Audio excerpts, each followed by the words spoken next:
Boys, good day and happy birthday.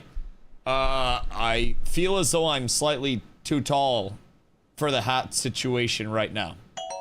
I feel as though I may need to like duck throughout the day. Bosh, Jesus Christ, thank you for the 400 biddies, brother. I appreciate you. My lads, my dudes, my guys. How are we? I hope you're having an absolutely splendid one. I walked a lot. I hung out with the pigeons. I did some mild to moderate cleaning today. And I smoked a lot of bowls this morning. Let me tell you what. It was a good birthday so far.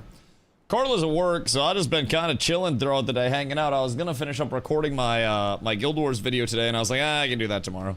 I can do that shit tomorrow. I appreciate all of the birthday wishes, my gang. Thank you, thank you, thank you, guys. I am simply getting older. My reaction time is not quite what it used to be. I woke up this morning feeling a little bit slower than I was, a little bit more lethargic. I think I've got a couple more gray hairs today, just as a result. I didn't really have any in the first place, but now I guess I'm slowly just turning into a salt and pepper, you know, silver fox. So, it's a goddamn tragedy. It's a goddamn tragedy. Oh, you were born on February 29th? Yo, one of my teachers were born on February 29th. No bullshit. Like, when I was in school, they were younger than us. Lower back hurting? Oh, everything hurts, dog. Everything hurts. I hurt something 4 weeks ago that stopped hurting, and it started hurting again today type shit. Yeah. It's a goddamn situation, if I'm being completely honest. We got a lot to figure out in terms of the whole sustaining this whole thing. Because let me tell you, it's not going well, boys. It's not going well. Can I get a G invite? Yes, who dis? Oh, it's Puffed. Yeah. I got you, dog. What up, Unky Dusty? Oh, God. Oh, God. No, I get called that enough by my niece and nephew. No, we're not gonna throw that in. I don't need you freaks getting your hands on that. No. It's getting injury aftershocks. The re-aggravation of the original injury coming back to absolute. Why do I have 146 of those? What the fuck do you mean? Bro, this is not a good birthday gift. This is not a good birthday gift. I have like 400 unopened loot boxes in my inventory right now. What the fuck?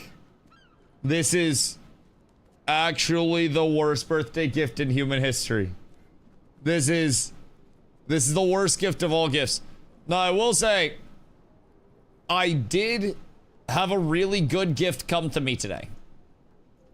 I found a Bic lighter that I thought I had lost. I was down to using my fucking backup Scripto crack lighters that you don't really know if they're gonna light a flame or explode. So, personally, I still haven't done it out of gear, but technically it can contain items of high rarity, including precursors, extremely unlikely, so you're doing it right. Yeah. You can just salvage it, but I try to go through, make room, be responsible, do all that bullshit. It's hard. It's hard doing things the right way sometimes. Maybe I swing by the bank and actually put something in my bank for the first time. Because I'm not gonna lie, my entire bank is just, like, empty. That's a vendor. Talk to you later. Maybe I just sell everything. How do I get more bank tabs? I'm assuming gems. Can I put these in? Nope. That's a goddamn shame.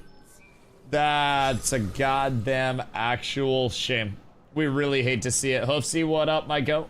I hope you're having a goddamn beautiful day. Crop Dusty. Wait. Crop what? Oh, is that a fart joke? It's not even related to the birthday. Are you just coming up with nicknames? Are you just coming up with random shit? Grenade, what are you doing? What are you doing out here? Can I have the 17 bank tabs? Okay. I don't know why I would need that many, but I'll go through and honestly, bro, I'm gonna slam some shit in here that seems like I don't have anything to do with it right now. I can probably get rid of a good amount of these skins, but even just getting these out of here for now will give me a little bit of a I think I have 17. You wait. Like, you think you have 17 bank tabs? Crop dust is when an old person farts walking past you. It's not just when an old person farts walking past you. It's literally when anybody farts in your vicinity and walks past you. It's not just an old person, you ageist fuck. What is this? Make an alt to hold shit. Honestly, I probably just need to go through and, like, get some shit out of my inventory that has no business being in my inventory. I'm not even gonna fucking lie. I feel like there's a good chance that I've just got a ton of useless shit in here that I most definitely don't fucking need.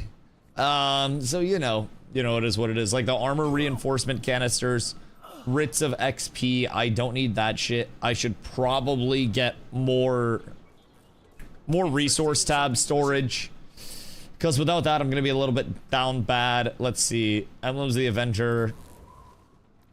Click to see a hint toward a sunken treasure. Oh, that kind of fucks. Is the treasure potentially something good? Because that seems kind of lit. Skin locked. Oh wait, so if I go use, that unlocks a skin type shit? Skin locked. Okay, I have to put a focus on for that, so I'll have to hold on to that one. The minis are account bound. Add to account wardrobe. Add to account wardrobe. Add to account wardrobe. Okay, cool. We need to do that. You say store in wardrobe? Oh, wait. Oh, that's a banger. Cool. I did not know that I could throw that in the wardrobe as well. I knew about the pet ones, but that's huge. That's a good birthday gift. I'm not gonna lie. Thank you. That is a gift greater than money. That is knowledge, and knowledge carries all. So I do have some salvaging to do to get started today, because if I can clear a little bit of inventory space, probably go a long way. If I'm being completely real, I just have so much, like, I feel like I have a lot of mats in my inventory right now, if I'm being real. You gotta open those 146 bags. Oh, dude, did you see how many bags I actually have? Hold on. Hold on. I have an ungodly amount of bags to open. I have these 146. And then I have my unit bags. I have like 400 bags to open. Oh, ancient one, you lick my ass. It's not even that bad. I'm not even that old. I'm like pretty old, yes. Ancient, no. Y'all are mostly older than me at this point. Like most of you, I can't remember where I put my inventory. Most of y'all are older than me, bro. We're MMO players. Most of you guys are ancient. Most of you guys actually have, like, arthritis and a lot of tragic conditions, like fucking deep vein thrombosis, rheumatoid arthritis. What's the other one? Carpal tunnel. Just got crampy hands and shit. I have ED. Well, that's just a you thing. Just stop trying to think about me. Have a good day today. Dude, I just chilled. I'm not gonna lie. I'm not a big, like, do a bunch of shit on my birthday, because also Carla works. So, like, I went for a walk and then, like, smoked some bowls and did a little cleaning and stuff. So, like, I didn't do anything crazy, if I'm being completely real. I just kind of hung around and did the same shit. And then on Friday before stream, Carla's off on Friday. So we're gonna go down to New Hampshire and do a little, like, shopping down there and chill and then get some food and whatnot. But, like, I went up to see the parents this past weekend, like a few days ago. So I have my cake from them and stuff. And then other than that, like, kind of just vibing out. So have you tried Classic Valor plus Monk's Focus, Judge's Smite Condition and Contemplation combo for more self-healing playstyle? Wait. Valor, Monk's Focus, Judge's Smite Condition, and Contemplation combo. That's a whole lot of words for me right now, dog. You're gonna have to space those out a little bit. That's throwing a whole lot at me at once. What the fuck are all of those words? Just straight up. I tried contemplation over judge's intervention. I don't know that I fuck with it. You swap out radiance for valor and put on the monk's focus. Oh, okay. That makes way more sense. It was so much for my brain to sort this early in the stream. I'm not in like the cooking mode yet. I'm still in like the waking up mentally type phase right now. I was like, brother, more words this time. More words. Okay, hold on. So if I go... I think I can like... paste build template. And then I can go here. And then... sure you want to overwrite the contents of Willbender build. I think I'm on just a random one right now. Okay, anyways. So you said switch out Radiance for Valor. And then with Valor, it would be bringing loose conditions every interval. Health degens more slowly while downed. Smite is cure conditions and damage nearby foes. Deal more damage if a condition's cured. Oh, interesting. That seems like it'd be good with a Lumi. And then focus grants you protection. And then over here, lesser litany of wrath, meditation, heal yourself. And then this goes to virtue skill 3, which is my R. Oh, interesting. So if I went radiant, or sorry, if I went valor, anytime I pop my R, I'd get a 4-second litany, basically, which would be interesting. And then blocking attack grants Aegis. Fuck them hoes. Heal yourself and grant a boon an ally. Meditation skills grant heal you and grant fury to nearby allies.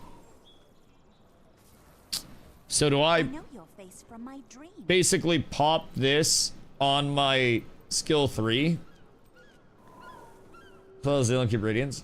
Yeah, I'll check it out. I'll check it out. But like with lesser litany, if I pop this on my R, on my crashing courage, and then that meditation skill goes off, does that give fury to nearby allies and rezo? Because that's good damage by itself, if I'm being completely real. Like, it's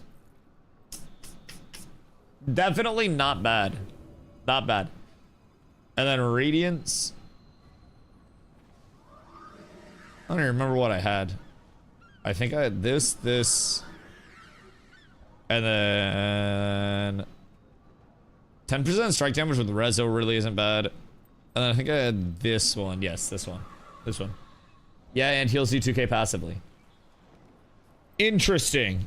Interesting. So that's basically like every R gives me a self-heal. And I'd be losing Aegis granting boons when it ends. So I mean, that would drop my fury if I drop Zeal. Which would be a little bit tragic. But I'd get fury as a result. I would lose the greatsword cooldown reduction and the power in general, which honestly, not a huge deal. And then your strike damage and movement are increased while you have fury. Create lesser symbol of blades when you activate virtue skill 1, which lesser symbol of blades is basically boons to me, damage to allies. Everybody you have on the right side of the bar, not as R. Right. Like any of my meditations. Because renewed focus would give it to me. And then contemplation if I decided to run contemplation. Judges is a meditation as well, which is kind of crazy at that point. So even if I wanted to go back to judges with that, then I would get basically full heals. So that would be a little bit better for brawling and self-sustain, seemingly. Nin, what up, brother? You Jurassic era chud. Listen, I can only focus on one thing at a time. If you want to do a lot of damage, go Firebrand. Isn't Firebrand damage mid as fuck now?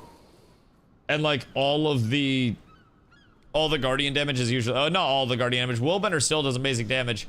But, like, if you want brawling damage, just go Lumi at this point, yeah? Need Guild Wars 3 now before we get even older. Moods. Bro. Guild Wars 3 needs to take its time. If Guild Wars 3 comes out and it's not ready to be launched, I will be so incredibly sad. Our number 5 was a Firebrand. How long ago was this, though? Because everything that I've pretty much said, or sorry, pretty much heard, is that Firebrand support goes crazy. You can Firebrand, like, DPS if you want to. But if you're Firebranding, you're probably more effective as a support. Which, if I'm being real, I think in World vs. World, support's more important anyways. And I'll be real, the more I do World vs. World, the more I'm like, oh, this balance is a little interesting. A little interesting. It's something to witness, if I'm being honest. The more I do World vs. World, the more I'm like, this is gonna take a lot of getting used to. I almost think World vs. World is just, like, anybody that overcomplicates it outside of stack a shitload of boons and then roll around in a ball is going way too hard for no reason, if I'm being real. You stack boons and then boon strips, and then you just GG win fights, keep boons up, strip their boons, and then cook. Firebrand mostly does AoE burn, so it can be easily removed. Ah, that makes sense. So if you're playing, like, small scale and whatnot, you put dots up, or if you're playing against players that aren't as good, then Firebrand and Condi builds will do well in large scale. But when you're fighting against really solid players who are going to be playing in the ball, and they're going to be taking off the Condis frequently, then the burn's going to do a little bit less type shit. That do make sense. Zerg coordinated Zug Zug. Yeah. It's literally like, the only way that I can describe it. Stevie, thank you for the prime, brother. I appreciate you. The only way that I can describe it is it's like those fights where everybody's just like pushing each other, but nobody will throw a punch. And it's like we walk up to the other clump and we push them, and we try to get them to use an ability, and we try to get them to throw a punch. And if they use an ability in any scenario, we pull back, and then we try to re-engage with another push.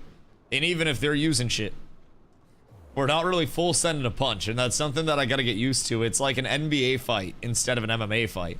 We're not really like kicking the shit out of each other.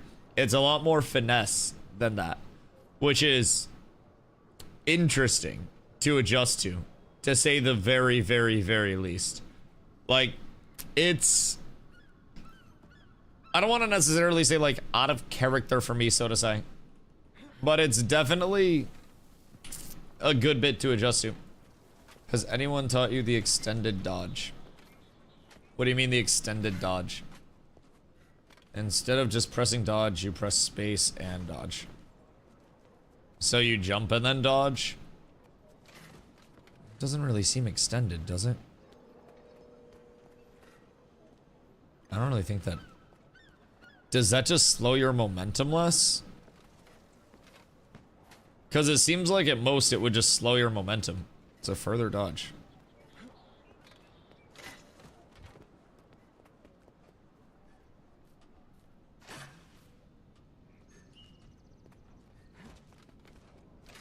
Is it?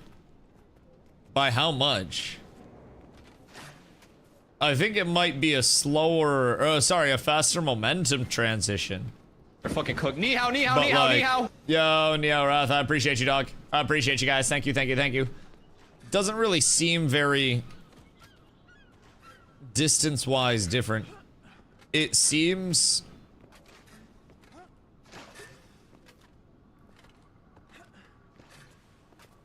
about the same. Yeah, Drew, I may check it out at some point. I'm not too crazy on just swapping up to everybody's build that they tell me to switch up to, respectfully, of course. Because if I did that, like, keep in mind, I stream on Twitch as well. If I had 150 viewers all telling me a build on Twitch, and then 30, 40 on YouTube all telling me a build, and I switched to all those, brother, I wouldn't be able to learn the game because I'd just be switching builds. So, like, I'm still far from switching builds up like crazy and learning new builds because I'm still trying to learn matchups and what other classes do and all that shit. I'm far from that point. I'll get to the point where I'm, like, running community builds and reviewing them and stuff like that.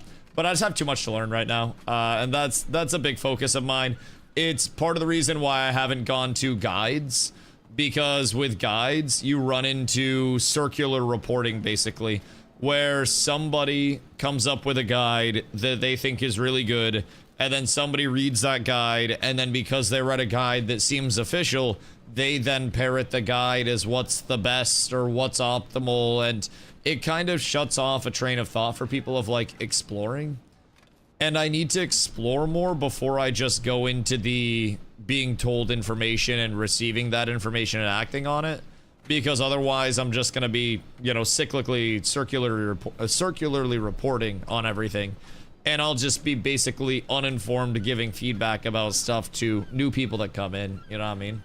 So it'll be something where I get into cooking, you know, changes like that a little bit more. But for right now, I'm kind of trying to, again, focus on things that I'm familiar with the functionality of and not worry about even mentally parsing changes in how I'm playing off of that. Of kind of like, I've learned with something a little bit particularly, and I like to be able to focus on that thing that I've learned with very heavily before I get too distracted, so to say, with tweaking a bunch of small things. Because small things can completely add up, right? If I have more self-heals and I'm staying into fights longer, then I've got to completely reparse that element of, like, my mental of when I disengage versus when I stay in. Something as simple as, like, switching Signet in for Litany, because I like running Litany, was, like, the fucking 5-hour adjustment for me. Oh, shit, I have the hat on. I was like, man, why does my head feel weird? It's like, what the fuck do you mean? What the Hellington? And keep everything the same? Well, I'm gonna keep everything the same, because I, just want to. I appreciate you, though, dog. Like, I know your goal is to help, but, like, if you're offering help to somebody and they're like, oh, no, that's okay, then you shouldn't try to, like, force help onto them, because then you're no longer helping, you're kind of being assertive with people, and that comes off in a completely different way. Like, there's something about saying, like, you know, if I was like, oh, shit, my build feels really bad, what could I change? Giving that, like, you know, giving that feedback is great, but like just coming in and being like, hey, do this, it's kind of like not really offering help. It's trying to force feed somebody a sandwich because you think they're hungry. But dog, I don't need a sandwich right now, thank you though. I greatly appreciate you trying to help, but like, respectfully, I don't need a sandwich right now. I'm not hungry, so I greatly appreciate it, but I don't need you pitching the build to me telling me I gotta run it, because like, bro, I gotta learn my shit. I'll probably rotate stuff out at some point, but, you know, I'm not looking to do that right now. I appreciate it, though. Makes you feel any better, you still look like JJ from Outer Banks, Living Art. I don't watch Outer Banks, but I've also got, like, Jensen Ackles a lot lately. What am I gonna build? Just need someone to know more about the game, delve, suggest changes. Yeah, and I think early on, Grenade, one thing about it, also, hello, Jen, Sturb, Zombie, what up, guys? I think one thing, again, like I've said, exploration in games is a really big thing to me, and hitting a point where I feel comfortable with a build, like fully, and then get to a spot where I'm like, oh, this isn't performing in the way that I want to, right? That's the big thing for me. And I love that so many people in Guild Wars are like willing to help and excited to help. It's just, no, you're good, Drew, you're good. I appreciate it, dude. And this is one thing, I've learned to be very like, not like standoffish with the Guild Wars comm, because the Guild Wars comm genuinely just wants to help, right? And so many people really just want to help me, a new player, and they're excited to see someone come in that's excited about the game. But I'm almost a little bit like slow in certain things with my learning process, and not like that, god damn it.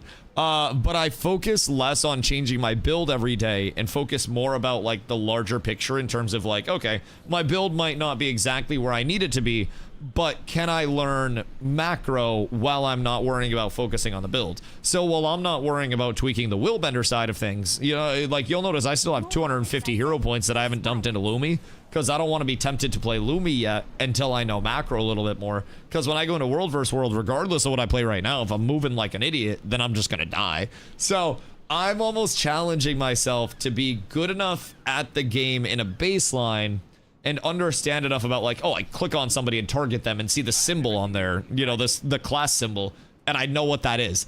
I don't know what that is yet. I don't even know what the classes and the specs that I'm fighting against are. So like, I'll be at a point where one of my goals is actually to do like my reviews. Like I love taking, you know, information and feedback from people. So what I want to do with Guild Wars, since so many people cook up their own builds, I want to take people's builds once I'm better, and then I want to play them and then basically give reviews and my feedback on builds with me actually playing them, because I like to feel test things and actually put them like through their paces, but I'm not good enough to do that yet, if that makes sense. Even if people were like, Dusty, do this, this, this, and this, I'd fucking misplay on it, and then I'd just mess it up in the first place. So like, it's all love, dude. I appreciate every single bit of help that the Guild Wars comm has thrown out to me so far, because I wouldn't even be at the point that I'm at without the Guild Wars comm helping. And I'm truly more than beyond grateful for everything. I need to get better. And I think some people might think that I'm better than I feel I am. So they're like, Dusty, you're definitely ready for this. And I'm like, whoa, whoa, whoa, slow your roll. Like the Twitch chat the other day, like a couple days back, I was in SPVP in like new player lobbies. And chat was like, well, he's already at least a gold player. And I'm like, shut the fuck up. Shut your dumbass mouth. I'm not good yet. I'm not ready to be good yet. I'm not good yet. I'm not considered good yet. I will be soon though. I will be soon though. Resetting. I appreciate you, my Go Wrath. Thank you for the 10-day, brother. Much love, much love. I appreciate you guys. Also, Stirp. Welcome out of the odds, dog. I appreciate you, age. Everything feels a little bit harder now, except my dick. Sorry, that's a goddamn tragedy. Goddamn tragedy. That's my bad, bro. I keep forgetting I have a birthday hat on. I keep feeling it, and I'm like, something feels a little strange on my head here. And I'm not gonna lie, it's literally always the birthday hat. Every single time. Okay, we'll throw those in the bank, and then I'm almost to the point. Use all. Word. I'm almost to the point where my inventory is like cleared out enough. Like almost. Almost, Benetta. Thank you so much. I appreciate you. This shit is a mess though. If I go open, then I can open all of these smaller ones. We'll grab more badges. And then pretty much all of this. Oh god. What does the focus look like here? Oh wait. That's kind of like one of the light laser sticks that they get at the airport now. Like the people on the runway have. Wait, that's actually kind of fire. It has lights in it. Does that go hard as fuck for a focus? Hold on, chat. Hold on.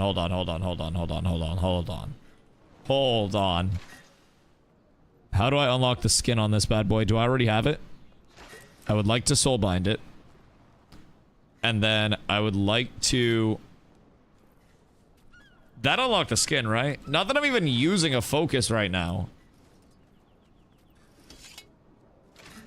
Listen, use Leon. Jesus Christ. What part of Twitter have you been on lately, brother? Like, what? What? Find God. Find God. Have you considered maybe, like, church? Or something? And like, why does it have the handle like somebody else would be hold? Is it like a team handle? Why? Chat, no. No, chat. Maybe I use a different focus. Maybe I use this one. Surely you guys won't say that this one is also an anal burp. Wait. This looks like a needler. From Halo. Why this kind of look like a needler? We'll take that, because I think I have everything else. And I'm not taking off. Looks like it's a, oh, why are you guys all degenerates? What happened today? Is it like a goon moon or something? Like, what is going on? I show up on this holy Tuesday, fried as fuck, trying to vibe out, and y'all are saying every focus is for fucking gooning. The goon haunts me. Bro, go fucking rub one out or something. I know I got here on time today and that kind of caught you guys off guard, but like, god damn, bro. God damn. Surely there's like...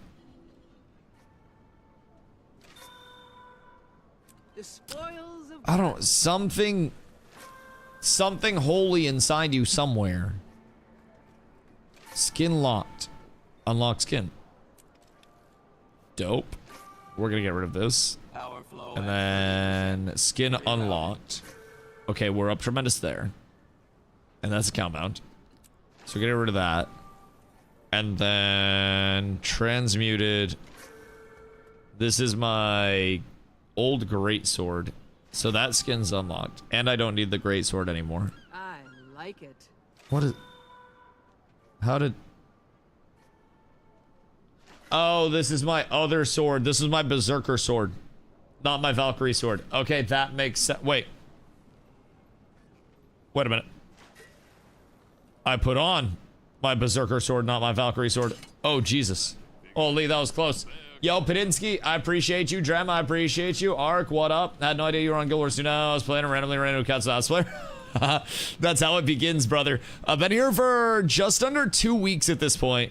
So I've finally ascended to taking on the inventory management bosses, which is honestly the true late game out here. It is fucking terrible, the level of inventory management that is required to have some comfort within my inventory, dude. It's fucking crazy, but it's getting better. It's getting way, way, way better. Every day I manage it just a little bit smoother. Skin locked, unlock skin. Like, it's no longer the worst. I need this for rares and up. Search mist in your bag. You have 10 of those keys. They open 10 of the chests. You can pop those open for some good stuff. Yeah, I'm trying to do like the pre-popping stuff open prep right now, if that makes sense. Like, before I pop it open, I gotta bust it back a little bit. And this is me busting it back just a little bit to make some room for the goods, you know what I mean? I can't pop it open quite yet without a proper bust down. Boop-bo! What up, my friend? I appreciate you, I appreciate you. I have like fucking 500 bags just sitting in my inventory, ready to be opened. And it's a very, very unsettling amount of shit that I'm going to have to go through very, very, very soon. I think I can vendor here, right? Bank, material storage. Boo. Wait. Greetings. No. I have to go to one that I have to actually get the mats from them, right?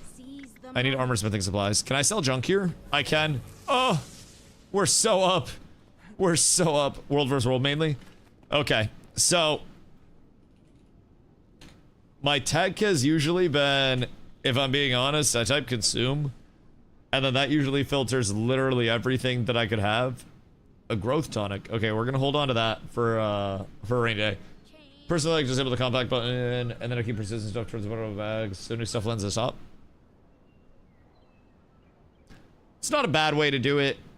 I also just keep compacting and sorting, and then everything kind of works out, and then I search. Because I'm gonna be real, 90% of what I have no fucking idea what it is, what it does, where it came from. Get an invisible bag. I have one down at the bottom. It's an 8 slaughter. So it's not like it's a huge boy, but it's definitely not the worst out here. It's not the worst. But yeah, Drum, we've been over here for a little under 2 weeks now. I've been starting to get a lot more into some daily PvP shit. Finally, ended up finishing Core Story yesterday? Or the day before? Recently finished Core Story. I think it was the day before yesterday. Because yesterday was Big Guild Day. Which reminds me, we probably have shit to push for the Guild Hall today. If I had to guess. I think we probably have many updates to push out there. So we'll likely have more missions to run today too. We'll probably need a whole hell of a lot of mats from you guys, if I'm being real. Oh, World vs. World XP bonus. Oh, those are kind of fire. I should be popping boosters when I go in. I haven't used like any consumes or boosters yet. I'll be completely real. I am terrible about using consumes. Try to play, but no backspace, and don't feel like spending money on more bag slots. Bro, the bag stuff is fucking rough. Especially if you don't want to immediately acquire 11 bag slots and then a bunch of good bags. It's rough, Foop. It's one of my largest critiques right now. And I think it's part of the actual, like, bloat system itself. It's predatory and all like that. I don't think it's any more predatory than Path of Exiles is, in all fairness. I equate it to being the exact same level as that. Turn your gold into gems. Yeah. I mean, you can play without the bag slots. You just have to know what you're actually going to hold on to. Like, half of this food, I'm not going to use at any point. So I should realistically, anything I'm not using, go into the trading post, sell items, and then just go through and sort everything and list shit. Like, if I'm looking at this, 20 healing and then XP from kills, I should honestly just sell that and move it and make space. And there's a good amount of shit in my bags right now that, again, if I just go through and list this stuff regularly, this is going to take a lot of stuff out of my bags. I can also sort by price, all that shit. So the management does get better once we know a little bit of what we're doing. It's just hard when we're very, very new to it all. You know what I mean? That's infinite PoE, but PoE is a lot more storage than Guild Wars 2 start as well. Not really. PoE storage early on fills really quickly. Like, really quickly. And part of it is, like, if you haven't used your bank, there is a storage tab in the bank that can hold a decent amount. You've got your material storage. Baseline PoE storage is really bad, though, if I'm being real. Especially if you're a new player and you're going through without loot filters and stuff and you're picking everything up. That's rough. Like, I have quad tabs and shit on PoE and cooked my stuff. So, free 24 slot bag in the Discord, started years ago and still works. Ooh, that's nice. That's nice. That's very nice. I do like a free 24 slotter. Best way to handle inventory is to normally open all bags after you've done some activities, sell salvage mass storage, do this often, and bags will normally stay fine. Yeah, I've kind of been recommending new players to take breaks every, like, 30 minutes-ish. And open their bags. Otherwise, they're gonna get overwhelmed with the consistency at which bags are granted to you, right? And again, a lot of what's in my inventory right now, like, I'll just go through and see what I can get it down to. Because really, selling any of this shit, if there are buy orders for it, then you can move it quickly. Maybe not. Or maybe I can't. Never mind. Never mind. So, like, I can just list all this stuff, and honestly, it's not going to be the craziest amount of money. But for just coming through, if I'm a brand new player, anything that I don't need, those are actually insane. Vitality, those are really good. Expertise and condition damage. Probably don't need those. I'm lazy and just instant sell everything. And it hear me out, it does add up. Like, if you are out just doing a lot, and you're selling everything that you can as you get it, making a few gold here and there, you convert your gold to gems after you're done with your daily route, and then eventually you have enough gems saved up for, you know, another bag slot, an inventory expansion, whatever it may be, right? Yo, Chuck, I appreciate you, dog. Much love, much love. Thank you. Newsletter 1 helps a lot. Are 24 slots normally available through crafting, or are those exclusively through that newsletter sign-up thing? Hopefully Guild Wars 3 sorts a trash loot problem. I think a lot of it is also just the fact that there are so many items that exist now over the course of so much happening with the game. Outside of even just expansions, because there has been a lot of bloat just in the core game as well, right? And there is inventory bloat, there's menu bloat, there's the Russian nesting box of loot boxes, right? Where you have 17 more loot boxes in one singular loot box. And it is definitely rough for new players to get a hang of, or if you're coming back in after a bunch of years and you're trying to get shit caught up and you feel like you literally can't get stuff caught up because you're drowning in boxes, right? It's a little bit cooked. There's just a lot of stuff that you're getting, and without knowing all of the things that you're getting and instantly being able to parse out mentally, like, this is good, this is bad, it does get overwhelming. I mean, even me at times, dog, I find myself at points getting overwhelmed with stuff, and I have chat, I have all the time in the world, I'm not really in a hurry to do anything.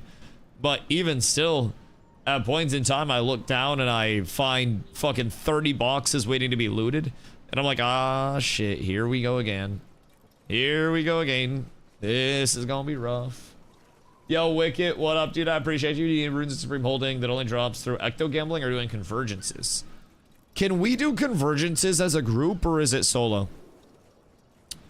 Because I feel like group convergences seem like they would be a really solid option for a guild event. I'm still trying to learn more about like what we have at our disposal for guild events that we could run. But convergences can be done in pugs every few hours. Could we host a guild event for convergences if we wanted to get everybody like out and active? Or you can go in at any time with a group of 50 in a private group. Oh, word. And how many can we do a day? Like, can we just farm those bad boys or are we somewhat limited? Because if we can go in and farm them and take like an hour or two and just do a shitload of convergence farming, really doesn't sound like it'd be the worst thing that we've ever done with our time, question mark. Let's see, salvage items. That is consumable stuff. And I think we're good. The rest of this would just go in storage. So if I go here, I'm at 87. And that's with a lot of extra blueprints and whatnot, still materials, things that I could consume, things that I could craft up. Convergences are essentially world boss in Soto and VOE. I haven't done either of those. So that sounds cool. And Rock, I appreciate you. Much love. Not actually sure how many you can do in a day. Just used to do each a day because I couldn't be bothered doing more. Interesting. Inventory looking nice. It's a little bit of inventory management and it goes a long way, my boys. A long way. I'm not gonna say it's perfect, but it's getting there slowly. And I still have more stuff that I need to go through and destroy. But it's getting there. Like this shit. I'm not gonna use... Oops. I'm not gonna use those. And I can't salvage them. So I think I just get rid of them. These are all bound. So I'm just gonna yeet those bad boys. And then everything else in here I think is pretty actually worthwhile to have. At least for now. Or it's stuff that I can consume. That is ass. So you, my friend, get cooked. We have completed the task. And then I'm gonna cook that. And then I think we're ready to open a shitload of crates. Happy birthday, social. I appreciate you. Much love. You just get the big chest once per day. Kai, I appreciate you. But I believe there's like weekly convergence achieves that reward things as well. Okay. Okay.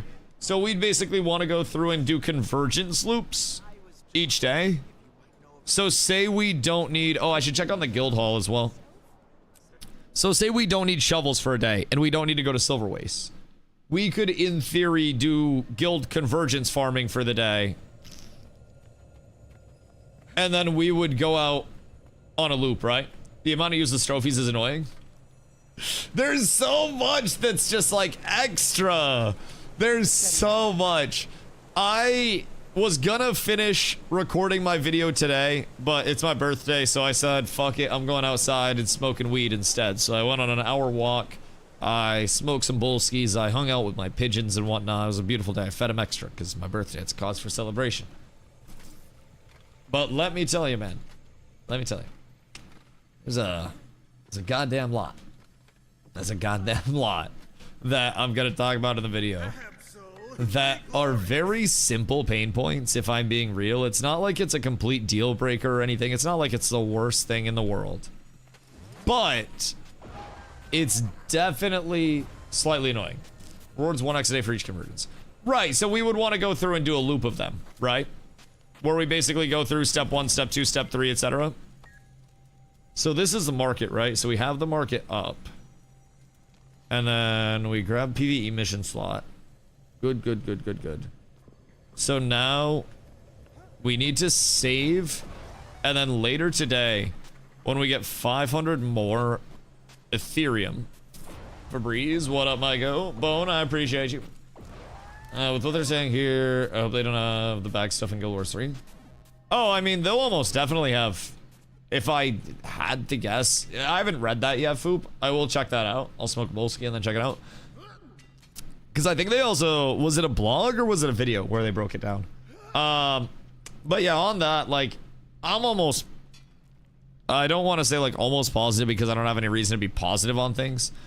But I feel fairly confident that the pay for convenience that exists here will exist in Guild Wars 3 to a certain extent. Maybe bag expansions, storage management. But I also think inventory expansions only really seem, if I'm being honest, like predatory if there's a lot of item bloat in the first place, and item bloat at its core could be cut down by not having so many crates, such frequent crate drops, all of that, right? Would you believe me if I told you it used to be worse? Unit gear used to drop as actual gear pieces. Right, you didn't have this to actually crack open. So instead of hitting use all and then going there, skin unlocked, destroy. Instead of like just going and opening all and then having it cycle through, you would literally have to do everything as you went, and it would basically cook your inventory the entire day no matter what you did. So, yo, Dre, I appreciate you, dog. I appreciate you. How much hype is there for Guild Wars 3? I'd say a lot. I think the MMO community as a whole, not just mine, but like the outward MMO community, is really yearning for something that has long-term potential and consistency to offer. And I think when we're looking at the Guild Wars IP and we're looking at ArenaNet and the certainty, so to say, that ArenaNet provides, nothing is guaranteed in the gaming industry nowadays. But the fact that ArenaNet does have a plan to maintain their entire IP past the start of Guild Wars 3, because they have already been doing so with their IP, it is to me very encouraging. It feels like they're, you know, again, nothing's ever certain, but it feels like there is a solid and optimistic future ahead for the Guild Wars IP, not just Guild Wars 3. Guild Wars 2 is still going to be receiving yearly expansions, which to me is like a no-brainer in terms of, okay, that makes sense. People are going to quit the game, but now their goal is to have people quit the game, stay under the Guild Wars IP umbrella as a whole, and then find themselves playing Guild Wars 2's new expansion instead of Guild Wars 3 type shit, right? And that makes a lot of sense to me. I'm just a bozo, but to me, that makes... Oh, that's actually kind of trippy. Wait a second. Wait a second. I'm gonna grab that helm. It makes a lot of sense that they would want people to stay within the Guild Wars IP. And to me, that's causing a lot of excitement, right? Not even just in the whole, oh my god, Guild Wars 3 is definitely gonna be a banger and we're gonna fucking love it. But it's almost insurance, right? In a world where the gaming industry is so uncertain, you have near certainty that Guild Wars 2 continues to be a playable product and continues to receive love. It's my birthday too? Wait, hold on. Compare social security numbers and credit card numbers. You go first. That's crazy. Happy birthday, dog. I hope you're having a good one. I'm glad it brought you here. This is the best way you could possibly spend your birthday. Jumping puzzles with the guild is fun. Jumping puzzles with my guild is not fun because they all make fun of me. Not on my notepad. Hold on. Yeah. Everybody go get your notebooks. Everybody go get your notebooks, please, for the love of God. Be prepared for this. We can't miss an opportunity for another one. That's the third one this week, chat. Think of it as these two, but other tips at marathon and flop. Also, one thing to keep in mind as well. I like putting this out there. ArenaNet's approach to horizontal content. Oh yeah, fuck, I have more bags. You're so right, Voil. ArenaNet's approach to horizontal content and not invalidating prior content as they release new expansions is really good. Really good. They have, unlike WoW, which has a 20-year content catalog in Midnight, they actually have a 13 to 14-year content catalog at your disposal. You have the entire Guild Wars catalog here, valid, and ready for completion, right? It's unironically a very, very, very impressive approach for sustaining the IP in the long term, because when players like myself hop in, it's not like we're just in the base game for 5 minutes and then we're just going to the most current expansion. Dog, I haven't even... This is where my story is. I did core game. I haven't even done this shit yet. I haven't even gone to the expansion areas, really, other than hero point runs. There's still so much that I haven't even touched. And this character has 86 hours of playtime since I have made it. Over the past 9 days. Is this only day 10 or is this day 11? Did I skip a day? This might be day 10 and not day 11. Uh-oh. Chat, how long ago did I start Guild Wars? My crew is on the verge of a Because apparently I can't fucking count. Because Guild Wars says that my character has 9 days of playtime on it. Also, leveling crafting shit makes my tiny brain hurt. It makes my tiny brain hurt a whole hell of a lot. Like a lot. Does it show when the guild was made?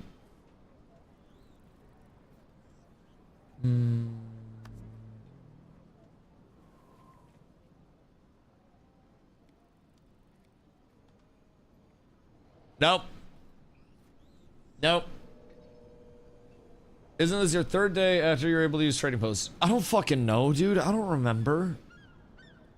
I don't know what's going on. I wish I did, but pretty sure it's 11. Oh, yeah. Pop crafting boosters and do discovery. There's a crafting guide side, I think. Is it actually that, like, much of a time saver? Because I probably do have crafting boosters. I'm not gonna lie. Heroic booster. 50% chance of critical crafting experience gain. 50% experience in all game types. Would I want to use a heroic booster? Or is there a specific crafting XP booster? What would I want for like a full materials or a full consume stack?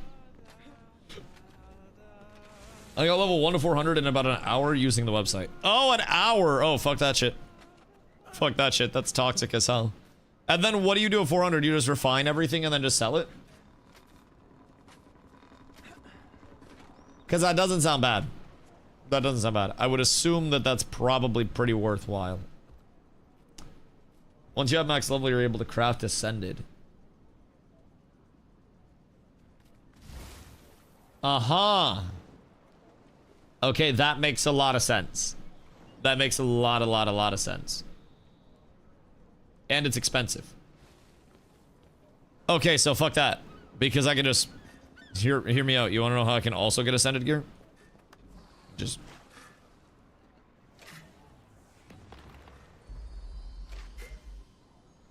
I'll just do that. Is Ascended gear the best? So basically, Ascended is equal to Legendary.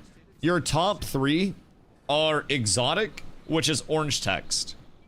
Exotic is basically... I can do a visual for you. I do a visual. This is the ideal form of a tank. We're not going to worry about that. We're not going to worry about that. So it basically goes exotic, and then it goes up, and then you have off of that Ascended, which is equal to Legendary. So basically with this, Exotic has fewer stats than Ascended. Ascended has the same stats as Legendary.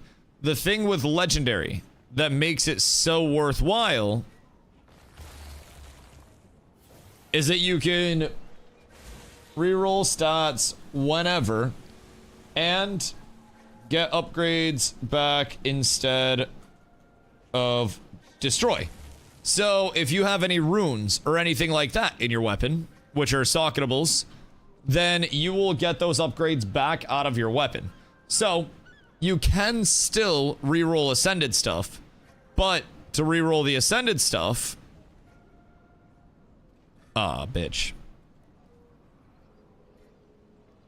To reroll the ascended stuff, you have to have recipe for endgame craft more mats. Hiya. Can you guys still see that? You can see that. Okay, perfect. So it's basically at like a specific forge, just like the Mystic Forge or some bullshit like that. And then, oh yes, legendaries. One of the best things too.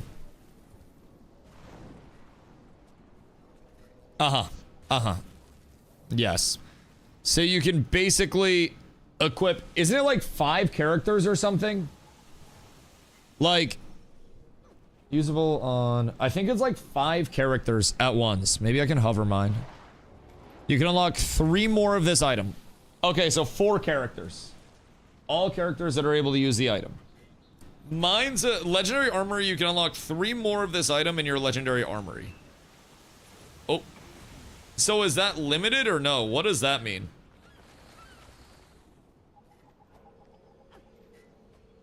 Because you only need 3 more to have the max number of swords you would possibly need. Okay. Okay, that makes sense. Usable on all characters. Oh my god, I hate this. Not sure, always wondered the same shit. That's okay. We'll get to the bottom of it. Oh, that was killing my ears. I think I might have figured out the tech with the hat to not murder my ears. We might be there. Keeps going? Okay, that's huge. Yeah, so this is basically the rarity split. And then underneath that, you have... I don't know what green's called. But you have green underneath exotic. No, that's fine. Yeah, that's fine. I'll literally just... I'll go die. That's fine. That's fine. You have green. Green is masterwork. Oh, my hero. My hero. And then blue is common, yeah? So it's like... Oh, wait. Yellow in between. Yeah. And then you have rare. There you go. Let me move you, please. Oh, I can move that one. There. Blue is fine. Is it? God fucking damn it.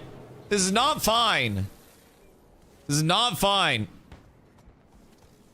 God, hold on. Give me a second. This is gonna take just about like 15 seconds. While you're here, Twitch Prime, it is my birthday and Twitch Primes are free. And that would make me smile on my birthday. Thank you. Thank you.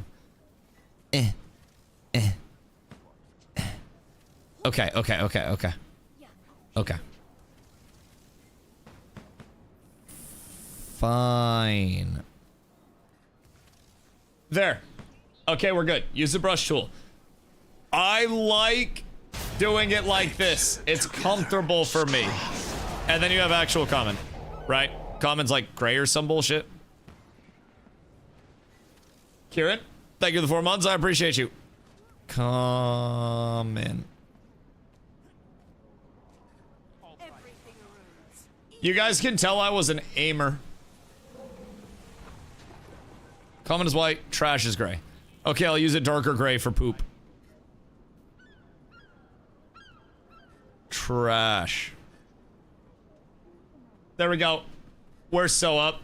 We're so up. Okay, there. Basic? No, we're not doing this. We're not doing this. Okay, so this is more or less the shit that matters. Nothing under, honestly, like, nothing under here really matters, if I'm being completely honest. By the time you get to 80, basic? Your mom's basic! Jesus Christ. So by the time you get to 80, really it's just this branch of what matters. You can buy exotic gear for most things, most builds, most classes, quite cheap, like under 10 gold for a set. So it's really not that difficult. If you're playing to level 80 through questing and just progressing and shit, then you probably have enough money to buy exotic gear. So with how common that is, you're pretty set up. Get exotic gear in World vs. World vendors for free. Don't you have to do shit in World vs. World for those?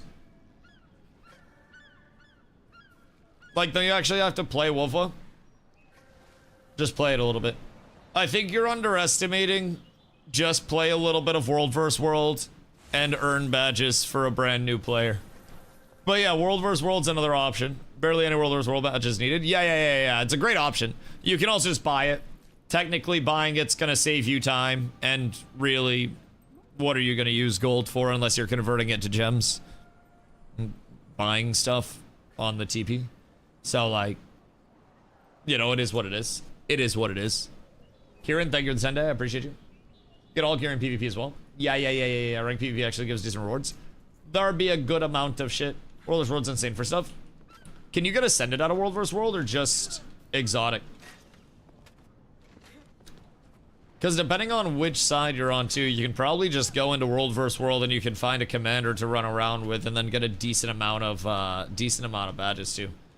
The Wizard Vault missions in World vs. World. Yeah. You can literally do your dailies in World vs. World, except for, well, Fractal, of course. Speaking of which, I need to get my Fractal done.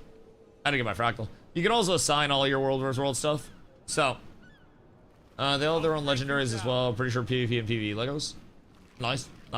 The only thing about World vs. World is I'm gonna be completely real, and I'm gonna splash water on people's face here. World vs. World fucking sucks if you don't have a familiar Zerg to run around with, or group of people, or like a goal set in mind. If you're just going in to check out World vs. World as a first-time player, World vs. World feels like ass. I know it's a very well-loved thing, but as a longtime PvPer, there was nothing more like, oh, okay, well, I guess I just fuck off, than my first time going into World vs. World, and then instantly getting cooked. That World vs. World last night, getting nuked by random bombs. Okay, well, I was on arrow cart duty, so that wasn't my thing. That wasn't my emphasis. It's a beast to jump into. Yeah. And a lot of new players, I'm gonna be completely real, if they're going in with like rare gear or leveling gear, bro, they're probably gonna be like 8k HP, and they're gonna step one step to the left and die, or there's gonna be a fully geared out thief somewhere waiting to just eat their ass. I personally, like, I know you can earn stuff from World vs. World, but knowing a lot of new and casual players that come in, I would not advocate for new and casual players to just hop into World vs. World with the intent to farm gear, because it's not gonna be fun. I just don't think most would enjoy it. I think people would have more fun trying to farm up gold in general to buy stuff than popping into World vs. World as a completely new solo player that doesn't know like what commanders are, what Borderlands maps are versus EBG, what a fort is, like what a tower is, what the cap points are. World vs. World's gonna make new players quit Guild Wars 2. Yeah, the emphasis of Guild Wars 2 is not and has never been PvP. And it's always kind of been like a side thing in the history of Guild Wars 2, and from every era that I've researched, it seems to be a common thing from the PvP community of, hey, we'd love more dedicated balance and attention, and the PvP com's always just been like, we don't really like feel like we have the proper support. And I feel like from what I can research just historically about Guild Wars, there's always almost been like a disconnect between the PvP comm, where they feel like it should go for a healthy standpoint, especially to bring newer players into the scene without a huge curve of sadness, as I call it. There's always kind of been a disconnect there, but I feel like a lot of that's boonball stuff, and I also feel like ArenaNet's talked about that too, with some of the boons that they've added over time literally just being acknowledged as a mistake and them saying we wish we didn't do that. I feel like they're real as fuck for that, and they don't really try to scapegoat it on other stuff. Learn from those, so that's cool for me. I hope Guild Wars 3 has... How do I say this? A different structure for PvP? But that's also slightly my bias. Gas Mask, I appreciate you, dog. Thank you. That's also slightly my personal bias coming in. I really love a slightly more played out, slower TTK, where you have a lot of time to operate, make plays happen, right? I like the ebb and the flow, like SPVP pace. If it was SPVP pace in World vs. World, I'd nut. Like, being able to jump in to a backline, even operate for a couple of seconds, and then get back to my clump and kind of play on that leash of hit and get out, instead of try to hit independently and then it instantly die. You gotta pick and choose fights as well, and there's plenty of opportunity to find solo fights in World vs. World as a roamer. But if you're trying to operate as a part of a large Zerg going after very contested objectives, which is part of the most fun in my opinion, it's a little bit tough to find opportunities to hit, especially as melee. That player pet peeve is when people are like, oh, you're new, here's all these random terms and things, and new players just have no idea how to walk with the group and level and process all that. That's one thing. I came into Guild Wars with a very specific mindset, mentality, and goal set in my learning process. And there have been so many times where I've like, not that I want to push back in a way of like, hey, fuck you for trying to help, but I've had to kind of like slow down the pace of people that really want to help. And the Guild Wars 2 community is genuinely such a great community because everyone does want to help, but they almost are like the really excited dog at the door that's like, you get home and they're like jumping on you and shit, and you're like, please, please, I just came in, let me take my shoes off. And you try to take your shoes off and the dog fucking headbutts you in the forehead and shit. You're like, god damn, please, please, for the love of God, let me chill. And then you try to get your jacket off and the dog like jumps on you as soon as you get your jacket off.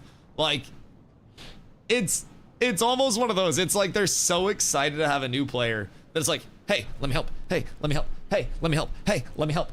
And sometimes people just need, like, I was saying it earlier, the analogy that I used was like, it's almost like they want to force feed you a sandwich because they think you're hungry. And you're like, no, please, I'm not hungry. And they're like, no, I promise you, you're fucking hungry. Just eat this shit, you little fucking bitch. You're gonna love this sandwich. I've been eating this for 14 years. So my mother used to make. You're gonna love the sandwich. And then by the time the sandwich is actually eaten, nobody wants the sandwich anymore. It's a little bit tough sometimes. And really, I'm appreciative that the sandwich is there, because if I'm hungry, I can just ask for a sandwich and I know people are gonna give me the sandwich, right? But there are some times where new players literally just, they don't want the sandwich, they don't want to eat. You're at a restaurant, you gotta look at the menu and figure out what to order first, right? And if someone orders for you, it kind of takes the joy out of it. Even if they say the same thing that you wanted to order, you're almost like, damn, I wanted to order for myself. I don't want to do that. It's like, if I go over to do a jumping puzzle and instantly there's a portal and someone's just like, hey, take the portal.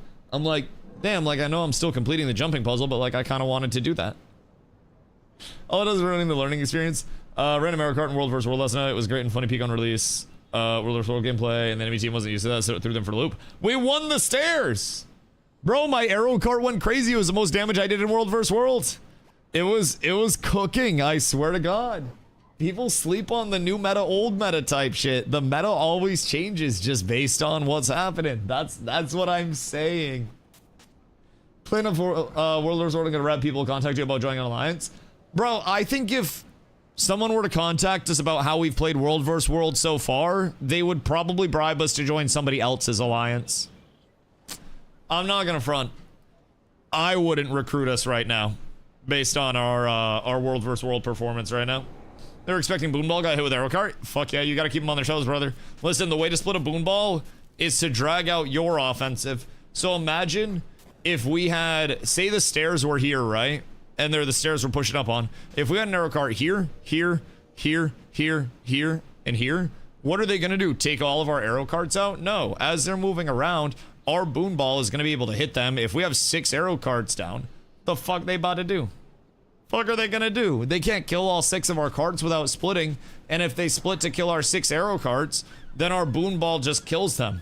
It's fucking math. And I'm not very good at math, but I do know if we make their 1 ball 2 balls, then we can punch both of their balls a lot easier. Niska, appreciate you. Charter Realm vs. Realm. World vs. World. Yeah, World vs. World is, it's fun in its own regard. We haven't had many successful boon balls, but there's still always a lot that you can do with World vs. World, especially trying to rat out objectives.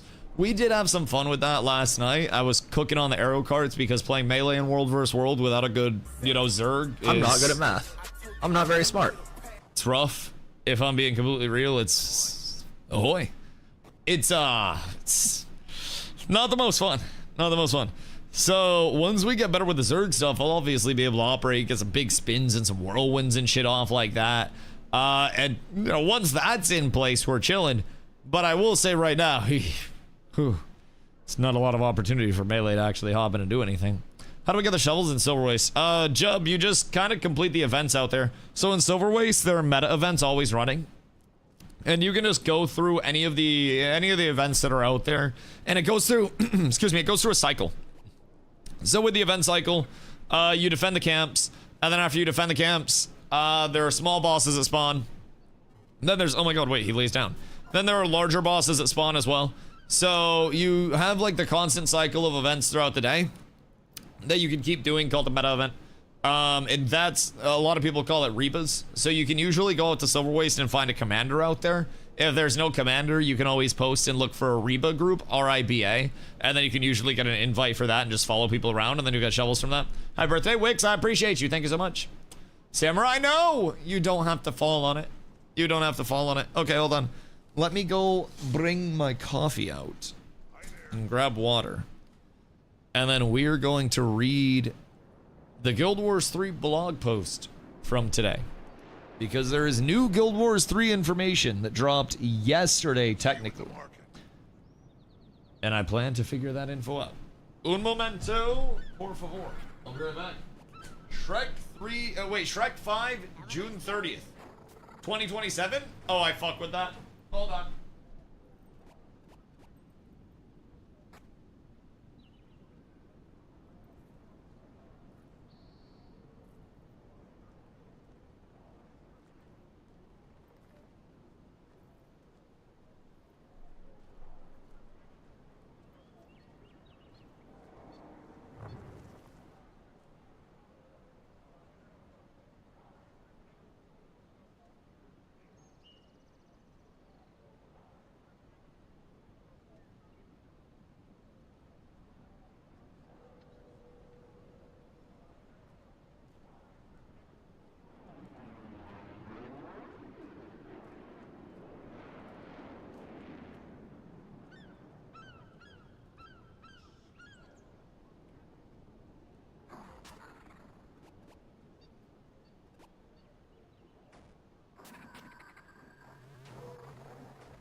Well.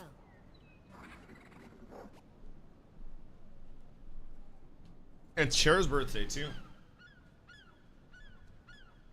He's having a great day. Fubo, you getting me into the Shrek pre-release party? So we can hang out with Donkey and shit? Because I feel like I might be down to attend.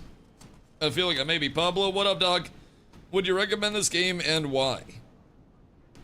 I'm gonna have a video dropping by this weekend about it. I will say. So I can't spoil everything. I can't show you my whole dick before we're fucking. But what I can say is that there is a lot of content to do, even if you come in and try it completely free to play.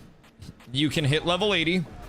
You will have a loner mount for a few hours of game time, and you will be able to get around, and you will be able to experience the game level to max level, explore a world that will give you more exploration than you'll probably want to take, and it will be fun, and it will be free.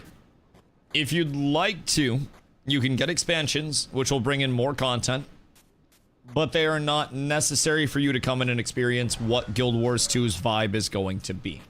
The expansions do bring more content, they bring different content, and they do unlock quality of life, such as gliders, mounts, eventually flying mounts, different weapons, different elite specializations, but they are not necessary to enjoy the core of Guild Wars 2.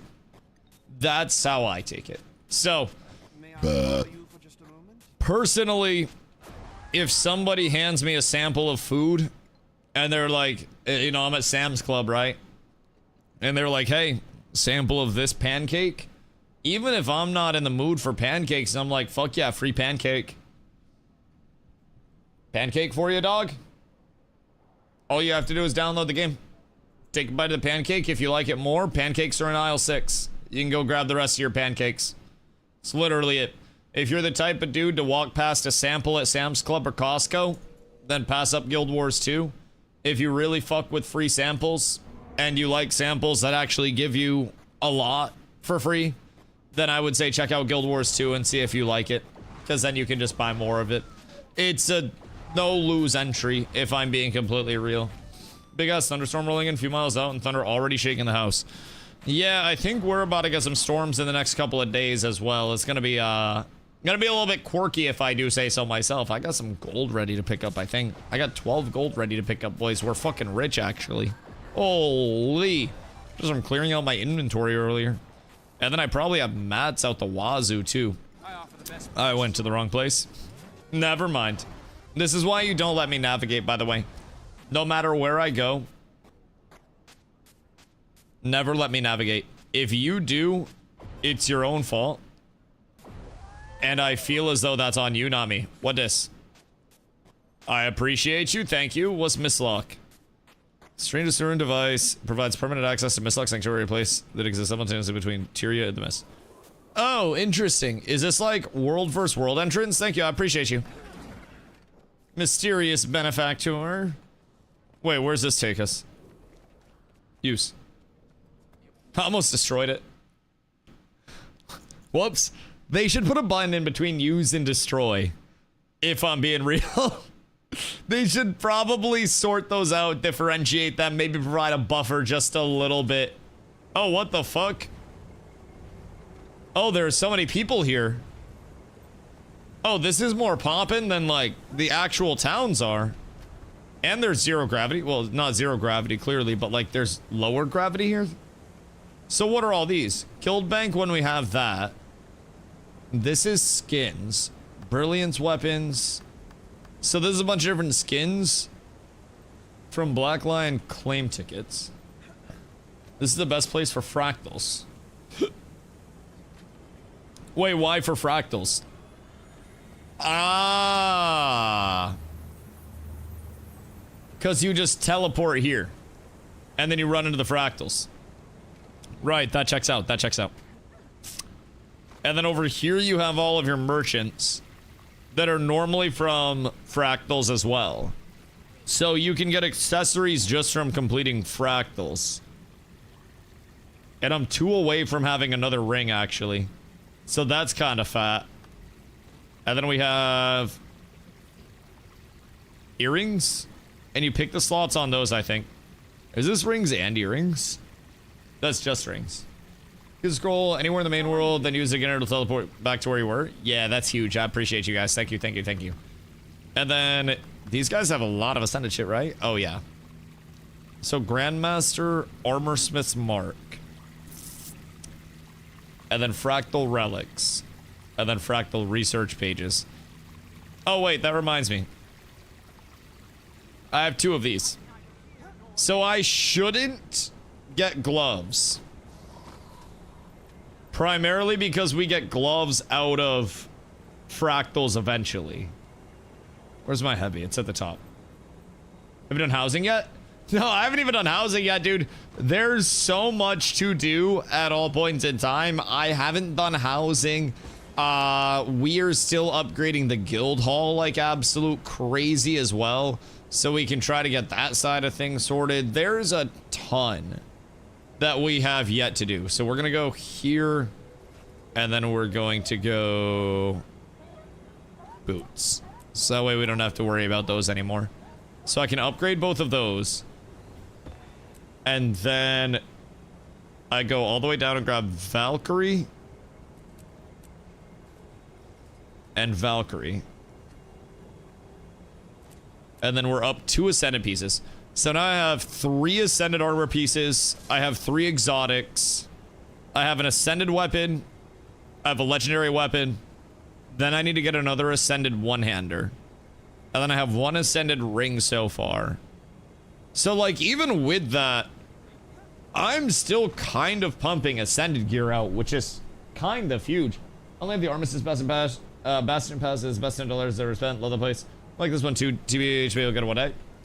So the Armistice one and this one, it just teleports you to different areas type shit. And this just, oh, this has like crafting and everything right here. Jesus Christ. Jesus Christ. This is really condensed. Holy. And then these are different. The fuck? Harvesting tools? Armistice is world versus world versus world equivalent. Is this for fractals? Specifically, like, is this the fractal hub? You get world versus world vendors, test columns with world versus world stats, and you can see the world versus world maps. Okay, that's cool. I have one of those as well. I just haven't used it that much because I wanted to learn the actual towns as well. Mistlock is for fractals typically, but it's great for general use. Yeah, it seems like everything is... What's a raid rally point? Wait, so we can just like teleport into raids? Recommended players 10, and then choose starting boss or event. And then we get to start? Wait, what is this? Challenge mode available. Challenge mode available. And then there are events. So are these like create your own adventure raids? Actual birthday or meme? Dog, I'm wearing a birthday hat. I wouldn't lie about that shit. It's my actual birthday. I'm old as fuck today. I'm going through it. I'm sad as fuck. I went for a walk today just to feel something again. Fucking 30. I actually like, I'm on my way out. My plan was to have a retirement by now. Nowhere near that. I'm like 10, 15 years out at best. And that's if people give me a lot of money. And the market does well. How does it for crafting? Mystic Forge, Bank, and Auction House? Wait, where's the Mystic Forge? Ah! Hold on, I've located it. DustyWhy Explorer. Locator of many things here. Place 4 items into the forge to create new items. Okay. This item is transmuted and will function in the Mystic Forge. Okay. Right. So what does all of this do? This thing requires the wiki to use. Yeah, this seems like it has a lot of possibilities. It seems like this is like the Herodric Cube of Guild Wars 2. Almost. Is this kind of like our Herodric Cube? It's how to make Legos and stuff. Well, right now it's making my brain hurt. Alright, so I'm gonna just let that fuck off. You can do many things with it. Yeah, seems Herodric Cubey to me. And then this little Laurel guy. What's he have? Ascended gear. Okay, obtain from Wizard's Vault rewards. Used to purchase various rewards from Laurel merchants. Okay, so this is also for Ascended gear. So I'm not long out from having all of the Ascended gear that I would need. And then World vs. World stuff is Laurel's. One-time purchases. So these are different starter kits for trade skills. And then this is globs and Laurel's for what? Why are these more expensive? Ascended accessory. Those are earrings, right? Just like general accessories. Those are rings.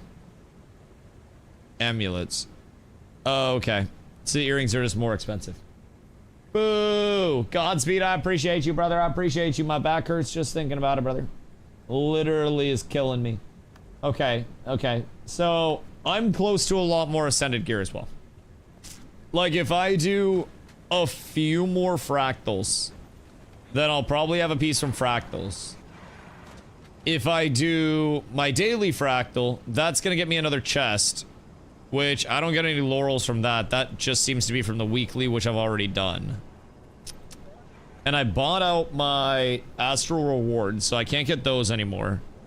So next, it's probably save up for the legendary weapons starter key, yeah?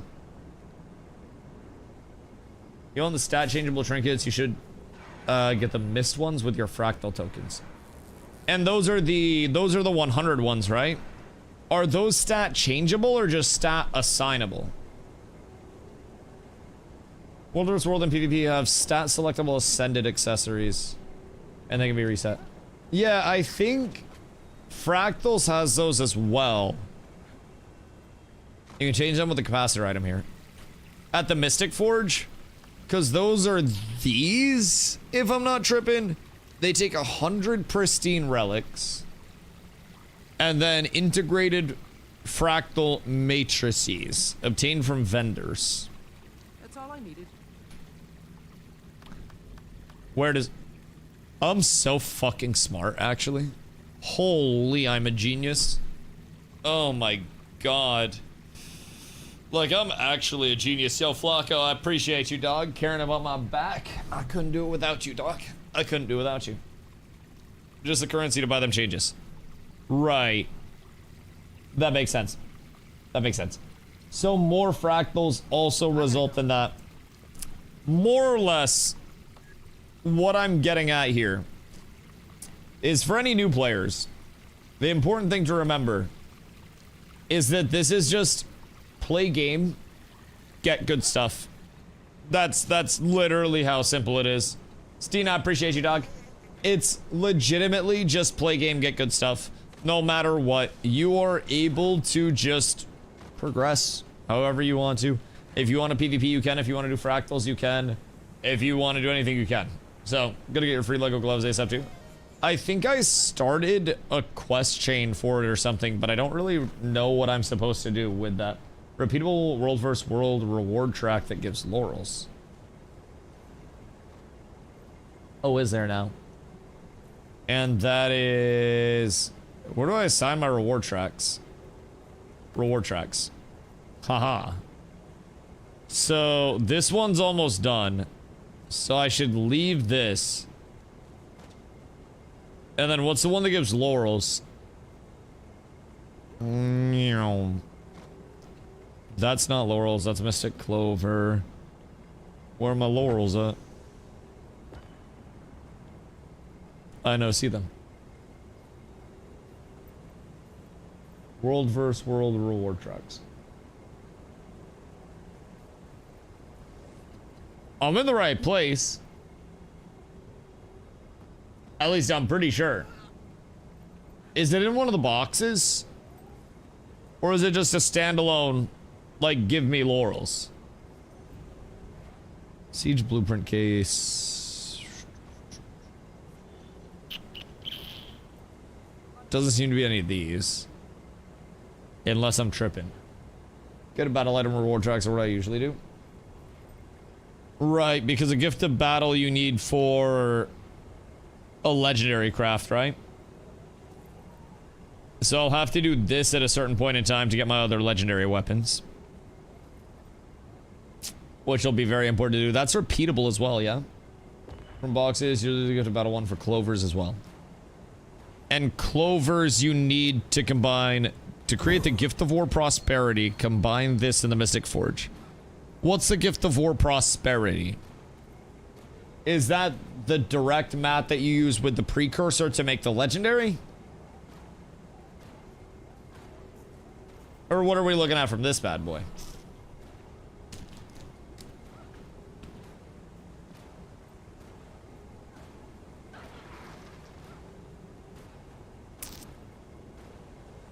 want to say it's a specific back piece only for World vs. World, but I'm old and high. Well, also old and high here. So, is that the back piece for World vs. World is a legendary back piece, right? So I'd be able to just use that for all my builds as well. Kind of solid. Lots of Legos, usually need gift of battles and gift of exploration and stuff like that to create it. So, the gift of battle or the gift of war prosperity? Is the gift of war prosperity is the back piece? In the Mystic Forge, combine a gift of war prosperity, gift of war prowess, gift of war dedication, and World vs. World ascended armor piece to upgrade the armor to legendary. Oh god. Looking things up. Oh no, you're good. I appreciate you. Okay, so I need a gift of war prosperity, gift of war prowess, gift of war dedication, and then a World vs. World ascended armor piece, which shouldn't be the worst. But where do the other gifts of war come from? /wiki. Chat's my wiki. That's one of the benefits of streaming. I love interacting with chat, and this is like me being able to source information directly from the players that want to teach. So I give people an opportunity to teach, and I also get to actually like interact with people instead of just head down reading a wiki all day.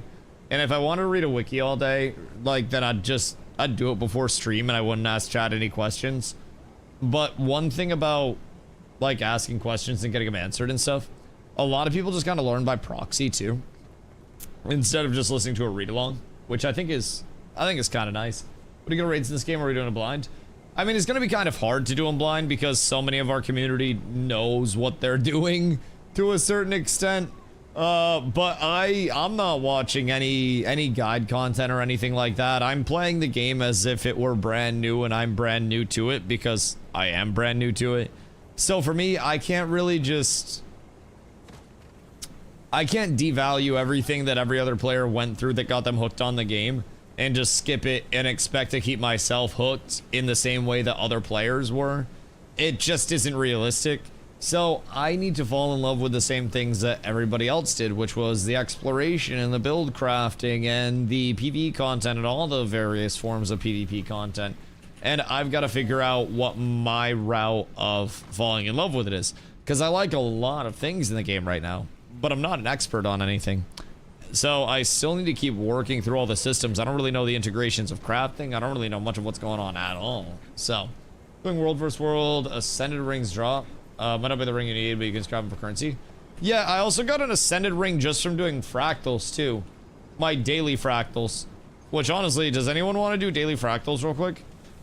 I don't know how much resist people have. But I'm not even up into T2s yet. Honestly, I think we're getting close. But, what's the one? Happy birthday. Yeah. Happy birthday to you too, asshole. Dollar for some fractals. Okay, I think we have 5. You don't need to resist for T1? Yeah. I think we'd probably just be doing T1s until we work our way up a little more. And like,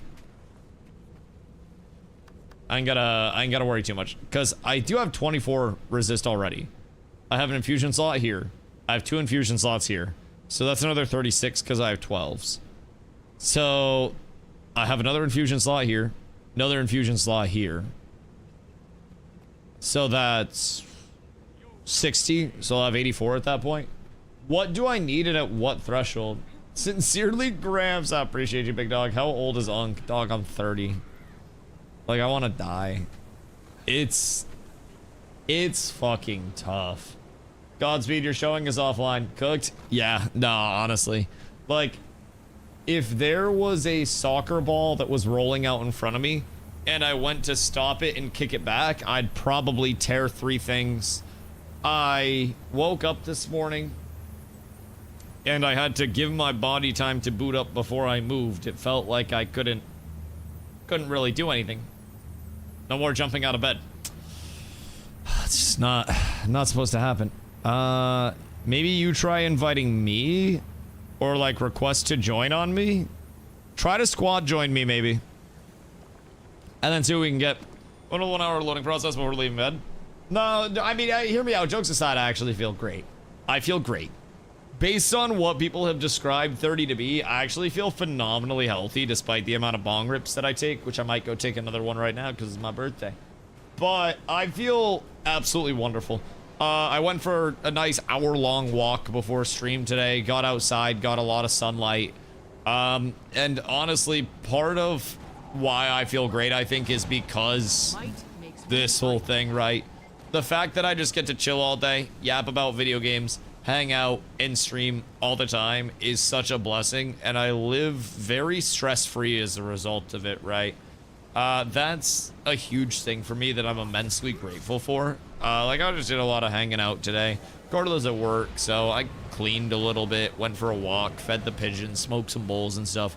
But I just did a lot of thinking about, like, how cool it is that whenever I want to just go for a walk or something, right, I can. If I want to start stream late, I don't have to worry about my boss being like, oh, Dusty, you're 30 minutes late, you're fired. Like, I don't have a lot of worries right now, and I'm immensely grateful for that. And I think that's a big part of the reason why I feel fine, despite the impending doom of being about to die. But I'm very, very grateful. Nothing can bring me down. Who am I inviting? We had, let's see, I can't remember. Long Thickwood, and then Ark, do a squad join on us, and then Maples also said they were down. Those were the first ones. So we don't have to subject Port to it, because Port's cooking. How's their Sleep Token music journey going? Sleep Token's good. I like Sleep Token. They have very diverse music. I haven't had as much time to listen as I would have liked. Probably will be something where I throw it on. Carla and I are gonna take a drive down to New Hampshire and do some outlet shopping on Friday and get some food. So it might be Sleep Token in the car type shit and give them a good listen for the drive, because I really do fancy a good album on the drive. The last album that we put on in its entirety, also Para, I appreciate you, much love. The last album that I put on in its entirety was Iceman. And I still to this day stand by the fact that Iceman is mid as fuck. And I think everybody else is realizing that too. That shit's already irrelevant. All of that hype for fucking nothing for 3 mid albums, bro. He dropped 3 albums and none of them have had staying power. It's like the Amazon game strategy. I was disappointed. So I took a break from albums. I didn't want to get over-invested. But Sleep Token is probably earning an album playthrough, if I'm being real. Who else are we grabbing, by the way? Because we got one. What happened to Old Hampshire? They lost their naming rights in the war, dog. The fuck you mean? I'm pretty sure Old Hampshire does like bangers and smash now. And is probably watching the World Cup in the United States of fucking A. Also rocket ships. Probably watching us launch rocket ships too. They probably have like rock buildings and stuff. Meanwhile, we launch things into the sky and set off nuclear level explosions when launches go wrong. And I use paper straws still. I did a chat, just do a quick Google search, by the way, about how many paper straws would have to be used to offset that one rocket explosion that we had. It's a lot of fucking paper straws. Y'all are gonna have to get to drinking. Like very, very, very, very, very, very, very heavily. A lot of straws. X noob in fractals. How many of you are brand new? Okay. Godspeed did the inviting. I trust the Godspeed. I trust the Godspeed entirely. So basically, we have, wait, where do I go to change the fractal level? Wait, hold on. Hold on. Enter fractal. This is where I have to go to start the fractals, right? Yes, this is the hub. Okay, we're set. Bro, I swear to God, I never fucking confidently know where I'm going. everything is just up in the air for me at all points in time, and it scares me. So basically, we have dailies in different tiers. I have not pushed into T2 yet, but we have 4 dailies that we can pump. And then, do the randoms give anything? Like, in particular, or no? But with each tier, it's important to try to push up the level of fractal that you can do, because as you get into higher fractals, they have better crate rewards, right? The biggest thing is that when you're in tier 2, you get tier 2 and tier 1 rewards. Tier 3 gets you T3, T2, and T1. And then T4 gets you all of them. So once you get into tier 4s, you pump tier 4s on a daily basis, and then you just blast the ever-loving shit out of those, which is part of the reason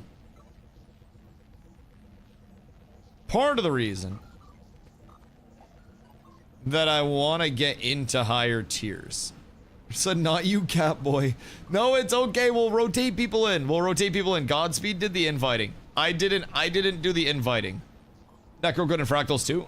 I think everything can be good in fractals. I don't know how they are on like the highest end of things, but fractals, at least like on the tier 1 level, are honestly the hardest part is jumping. In most of them, any of them that do have jumping, it's usually environmental hazards over actual like mob related hazards. So with that in mind, fractals are great to run, and we have more people in guild that we're looking as well. Port is very experienced and can help bring people through. He offered to do it for me, so I'll opt him into doing it for another group. So Port can always help people through T1s and whatnot and show you guys the way through them. But they are fun. They're just little quick mini dungeons. And if you complete your dailies, then you get little reward crates that you just open up, give you cool shit that you can work towards buying Ascended with, but you also have a small chance to pop out an Ascended piece out of each of your daily reward crates as well.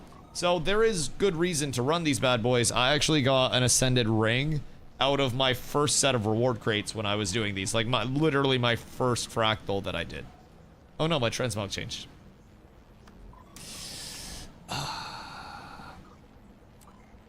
Wait. No, I didn't save it. Oh no. Oh no. Everything's terrible. Everything's ass. I think it was this. And then...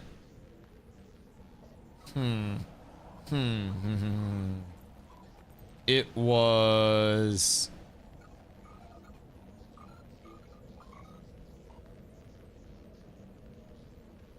I feel like we have to go white base with the yellow accents, but I don't remember which yellow it was. Why can't I see my other dice? Is it because I'm in the fractal area that I have to like freeball off this? I think it's lemonade. It's not lemonade. It's not sand. It's not honey ice. We might be down bad. Might be down bad. This could be rough. Lemon? Not lemon.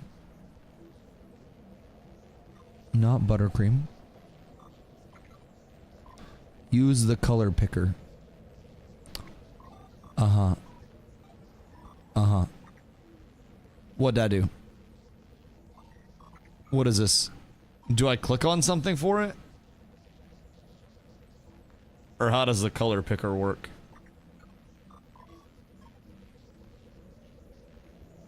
There's a yellow out there that works with this kit. Go first tab top with the helmet. And get the color of the current gear.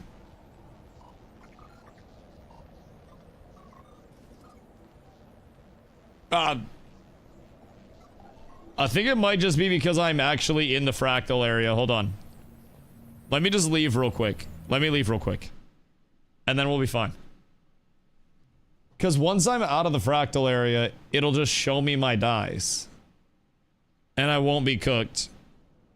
What do we have here? Let's see. Oh, wait. here. And then we go wardrobe. Okay. Get equipped fashion, perhaps? Ah! That checks out.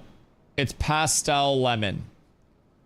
That checks out, boys. We're so up now. Okay. Okay. We're actually beyond up. So first thing, I have to switch these bad boys over. Do I want to run the spiky pants? Because I feel like spiky pants are clean. These are also kind of crazy, though. I feel exposed in those. I feel like it's got to be spiky pants. I feel like... Or this. I think we can make this work, actually. I think we may be able to go absolutely crazy on it. Because if we go... Right. And then we get the pastel lemon. Pastel citrus. Lemon. Pastel lemon. And then we go here and here. Oh. Yo, Galzeth. I appreciate you, dog. Much love. Thank you. I hope you're having a splendid day yourself. It's been a great one on my end so far. Right now, I'm... Oh, shit. Wait, actually, that doesn't look bad. That doesn't look terrible at all. I feel like that might look better than the alternative. Chat, is this hard? I feel like this kind of goes hard. I think we're rocking this right now. Okay.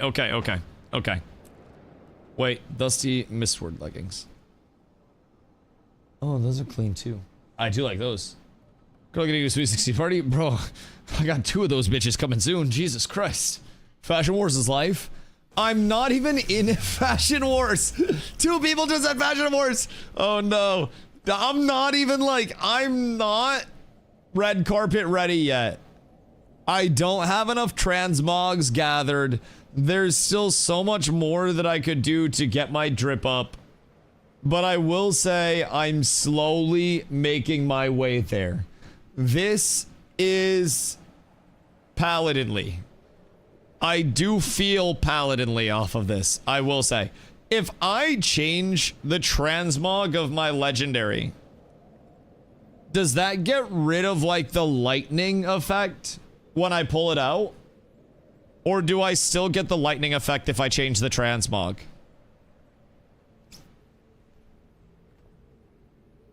Because that would be a game changer.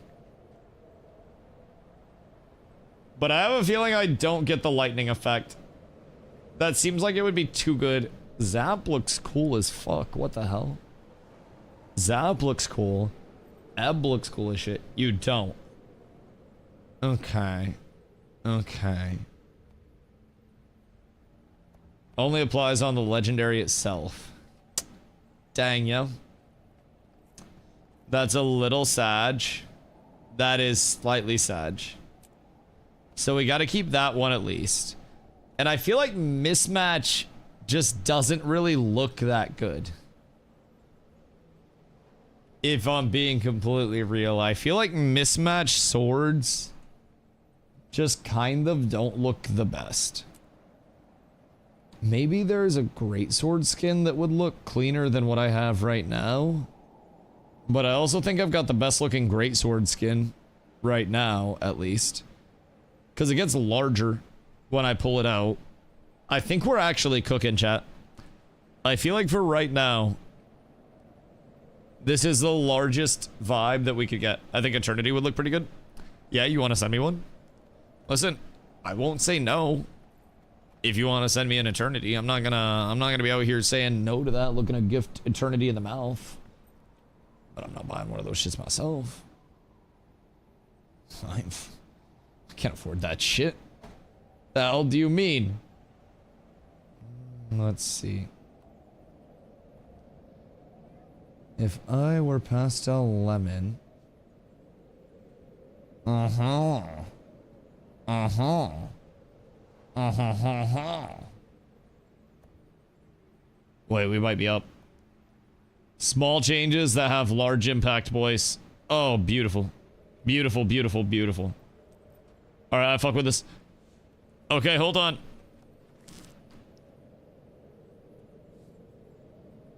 Oh. Okay. I thought I fucked it up. My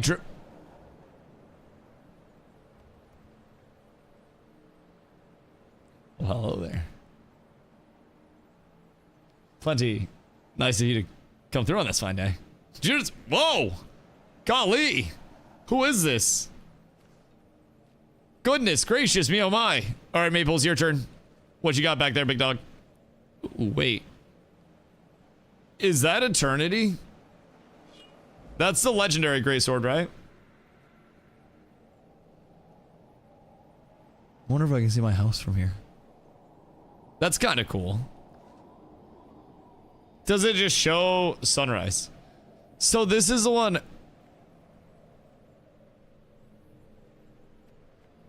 You get sunrise and twilight to get eternity. Okay. So sunrise is always like that. And then twilight is always dark and spoopy. And then eternity basically adapts to the daytime. Once you have both of them. Is eternity the most expensive? I'm getting cooked right now. I did Steam download. Oh, that's okay. That's okay. We'll wait for you. I have to go through the Guild Wars philosophy blog post anyway, so you have a minute. Eternity's like 3K. Fucking chump change. Chat. If everybody in chat right now sends me 1,000 gold as a birthday present, I could buy so many legendaries. Literally, just think about it.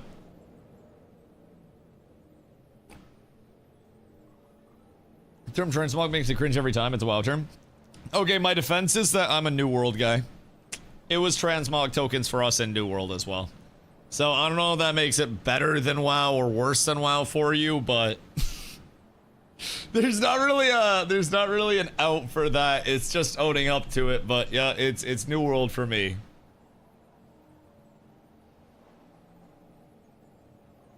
Leon, thank you for the hydrate, my goatski. I appreciate you. All right, give me un momento. Was New World your first MMO? Nah, I mean, so ads. Okay, cool. Hold on. I'm gonna smoke real quick and fill up my water. Un segundo, chat. I'll be right back.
Good day.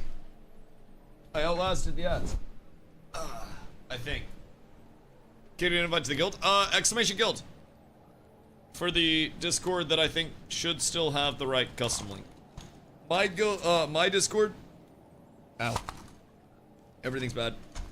My frequency, Jesus Christ, my frequency. My Discord frequently loses a custom link. Just smack myself in the face with my birthday hat. So hard that I think it gave me CTE. Frickin' forgot the English language. Alright, let's get this situated first. This has been proving to be one of the toughest challenges of the birthday stream so far. It's how to navigate... the string just broke. Well, I got a stack ready to go. I had a feeling we might end up breaking a string or two over the course of the day. Number 2 comes in.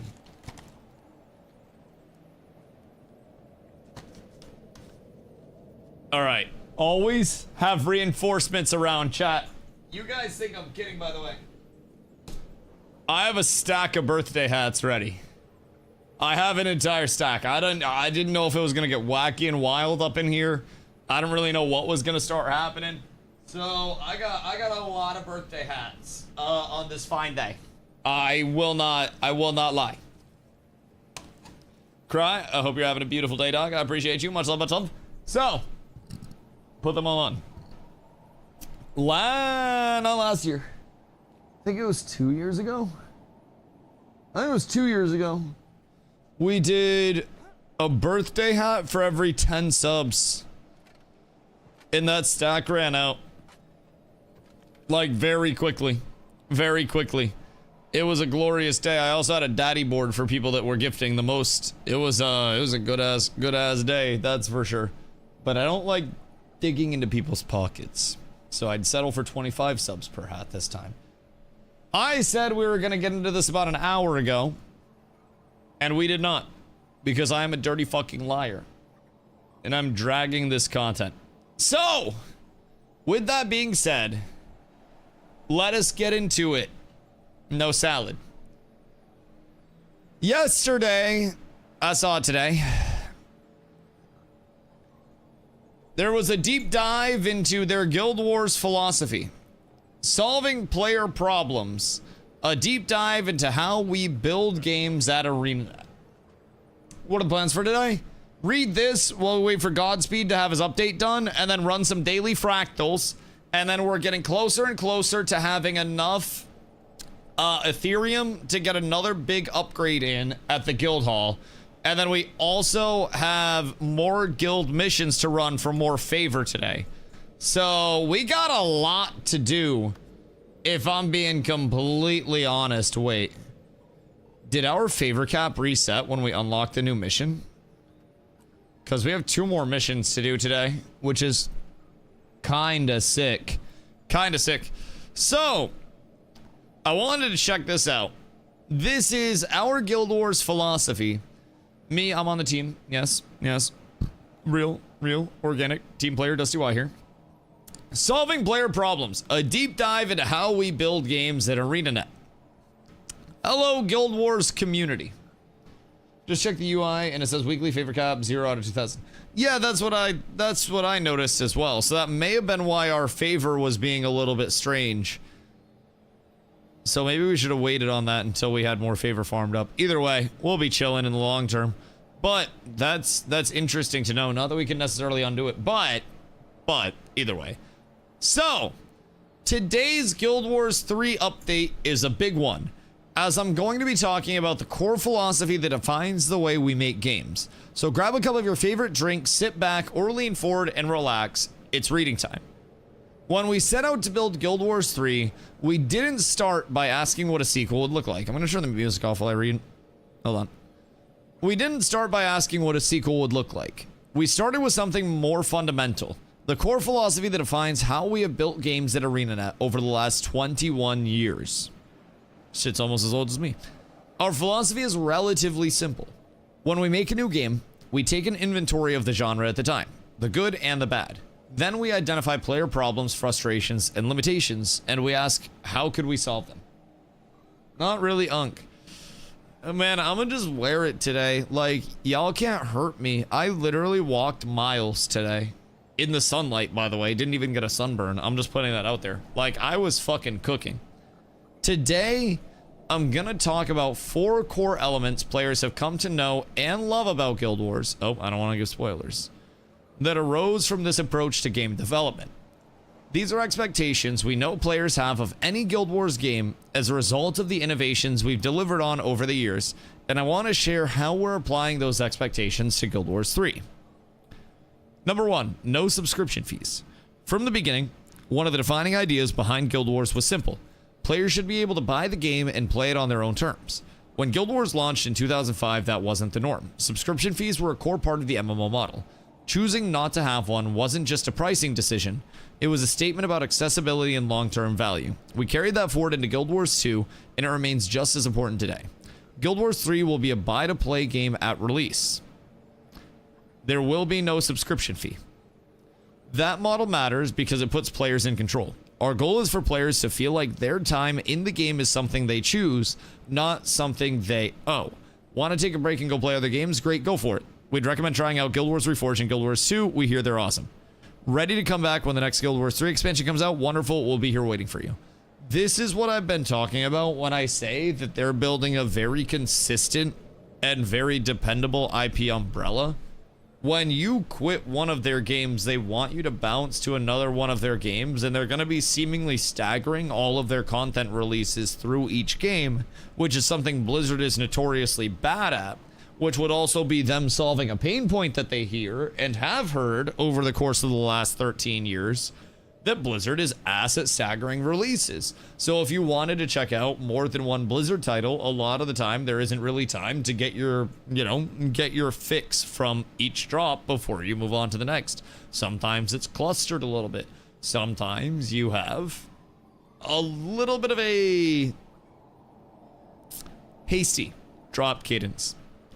And I feel like if they can manage this and they stay true to yearly expansions for Guild Wars 2, stagger it with 6 months, a yearly major update for Guild Wars 3, whether it's an expansion or just a major update, and then every 3 months or so within that, you have smaller updates that are coming out. So each game is getting, balance fixes, bug fixes on a 3-month cadence. And of course, not just radio silence in between, but 3-month small updates and then yearly big update. I feel like would be the ultimate stagger for the IP that would allow them to retain so many players. And that's not even factoring in Reforged getting any updates. That's just Guild Wars 2 and 3 staggering on a 6-month cadence. And even if they just did, they could go so many fucking routes with it, if I'm being real. They have so much at their disposal. But just saying there won't be a subscription fee isn't enough anymore. We've been looking carefully at the newest round of modern MMOs and the broad array of live service games that often look suspiciously like MMOs, and seeing how subscription-like systems have evolved. Yo, Alchemist, what up, dog? We're checking out an article from ArenaNet, the devs of Guild Wars, about their whole general philosophy about Guild Wars development, which I really love hearing about stuff like this. Those that know that when I was in Ashes of Creation, I interviewed Steven, the founder of Intrepid and all of that, like directly before everything crumbled, like literally a couple weeks before everything crumbled. So I like to very much get inside the, inside the mind of the developers that are making the games. And I've really enjoyed what I've heard from ArenaNet so far with pretty much every publication that's come out, every video, every article. They just seem very rooted in the right things, at least for me. I've enjoyed their prioritization a lot. I enjoy their approach to solving pain points because I feel like it ages your games like wine. And you almost see... It's a stream PC, it doesn't need that. You see that with Jesus Christ. With Guild Wars 2 being relevant with the WoWs and the Final Fantasy 14s and the OSRSs 14 years after its release. And there's almost like this perceived gap in tier of the big three and then the ESO, BDO, Guild Wars 2. I think Guild Wars 2 might be in a tier of its own where it's not quite on the big three level, but it's also established a little bit past the ESOs, the BDOs, the BBCs, the BBLs. I feel like they might be the A tier, the big three, or the S tier, and then it's B tier underneath that, or lower depending on where you go. Tuesday, I appreciate you, brother. Much love, much love. I am very well. What about the BBW? I feel like ArenaNet's above it. I feel like ArenaNet is on a higher tier than the BBW. I will say. So, basically, what I've liked about this so far, they seem like they want to really keep their IP insulated. And I say insulated in a sense of just kind of not having players leak out. And I like that as a long-term approach. I think combine that with them solving for pain points, you have really fun games. So, let's see. We've been looking carefully at the newest round and seeing blah, blah, blah, blah. In many newer games, the subscription, Jesus Christ, the subscription hasn't disappeared. It's been reshaped. Paid battle passes, paid recurring seasonal tracks, and similar paid systems often function as a new kind of ongoing fee. That model works for some games, but it's not aligned with how we think about player freedom in a Guild Wars game. It's a form of subscription fee hidden inside of a neat optional package that obfuscates the subscription from the player. I think battle passes also really hit FOMO quite hard, which one thing that I've really heard is, and honestly one thing I've felt, is that FOMO is not at the forefront of Guild Wars development. Now, there could be something said about, you know, you kind of feel bad if you don't have a certain build or inventory slots for quality of life, but those aren't inherently FOMO. I feel as though them having quality of life and having expansions that bring in content is far different than trying to capitalize on FOMO. And battle passes for me, very, very, very, very, very heavy FOMO. Satisfying existing players more than trying to cast a wider net at the cost of current player dissatisfaction. Yeah, it's almost like if you establish a market and you keep appealing to that market, then that market will continue to spread because positive word of mouth generates a lot of long-term buzz.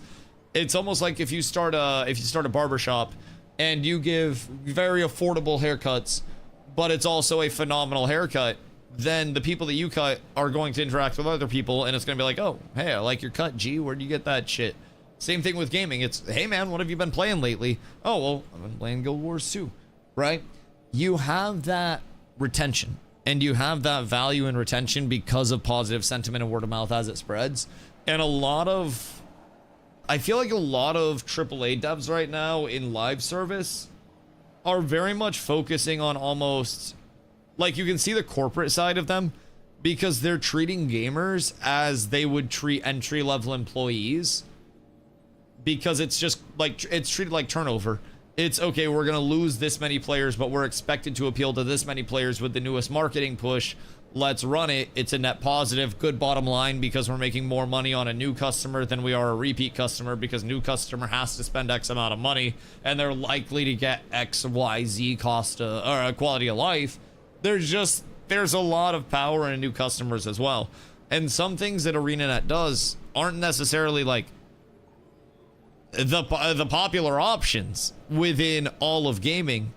They're almost these commonsensical practices on the gamer side and the consumer side that aren't necessarily commonsensical in the trying to milk your community for as much money as you can, which I think might be why they've got so much consistent money coming in from their community. So some games, it felt like the battle pass was required for keeping up with power. Yeah, I mean, battle passes where there's power creep is a completely separate level as well. Even in a standpoint of shit, like, I was thinking about it in a harmless way of, like, say you get a Fortnite battle pass premium track, right? And that shit has exclusive skins that you can only get from that paid Fortnite battle pass. Then you're gonna be feeling kind of bad if you don't get the skin that you want because it's locked behind that. I feel like even on a harmless level of just cosmetics, paid battle passes as a whole are just such a slippery slope. Then you go with pay for convenience or like quality of life stuff or actual power scaling stuff. It's a completely different level. Google could have made so many improvements, but instead they made it for other platforms to get more people and not just to existing players who they lose. And they spent a lot of dev time, which is finite, right? Because you only have so many developers that can work so many hours in the day legally because you're not allowed to chain people to their desks for whatever reason. So they spent a lot of valuable dev time on swimming, which, by the way, how much did we actually use swimming in New World outside of the tutorial? You didn't, because 99% of the map was designed without swimming in mind. And then they were just like, hey, we have swimming now, which I still think was prepping for future games on the engine. And I think they had kind of scrapped New World as a whole beforehand and just made it a testing ground for future games. But then they also scrapped LOTR MMO. So we don't even really know what the play was there. But same thing, the port over there, I mean, it cost dev time. It did a great thing in injecting players into New World. But at that point, it was already kind of like too far gone, because then those players wouldn't have been retained. So it was almost like, shit, people wanted to say the Steam early access of Ashes was cash grab. The whole New World console release was also looked at within the community as a bit of a cash grab from AGS at the time, and we saw it as a large red flag. So Conquer, I appreciate you, dog, much love. But I 1,000% agree. Not enough slop, I'm playing free to play, so I ain't complaining. Oh yeah. That Fupo was actually talking about the same thing, where it's like inventory management is cooked, especially if you're not trying to spend a bunch of money on bag slots because you're not sure if you'll stick with it or not. And you don't just want to be like forced into that. Taylor, thank you for following. There's definitely a good bit of a learning and management curve when you think about inventory management as well. Ooh, bro, it's a different level. So, when we say Guild Wars 3 won't have a subscription fee, we mean it. No monthly fees and no battle pass subscription fees. Just buy the game and play when you want. If we earn your trust and you feel we're delivering experiences you'll love, we'll have expansions and other things you can buy from us if you think they're worth your investment. No pay to win. Blessings. Blessings. Bro, they say fully funded till launch. I'm gonna leave. I swear to God. Yo, Alec, thank you for the hydrate, dog. I appreciate you. Much love. Speaking of other things you can buy from us, this one's pretty simple.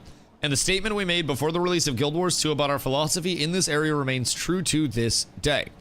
We think players should have the opportunity to spend money on items that provide visual distinction and offer more ways to express themselves. They should be able to spend money on account services and on time-saving convenience items, but it's never okay in a Guild Wars game for players who spend money to have an unfair advantage over players who spend time. That wording to me is a little weird, because they say time-saving convenience items and then an unfair advantage over players who spend time. But if it's time-saving convenience item, then that's literally an advantage over players who spend time, because you have to spend less time per time spent for reward. Like, if I can do what you do in 30 minutes and it takes you 8 hours, then that's obviously a huge advantage for me. Because I have to poop. Thank you, brother. I appreciate you. I hope you're having a beautiful day. What'll be the time-saving convenience items? That can be a very slippery slope. Likely aligning with Guild Wars 2 time-saving convenience items of the infinite use crafting tools, which I need to get glyphs in. Gravon, I appreciate you.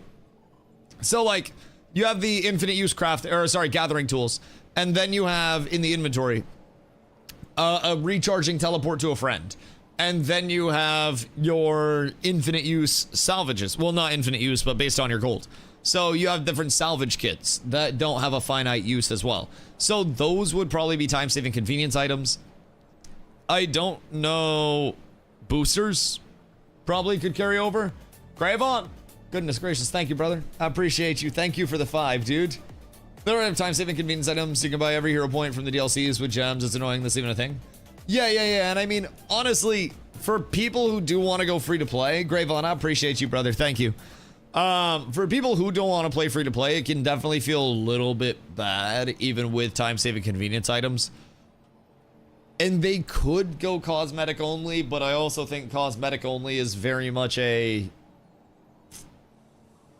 high risk of not having consistent support. But even with the Guild Wars route, fashion is pretty much their true endgame, right?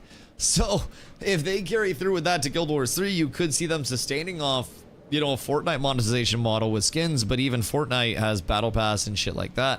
So there's a lot more outside of just skins with Fortnite. Now, they do have such an immense amount of skins in rotation with Fortnite that they're able to do it. But then you look at things like League. League also, Riot's known for not having pay to win and shit within their game. But with League, you can pay to unlock. Here, Legends? Legends? Is it Legends? I think it's Legends over there. That would make sense because League of Legends, not Heroes. That's Dota 2ski. Old habits die hard. But you can pay to unlock your agents or legends or whatever the fuck they are and save time over there. So even with Riot's monetization, which is known to be very not pay to win, there's definitely a level of you can pay to save time. And I think that inherently gives you an advantage over players who spend time. And I think this, I don't have the screen show. I think this wording to me, this is the only thing that I've read so far that's been a little bit, I don't even want to say weird, because I understand what they're trying to say, but I feel like they should just wear it and be like, our goal is to minimize the amount of disparity between those who spend money and those who spend time. Or minimize the gap between those who spend money and those who spend time. Because there will be. Even if I don't have to go through and basically like buy a bunch more salvage kits and shit like that, I feel as though, didn't know you could do this, you just saved me a lot of time. Exactly. Exactly. Exactly. And that's, again, that's a slight advantage. So I feel like this in itself, just this sentence, I feel like they should just wear it and be like, our goal is to minimize the gap between players who pay and players who just spend time. There will be. Even if somebody, hear me out, is a free-to-play player and they're new and they see that I have all these bag slots and that I have all of these salvage kits so I can go through and salvage infinitely, and then I can go through and gather without my gathering tools breaking, and then I can teleport to a friend whenever I need to teleport somewhere.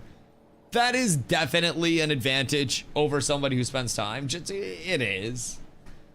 I work between 80 to 90 hours a week. People who have time to spend have an advantage over me. Why would you work 80 to 90 hours a week? Goodness gracious me, oh my. Golly. Golly. But you probably have an advantage if you don't die of stress that you'll be able to retire before us. Healthcare. Oh, fuck, dude. God damn. Well, appreciate you. God, that sucks.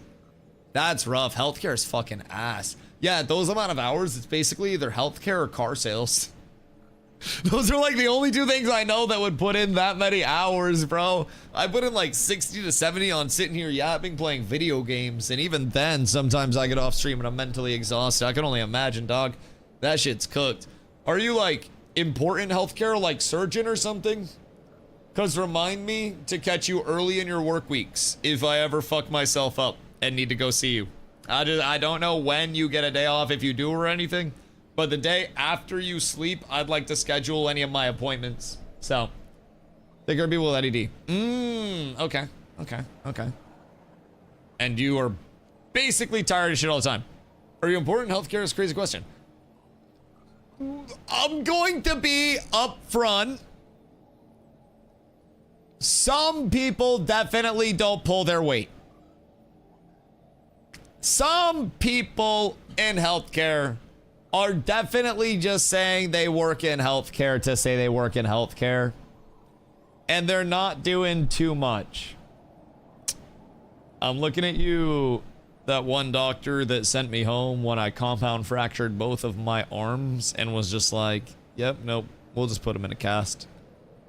I work in healthcare. People like Godspeed. God damn it, Godspeed. I'm also a healthcare employee, but on the IT side of the house. Currently working outside my hours because it's healthcare. Are you still doing the same thing you did before, Skibby, where your largest nightmare is pushing an update because it takes like 17 million years and then everything goes wrong? With no audio and Dusto on second screen. God damn it.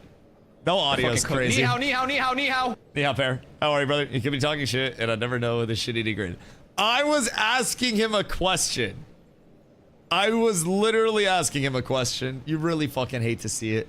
You really hate to see that shit. At a working hospital, happy birthday. I appreciate you, brother. Thank you. Much love. Gosh, freaking heckin' dang it. Every time I try to ask somebody a question, they're just muted. All the time.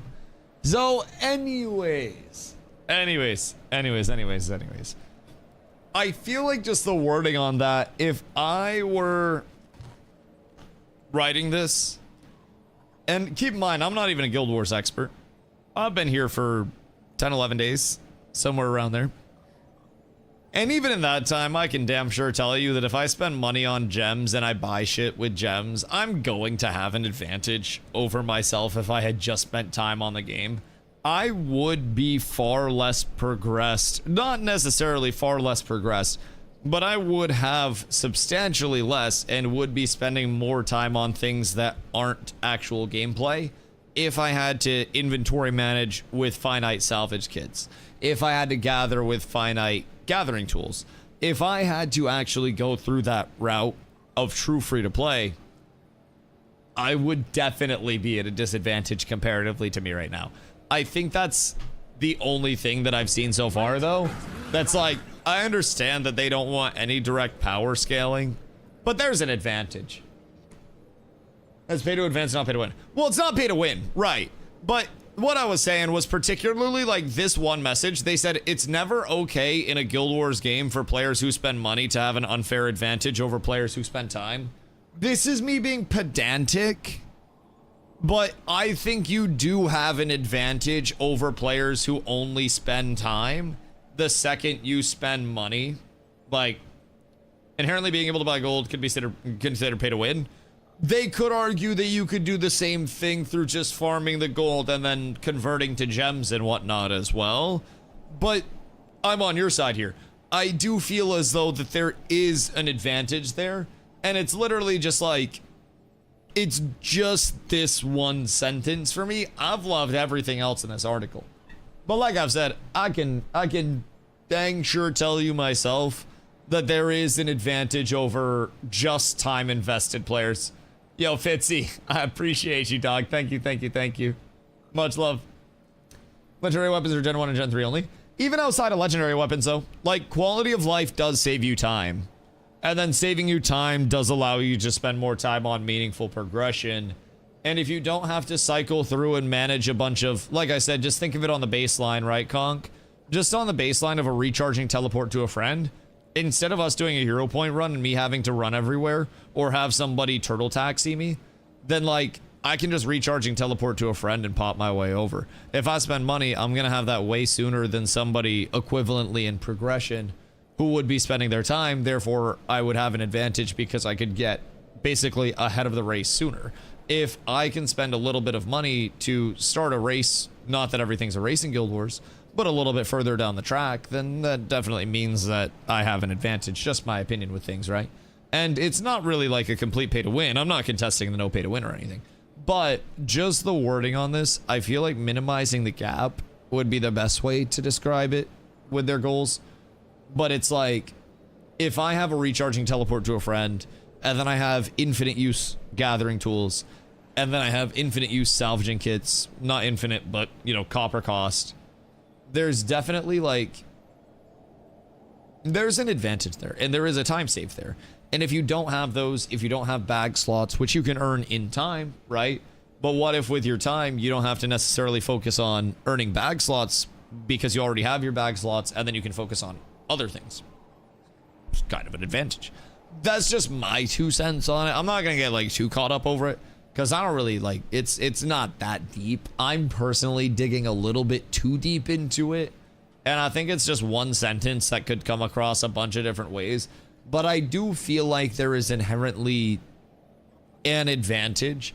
They're saying of an unfair advantage, could also say like, what I'm basically establishing too is that there is an advantage. It's just a matter of how large the advantage is, and they're trying to stop it from getting to that unfair point, which I think is the most likely part. Like, there is going to be an advantage, but maybe they feel everything's still fair because of the horizontal prog with it, and it just saves time. Either way, respecting your time and investment.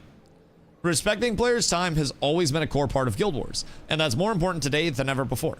One of the most common perceptions about the MMO genre is that the games require massive time investments to play. Historically, MMO engagement has been viewed as an experience like a second job, where players spend large amounts of time preparing to have fun before they can actually engage in the fun parts. Only have 30 minutes to play, don't play an MMO, you'll need that time just to organize your inventory. Okay, hold on. Okay, hold on, Guild Wars 2. Okay, hold on. Okay, hold on throwing stones in a glass house. Let's slow our roll a little bit. Let's just take a step back there. I literally spent 30 minutes organizing my inventory today. I'm just putting that out there. I spent, I think, maybe more than 30 minutes on stream organizing my inventory. I'm just throwing that out there. I'm not the fastest. Anyways, figure out what content you're going to play, get your character set up, and oh no, time's up, and you haven't begun the gameplay yet. Players today have more choices than ever, and so many modern game experiences allow players to quickly and meaningfully get a return on their time investment in the game without significant barriers or preparing to have fun. That means our responsibility isn't just to create content, it's to make sure that time spent in the game feels meaningful. This has always been important to ArenaNet in the Guild Wars franchise, but we're continuing to evolve this philosophy for the modern era of game development and asking how a genre that is dominated by 10 to 20-year-old games modernizes this space. We want you to feel good about the time you invest, whether you're playing every day, only have an hour or two every week, or coming back after a long break from the game. For existing fans, we've already announced that there will be a new Hall of Monuments that connects your Guild Wars 2 account to your Guild Wars 3 account and provides a wide array of awards as our means of saying thank you and showing we respect the time and investment you've already made in the franchise. We'll talk more in more detail in the future about how Guild Wars 3's game and content systems are evolving to create a new take on the MMO that respects players' time and investment. New take on the MMO scares me, chat. Am I the only one that gets scared when they hear a new take on the MMO at this point? Because I feel like that's where that's what like Where Winds Meet and shit said. That scares me. I trust them. I just hate those words. It seems like a buzzword at this point. I think the idea of pay to advance is to let the working people keep up with the no-lifers. Issue is no-lifers pay also. Oh, yeah. I 100% agree, Elder. When everybody can pay, people will find a way to pay for it. 1000%. Just finished fully unlocking my entire Willbender tree. Well, here you go, Snow. Congrats, dog. Congrats. I got my Lumi tree up. Or I have enough points for my Lumi tree, but I haven't got my Lumi build up yet. Because I want to really continue to try to work on Willbender, if I'm being real. It's very fun, and I don't want to just like bitch out, if I'm being honest. Gonna do take on DustyWhy, 99% more Dusty and 1% more Y. Oh god, Fupo, the dust is gonna be everywhere. It's gonna clog the fans. You're gonna need such good ventilation. This is bringing us chance to set the standard for modern MMOs like WoW did. It is. It is. The only question is, what route of potentially modernizing an MMO is actually going to be an MMO and not just another genre? Where Winds Meet attempted to modernize the MMO in some people's minds. Some are still determined that it is an MMO. And that shit, it's just not. It doesn't play like one. It doesn't feel like one. And I think a lot of modern takes on the MMO, I think something that's important to keep in mind is WoW at the time of its release was kind of this mentality. It brought in a lot of casual accessibility while having a good amount of grind that was based on the EQ model and brought in a lot more accessibility than people perceived with EQ. And as a result, you had it take off. Word of mouth spread, cultural phenomenon, people got into it, and at the time, every single player that hopped in from level 1, it was an engaging experience. Now we go back and we play that combat system and it's like, oh fuck, with all the add-ons and the weapon swing timers and shit like that. When people were truly figuring out that combat system, it was magical, man. There were keyboard turners, there were fucking arrow key turners. It was remarkable to actually witness. You had people clicking their abilities like mad. I'm pretty sure if I don't even want to know if people were clicking their dodge in Guild Wars 2. I'm not gonna lie. Every modern MMO I've played has been too focused on PvP. As a PvP enjoyer, I also really agree that your healthy player base on a consistent level is going to come from PvE, and PvP needs to be something that's a very appealing side, but it's the mashed potatoes and gravy. It's not the turkey on Thanksgiving, right? It's not the big front of the game. And if the only thing your game offers is repeatable PvP, then eventually people get tired of kicking the shit out of each other because there's always that one guy that kicks the shit out of everybody else, and it just transitions down the line. because you have a small fight at the top, and then you have other people that are just kicking the shit out of other people, right? There are tiers in it, and everyone at the bottom of a tier feels quite bad. So then they look to take it out on somebody in a tier below them with PvP exclusive games, and we see it with pretty much everything, where there are definitely groups that won't compete on the top tier, that'll drop down a tier specifically so they can get shots in. They'll move back up a tier when they think they're hot again. They'll get shit on, and they'll move back down. And it's the PvP cycle, right? Just straight up is. And when you put that into an oppressive open world state where, you know, players like me that are here all the time, that when there is amazing PvP, will PvP everywhere all the time, and you put them with casual players that really just, you know, play a couple hours a day and are super busy, it's going to be tough. It's going to be very tough. So, no setting standards for new MMO. All the companies currently are just iterations. True reset will not happen until VR, AR is more everyday life through wearables. New take on an MMO isn't really going to be that dramatic. Just don't see it happening. I also think that most things in MMOs have kind of been done. It's just how you assemble the puzzle, if that makes sense. It's like you have a ton of different tiles, and every tile is completely unique, and how you combine those tiles unlocks a certain combination. And every developer is trying to figure out the magic mojo and the tile that's like instanced PvE and the tile that's open world PvE. And they're trying to figure out where within the ultimate puzzle that it fits. Crafting system, player to player trade, vendor acquired goods, repeatable treadmill content versus one-time completable content, cinematic story building content versus filler content that's meant to be, you know, enjoyable high action driven content, right? And I think it's almost the same thing with movies, where nearly every movie type has been done, right? And even like found footage shit, all that stuff, it's been done. There's not really much that someone can do to completely reinvent stuff. You can shoot with a better camera at a different angle. You can show somebody's boobies that haven't been shown yet. That'll get you a few clicks. But like, there's not really anything. It's not like you're the first movie to ever show tits. It's not like you're the first movie to ever be found footage. It's not like you're the first MMO to ever do exploration. You're not the first MMO to do questing, fetch quests, gather quests, kill quests, PvP quests, PvE quests, open world quests, instance quests, raid quests, dungeon quests.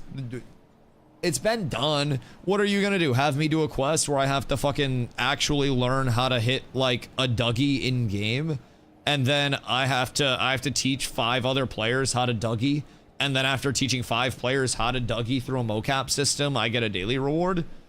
Like, I will if you send me the mocap stuff, but other than that, how are they gonna implement shit like that? There's no way that they can really reinvent questing or exploration from the ground up. The movement system, being an Unreal Engine, is going to present vast differences between what we have now in Guild Wars 2 and what there will be in Guild Wars 3. And I think we're going to see sprinting, sliding, jumping, bee-hopping. Wall running is a possibility. I think we'll see wall running as well. Gliding. We're going to see a lot of that movement carry over, and that's going to be phenomenal. But even then, I swear to God, if I hop in and I run to a hill and I start sliding down and I'm like, oh, this is Fortnite slide. Fubo, I'm gonna crunch my nuts because I got the Fortnite slide down the muscle memory. It's gonna be interesting to see where it goes. So I really think, like you said, reinvention is hard right now. And I think, again, this is me being pedantic because I like to be pedantic. But I feel like everybody is kind of just assembling the pieces in a unique way. And it's like you're doing tiling on a shower, right? But you have so many unique colored tiles, and how you assemble those tiles is your total product. Any 2 developers could assemble those tiles differently. Any 2 people could. And if ArenaNet can do it in the magical way that unlocks the key to heaven, then great, you have an amazing game. But so many developers are trying to assemble it, and they have all the tiles. They just assemble it in a way that comes out a little clunky, and not everybody likes it. Vibes, what up? Can I get an invite to the guild? Yeah, what's your in-game? And then make sure you can join the guild Discord as well. Exclamation guild for that one. Anyone know what I should choose from skirmish chests? I do badges, usually. But I think, like Pad said, testimonies are good for hero points. I'll probably start working on those bad boys as well. I got you. Should have invite there. This will happen The road is already there. It's just time now. Oh, what's that? Big new MMO will be when AI generation, persistent world building ties into things. Where there's a rule box of what can happen, and the players will be the ones that make the content happen through organic interaction with AI generated persistent worlds.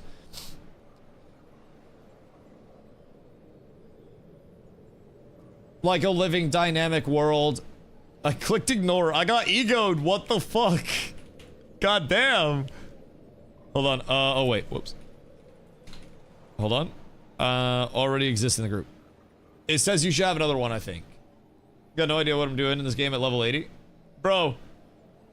Honestly, that's one of the largest, I would say, like, pieces of feedback that I've gotten from our new players in the community is that you almost get a little bit overwhelmed at a certain point in time. Whether it's inventory bloat, whether it's menu bloat, whether it's notification bloat, whether it's content bloat of there's so much to do. You know what I mean? Literal dynamic. Right. So, picture what Ashes was trying to do with the living world, but actual real-time interactions. And if we wanted to go into a world, or into a town, and we wanted to destroy stuff, we could physically break down an individual building in real time, and that would respond to it.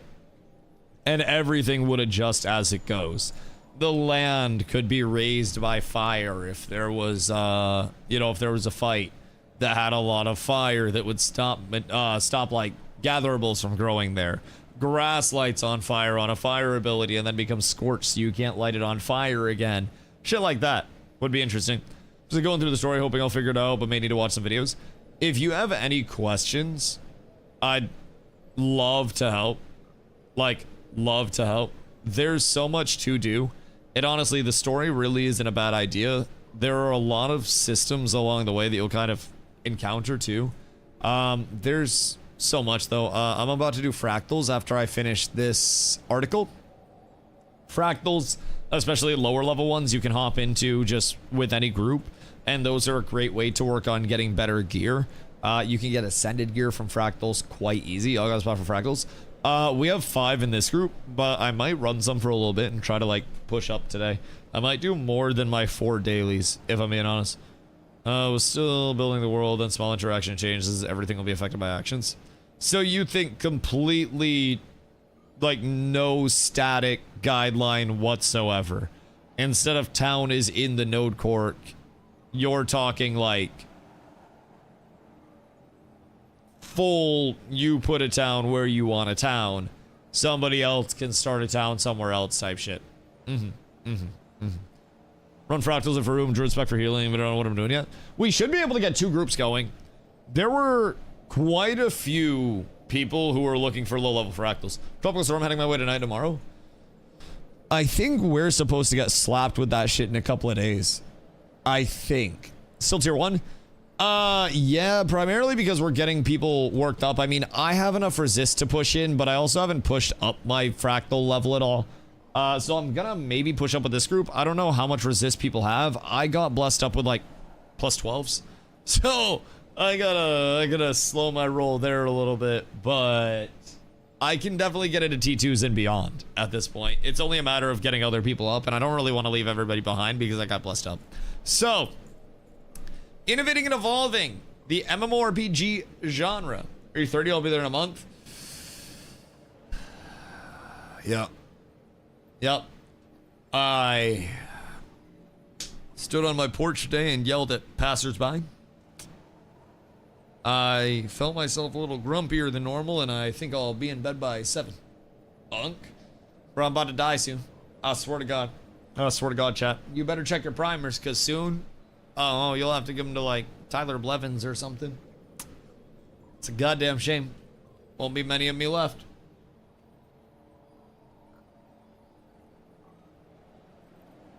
I've been drinking more water to try to offset my arthritis.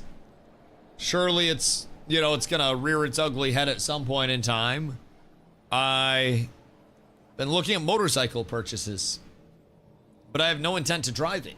I'll just stand in the driveway and polish it and talk to another person that's old while he smokes a cigarette and I drink a beer. I don't even like beer. Be a grand old time. I think it'll be great. Maybe, you know, trade in the Civic for a Corvette or something. And not drive it, because they don't really drive much. Choose a Master Salvage Kit. Save that for higher rarities. And then you can probably just get cheap salvage kits for greens and blues. If you're looking to make any quality of life purchases, or even just convert gold to gems, a copper fed for your greens and blues will save you so much time. One of the greatest things. But if you're going full free to play, you'll want to save up gold for that. Okay, so innovating and evolving the MMORPG genre. One of the most important parts of our philosophy, and one that sometimes surprises people, is that we don't aim to make direct sequels. Guild Wars and Guild Wars 2 are very different games, and that was intentional. Though they take place in the same world, each one was built to push against the conventions of time, solve player problems relevant to that era of games, and explore new ideas in the MMO space. The MMO landscape today isn't the same as it was during the development of Guild Wars or Guild Wars 2. Also, does anyone want to take my spot so these guys can run one or two while we read this? Because I'm still like halfway through. If anyone wants to fill my spot in this group so they can run, and then I'll hop in after. Oh, no, wait. Okay. I just didn't know if I was cucking your guys' time or not. I just didn't want to fuck you guys over. Leveling jewel crafting? Okay, cool. Works for me. The MMO landscape today isn't the same as it was during the development of Guild Wars or Guild Wars 2. Player expectations have changed. Technology has evolved. The ways people engage with online worlds are broader and more varied. The lines between an MMO and a live service game have blurred. The amount of time players have to dedicate to a single game, has decreased as their library of games has continued to grow. If we approach Guild Wars 3 by simply extending what we've already done, we'd miss the opportunity to move the genre forward. A genre that we've heard so many of you say desperately needs innovation and evolution. So instead of just making a sequel, we're asking the same question we always do. What does the next evolution of an MMO look like right now? Answering that question means Guild Wars 3 will be in its own its own kind of game, Jesus Christ. Distinct from both Guild Wars Reforged and Guild Wars 2. Our two existing games fall on the two furthest ends of the MMO spectrum.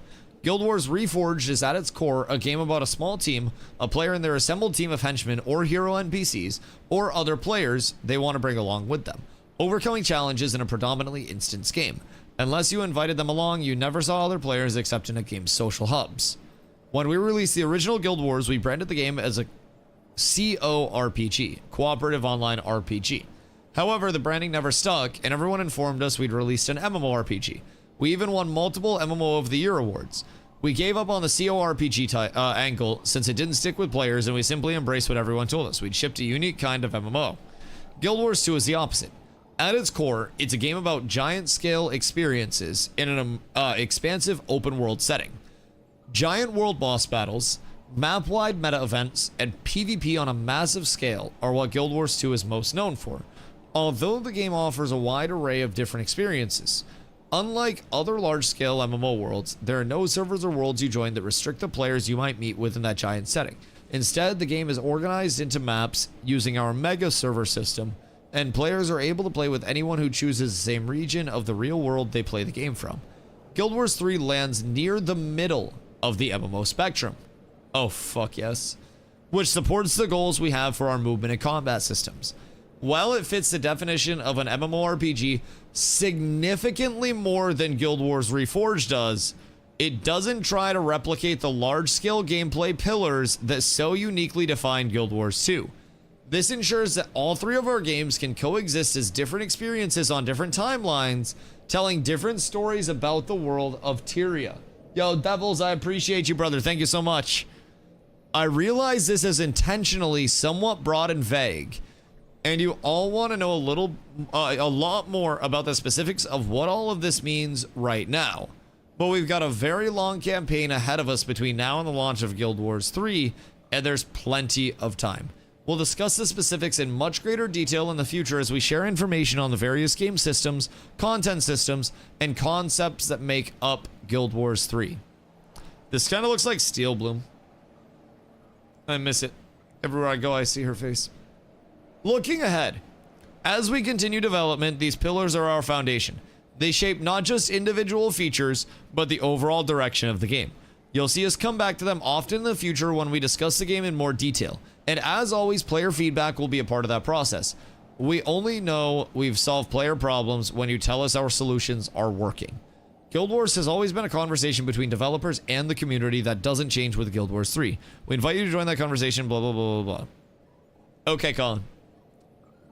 I like 99% of this. 99.9% of this I fuck with extremely heavy.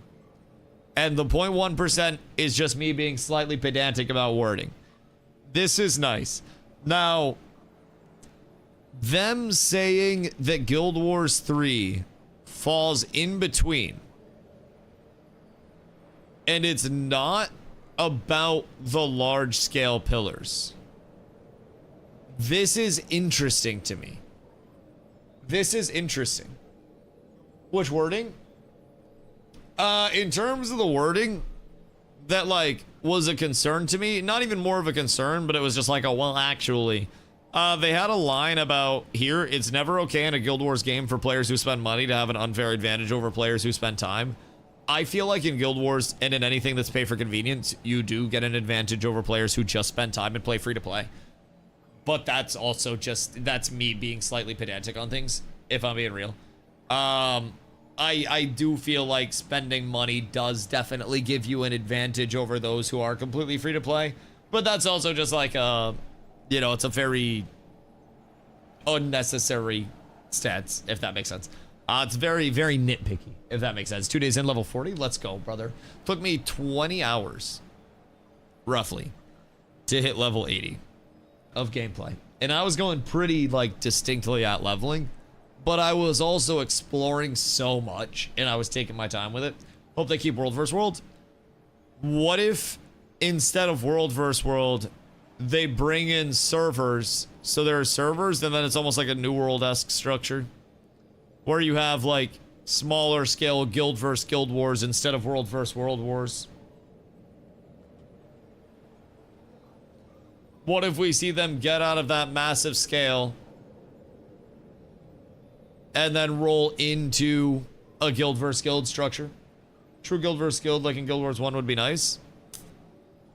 One thing that I've thought of might be GVG instead. I would fuck with GVG. GVG is much more likely. I would love it. I mean, a little shade of New World stuff, a little shade of Ashes of Creation with it.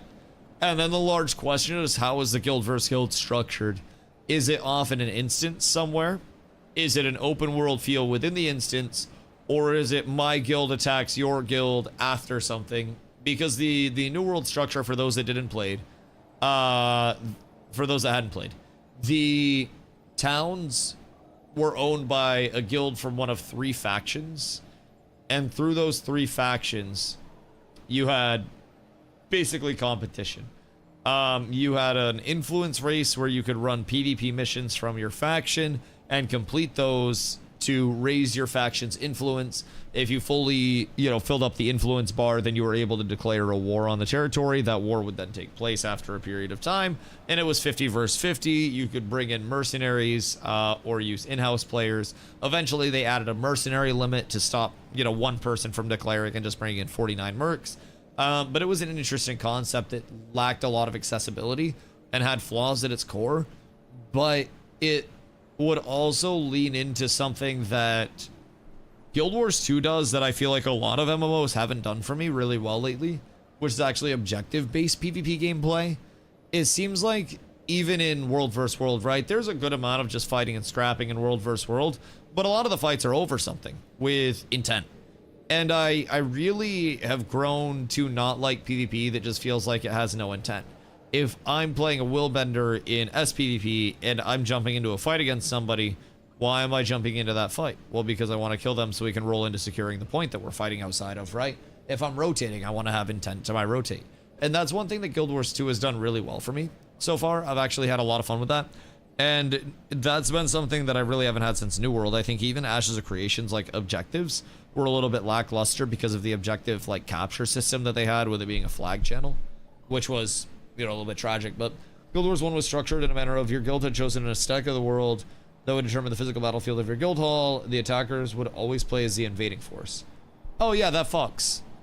And what was the whole like facilitator for somebody to invade your guild hall. And what happened if you lost? I think the largest thing I don't like about Guild Wars 2 right now is a box inside a box inside a box in my inventory. Yeah. My video will be fully going into some of these pain points. I'm going to be finishing the recording on it tomorrow. I said I was going to do it today, but I forgot today was my birthday, so I didn't do it today. I smoked bowls and went outside instead. So, do you have any promo codes? Want to buy the latest expansion? I actually do not. I wish I was more helpful, my friend. They just ended a sale recently, and I know they do sales quite frequently. There's an update that's coming in August for VOE, which is the latest expansion, and it's very likely that there will be a sale, God, probably as soon as like July, from what a lot of the community's been saying. I don't know of anything like current or anything that's not listed on the website because I have no motion. But I will say it's very likely that there will be another sale coming up with VOE. That'll be probably July to August. And then after that, towards the end of the year, I would predict another sale as they ramp up for dropping Hall of Monuments, which is going to start towards the end of the year, and then it's going to be every 2 months from there. So, possible we see a sale around the time of Steam Summer Sale too. That's also valid as fuck. That's also valid. When's Steam Summer Sale? Is that July? Or is that August? I should probably know this, but you can mutually choose to fight as a friendly match. Otherwise, it was tournament style, and in the ranked matches, your guild would gain ELO while loser loses ELO. Interesting. Interesting. It would be cool if there was some kind of, I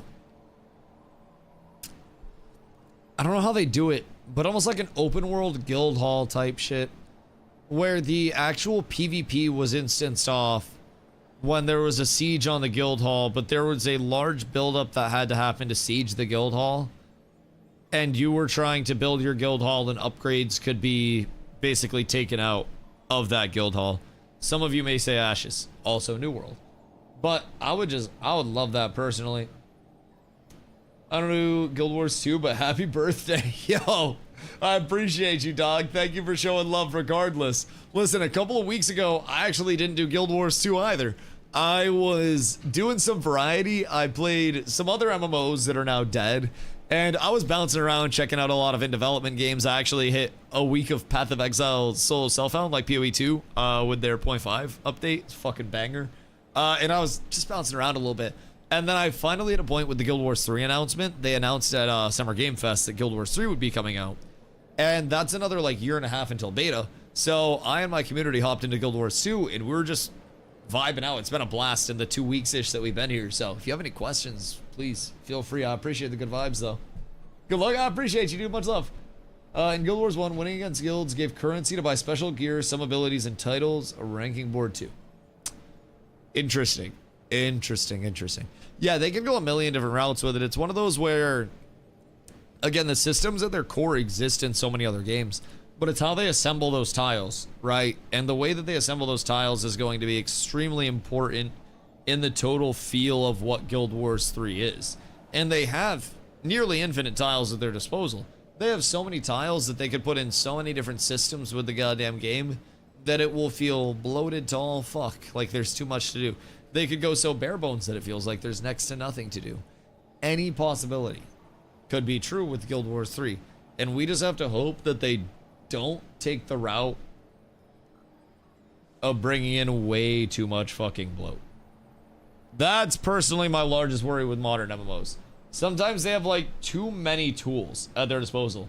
Also, chat, how's the fit going right now? Because I feel like the fit is relatively clean right now. I feel like it's, I forgot about the hat. I feel like the fit's coming along quite well. I've seen far worse on some people, especially Godspeed. All right, let me go pee real quick, and then it's fractal time, because we got to get these fractals done. It's starting to look dope as hell. Bro, that's kind of where I'm going with it. I feel like it's drippy. I'm starting to get the whole, you know, where I want the gold for the lightningy and holy vibes, because it's kind of like it's holy lightning. You know what I mean? That's the whole thing. I was doing blue previously, but had to get the aura shit. Legendaries, my boy. Doing raid soon? Yeah, I'd love to hop into some raids soon and check those out. I actually just ran into like the raid interface today. I just know nothing about them. I'd love to do raids soon. From what I've heard, it's good to get people like ascended gear, right? But with the legendaries, different Legos give you different like on wheeled effects. So with these, I have one legendary, right? So that gives me the zappies. And then in my offhand, I just have an exotic that I've basically reskinned into another bolt. So it's like a Chrysler 300 in the offhand. No infusions there. Well, I'm gonna do the AR infusions, so that way I can push up more fractals. Granted, I can't infuse this one, but how to get Legos? Are they expensive to make? Oh, they're expensive as fuck. I got mine because Hussy sent this one to me. It was a welcome gift, so that way I could look cool, because I was really vibing with the swords. It was a wonderful welcome gift. Turn, thank you for the hydrate, dude.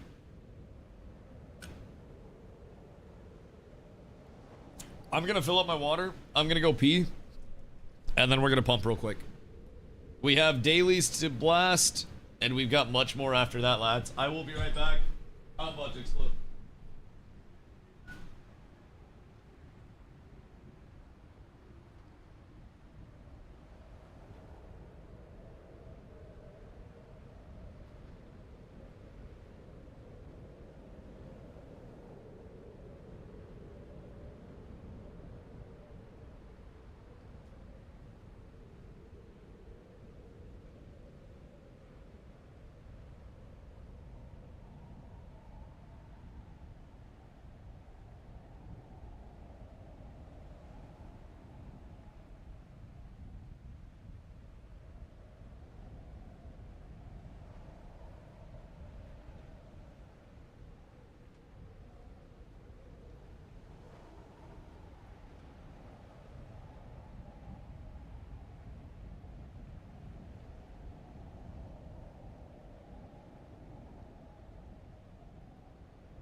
pee, chat. It's alright, we hit the trifecta. I filled up the water. I smoked a bowl and I went pee there. That was actually like the triple double of my breaks. Holy, that was phenomenal. I have arrived. There is no one to reply to. Bro, I didn't try to reply to anybody. What the fuck do you mean? Why would I try to reply? I literally did nothing. Oh shit, I didn't leave y'all with music or anything, huh? That's my bad. That's my bad. You try that Embers of the Uncrowned game or no interest? My largest interest in Embers of the Uncrowned was like the basically first, I'd say, minute and a half of the trailer. I wish I still had my Steam pulled up because I'd show you, but it was a phenomenal trailer. The actual game, I think, left a bit to be desired, but I didn't play it. I'm sure there's potential there and there are some things to look forward to, but really I think the greatest part about that game so far was the fact that the trailer has, wait, we only have 4. Godspeed! Where are you, sir? But yeah, I'm probably not too crazy about Embers, if that makes sense. Like, I'm so happy over on Guild Wars right now that I don't really feel much of a need to go elsewhere. I would love to do sponsored segments,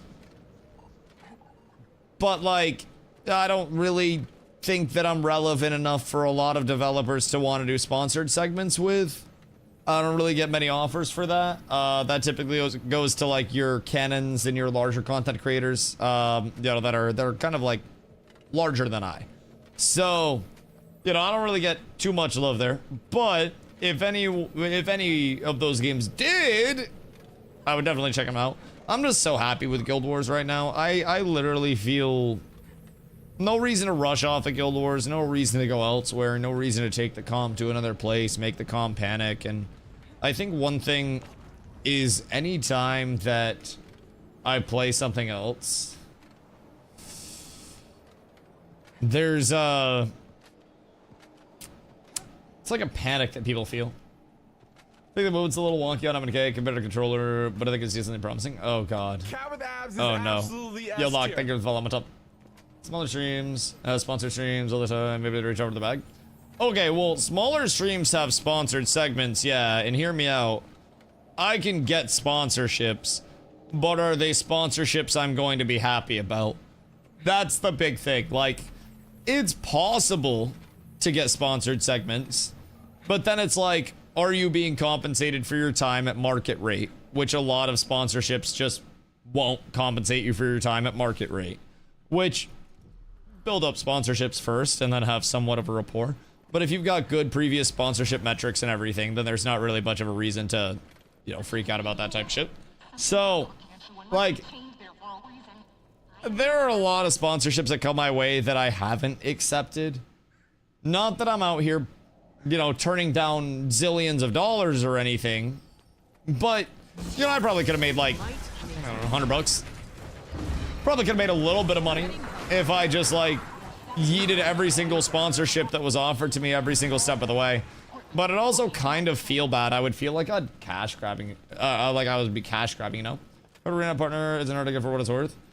I think they aren't accepting applications for it, which is kind of sad. It would be cool though. It would be cool. I mean, the thing is, like, I personally have zero limit on like how much time or anything I spend. Sorry, I'm having allergies today. I'm trying not to sneeze. I promise I don't do cocaine. I just have the windows open because it's like 75 and sunny out. It's a beautiful fucking day. And we're slightly, oh, Godspeed. You have to get the last hit on these guys. So whoever has the hammer has to last hit the fanatics, and then it charges up the hammer. And then if you, okay, I'll do it. I'll do it. Wait, hold on. What do I do? Perform a shelter. Defeat foes. Okay. Cool. So I have to, whoops. I have to kill them with the 2, I think. So try not to nuke them. And then once I get them lower, use a charge to break the cultist seal. Okay, hold on. We're up. There goes one. And then that didn't count. Okay, that's tragic. That's tragic. Hold on, hold on. Almost done. Almost done. Pop us home. Oh, fuck me. I fucked up. Where are my heals? Do I take damage while I have this thing out? Or what's the dealio there? All right, Maples. Yeah, maybe you man the hammer. I'll get the mobs ready for you to kill. Do we have to kill them with the 2 to get the charge? Or can we kill them with the 1? You're uncalled, you know? Oh, dude, I don't want to say it. Don't make me say it, man. Don't make me say it. I don't want to say. It's not good. I just turned 30 yesterday. Older than me. Old. Truly unk. You can't drop the hammer, by the way. Or can we? Guys, this guy's old. He's literally fucking older than me. Holy shit, that's crazy. Actual ancient artifact. What the fuck is this? Surprised you can use a goddamn computer, old man. Yeah, I turned 30 today. Yeah. Finding a different streamer. Congratulations if you can even make it there, old man. Oh, yeah, today's it's a bad day for me. It's a bad day. The toxicity stems from my newfound age. Lies 40. 62 CeraVe on my face. Damn. I keep forgetting I have to heal with that. If I'm being completely real. It just does damage to me all the... Oh. Alright. Alright, hold on. Maybe I should leave the hammer. Maybe I should have left the fucking hammer and then just let one of you guys take it. Any chance that there's some love that could come my way? Last time I did this, somebody else had the hammer, I'm not gonna lie. Unk status has been obtained. Listen, Unk status has been obtained, and also I'm dying to fractal mechanics because I've never done them before. I've never carried the hammer. I'm gonna let you take that, dog. I'm gonna let you take that. I've always been the one that's killing the stuff that powers the hammer. I've always had somebody else on actual, like, hammer duty. I'm just out here trying to vibe. I'm out here getting burned and shit without heals. Should have bought the druid. Good thing to learn here in the easy ones. Oh, yeah. Yeah. Before we get into something hard. Now, fractals aren't timed regardless of how high you go, right? It's just more of an increase in difficulty across the board. Which is seemingly not the worst. Really just insisting to kill with it, then press forward. You're telling me I just have to assist in a kill?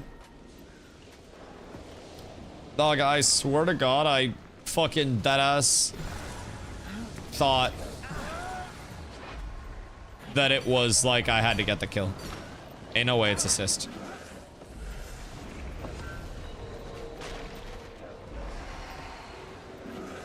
Ain't no way. Ain't no fucking way. Future mask off. God damn it, bro. That's crazy. What titles you got in game? I don't think I have any. I'm not even gonna bullshit. I don't think I have a single title yet. I don't think I've earned anything. When the icon turns red, drop it. Which icon? Because I feel like as long as I have heals, we're kind of vibing, right? Oh. I think I might have missed the icon. Oh, on the top of my head. Okay. The little hammer icon. I was looking at like an icon on my buff bar. That makes sense. That makes a lot of sense. The other icon. That shit checks out. Good to know. So there, he's getting in danger zone, and then if it turns red, he wants to drop it with a weapon switch. And then somebody else grabs it. And then mine's yellow, so we're good. Okay. You know what's crazy? I never really look at my physical character much when I'm playing games. I always talk about... I had to drop it. I always talk about something called soft vision, where you're basically looking at your peripherals all the time, and your character is kind of a debate to look at. Because if I press my abilities, I know what my abilities are going to do. It's part of the reason why I like reading chat so much while I stream. It keeps me on my toes. But you should be able to look pretty much entirely around your screen without missing much on your character, apparently, except for right here. Nothing can bring me down. And that's kind of a goddamn tragedy for me. When it hits 30, I think you die. Yo, what's up with hitting 30 and fucking dying? Defense, then offense. Is this a sign? Chat, are we cooked? Am I actually asked out on this fine day? Chat, if it's the last year, just make sure that you sub for 3 years in advance so you support the estate after the fact. We will be needing you. I don't have much of a retirement. Twitch does not offer a 401k match. So, you know, it's independent Roth IRA contributions in this bitch and hoping that the spaceships do good. So, that's where I died 3 years ago. RIP, brother. I greatly appreciate that you still find time to show up on a daily. It means the world. Hubsy! 5 estate supports. Chat. 5 gifted subs equals 1 prayer. Thank you, Hosey. I appreciate you. You're a goddamn legend. You're a goddamn legend. Don't let anybody tell you they're not. $29.99 plus shipping and handling. Hosey, does that mean I'm older than you now? Have you noticed your reaction speed reduced to 30-year-old speed? Oh, dude. Oh. Oh, God. Hold on. Were we supposed to leave? Oh, shit. I think we were supposed to leave. My bad. Back and forth. Oh, I'm holding this side down. My fault. That's on me. All right. Nothing can bring me down. Let's see.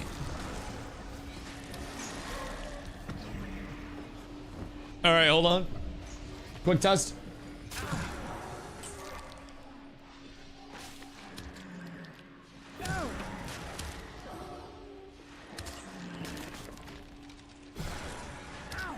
I still got it. Under 3. You just gotta keep it under 3, baby. It's 1 second per 10 years that you're allowed, and I feel like we're still doing good.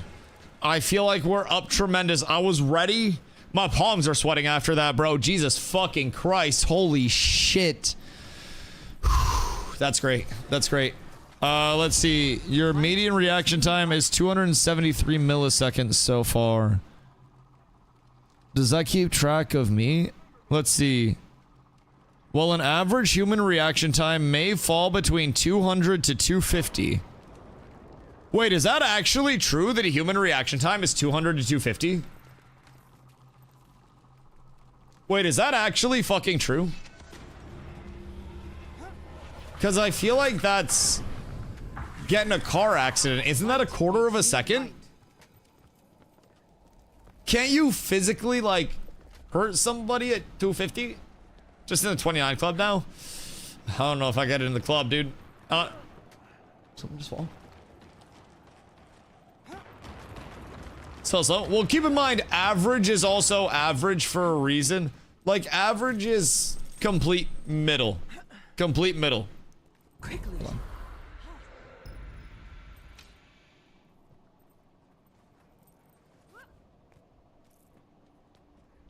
Hold on. Interesting. I'm slow as shit. I just ran it on the other monitor real quick to see what was up. I'm slow as shit. Genuinely, it's kind of a tragedy. But I'm also trying to not fall behind in game right now. I wanna multitask this.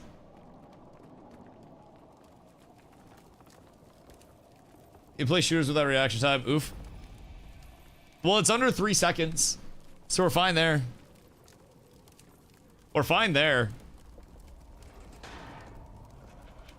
I'll lock in. Anyways. We'll do a human benchmark sub goal. I wonder how much my reaction time would differ Nothing can bring me before stream and after stream. From just like whoops. From a processing standpoint. So having 100 plus latency is a death sentence on top of? Oh yeah. Yeah. Keep in mind, small things like that, like just natural reaction time, and keep in mind, your reaction time isn't just like eyes process. it's also your entire click, your depress, your click registration, all of that, right? So I was just doing it on my Air 58 on my second monitor. Whoops, that wasn't supposed to happen. If I did it on my Super Strike, it'd probably be a little bit different of a reaction time, quote unquote, because the Super Strike is a more optimal press. Now, I could also just change the Super Strike settings to technically cheat, but mouse input is a big thing there as well. So if you're doing it on a pee-pee poo-poo mouse, then that's gonna lead to you having a different thing. Did you say it's less than 300 milliseconds? Oh, mine? Less than 3,000, yeah. Yeah, we're chilling. I got under 3,000 barely. Who's got the fastest reaction time in chat, I wonder, on human benchmark? Surely somebody out there is pulling under 100, right? Surely one of you. Take your cam with you. Let's see that mile time next. Oh, dude, mile time's nothing. I have long legs. Mile time's literally not shit. Mile times are the easiest thing that I've done in human history. I'm built for the mile. If I'm being completely real. Only thing is, am I built to talk after the mile? Am I built to have any form of existence after the mile? I don't think so. I don't think I am. I think that's where it gets rough. My average is like 200. I wonder if it'd be faster if I was like looking at my other monitor, like if I'm reading stream or if I'm reading chat. Because usually I react to things in my peripheral in terms of like changes with chat and stuff. I wonder what would happen if I was like looking at chat. Watch Pico get 179. I just got 205. 179 Sippy. I'm trying my phone. What do you mean you're gonna try on your phone? Like you're gonna tap the screen? Jesus Christ. Jesus Christ. Oh, my phone. You better be straight tapping the screen. That's crazy. Actually crazy. 180, let's go. Oh, yeah, you pull 100 easily if you're farming for one singular rest attempt out of multiple trying to anticipate. No matter who's the best consistently. Yeah, that's fair. That's fair. You could just get extremely lucky. We'd have to do like 20 per person and then batch the average. Because you can just get a lucky pull with it if you just try to pre-click and you're fishing for one really good attempt. You can absolutely cook it. Average 165. Have you had coffee today? We should do experiments. We should do experiments to see like if I'm better with coffee, if I'm worse with coffee. The best ones have been around 150. What's your daytime routine? Where did you get to this point? Like, where are you at with the whole thing? Because I might need to optimize myself a little bit. Just a smidge to see really where we're at with it. Because honestly, if I can optimize my daytime routine around that, and I can get really used to doing this while I'm on stream, then we might be in a great spot. We genuinely may be. We also need to get back in more. Okay. I'll share what I'm getting while I'm yapping with you guys. I'm pulling like an average 250 while I'm yapping and trying to read chat as well. I'm testing myself. I want to condition myself to be looking at chat and doing reaction tests, or doing reaction tests and then reading chat. And I want to see how fast I can get it while actively reading chat. So that way, the second a message goes out, I'm reacting to it. Because that's also with my bad mouse. That's also not with the Super Strike. So I could cheat with the Super Strike. Leon, what up, dog?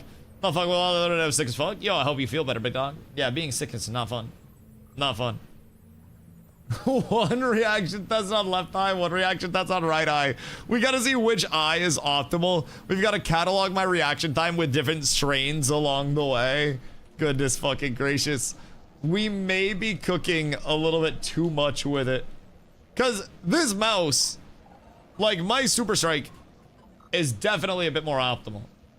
Got 154 with practice, you got it. Oh yeah, I'm reading chat too. Toby, thank you for the follow, but up. So my entire goal, it's like how Beyonce sings on a treadmill. I'm trying to do it while also reading chat. and pay attention to chat instead of just like fully sitting up, not saying anything. I'm trying to process things in my brain while I'm doing the reaction test, because that's how I play games most of the time. Even if I'm PvPing, I'm usually yapping with chat like crazy along the way. I'm 273. I gapped you while talking to chat. We gotta get you on some reaction test, dog. I'm averaging like a bullski an hour on my birthday. I'm not gonna lie, we're cooking. We're absolutely cooking.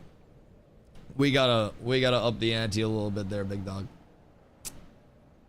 What's your reaction time? While I was reading chat, in Yaglin chat, I pulled a 256 average. So he got absolutely cooked. I like the free fall. I like the free fall. The more you do this, faster you get it, because there's got 200, then 180, so it's probably just how often you do it. Well, I mean, training your reaction time is actually a valid thing. Like, you can work on improving your reaction time through doing it frequently. Same thing as anything else. Now, some of those can also be skewed if you get a really, really, really good pull, so to say, on one or two. If you just happen to pull like a fucking 80 on one of them, it'll skew the shit out of it. So, 256, not bad for Nug. 256 on my third monitor, which first things first, hear me out. Hear me out. My third monitor is not a 1 millisecond refresh rate. It is an Office Depot display monitor. And that was not on the big boy monitor. So I do partially blame the surrounding settings. Have you hit 30 yet, age-wise? Yeah, unfortunately, I'm here today. It's a goddamn shame. It's a goddamn shame. But I'm feeling great for 30. We just did a reaction test to make sure I'm still alive. So, what was the link to that? Should have some crazy shit. I saved lives before it stopped. So that makes this quickness. You on like some Sharingan shit? What you be doing? What you doing? Average 201 across 10 tries. How was your posture during it? Was it bad?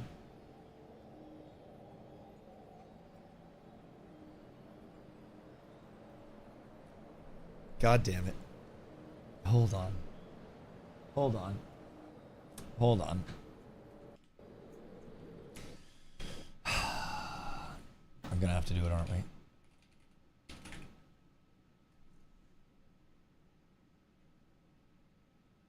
Golly. Golly. Alright. I'll give it one try with the actual mouse. This is on the main monitor, and then we gotta go back. I'll give it one try. We'll see what we can do. It's gonna be like 700. Again. Again.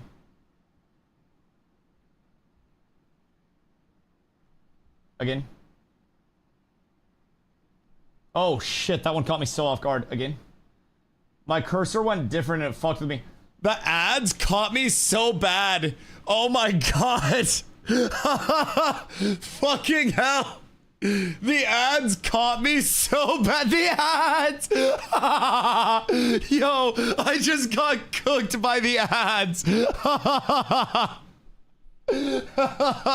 Alright, I think that's a sign to just not fuck with it anymore.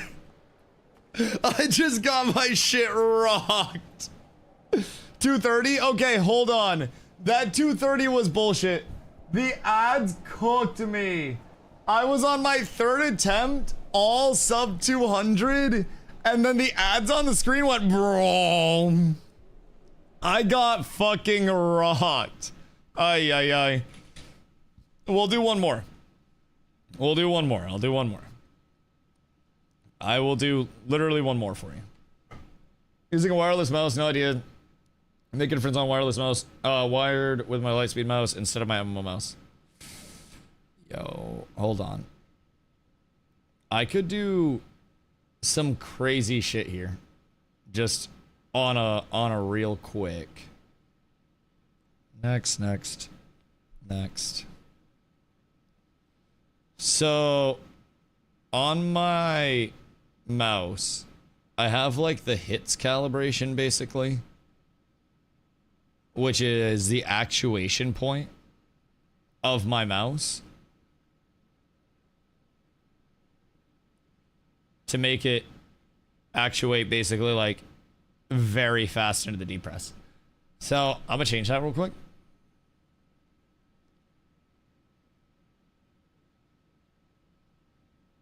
Okay, I like that. I'm gonna go right mouse button. There. Okay. Left mouse button 1. Okay. Let's see how this goes. I just changed my actuation point a little bit. So it's a faster actuation point. Let's hope I don't get ad bombed this time.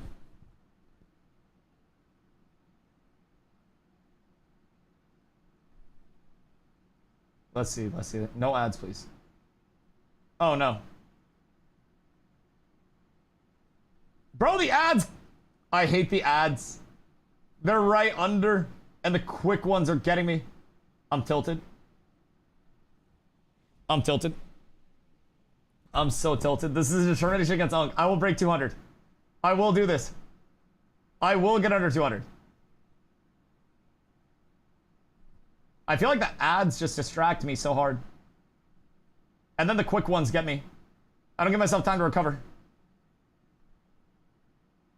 No, don't do it to me, ads.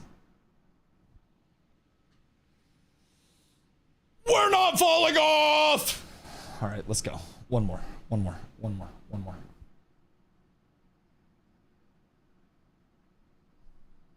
We're so up.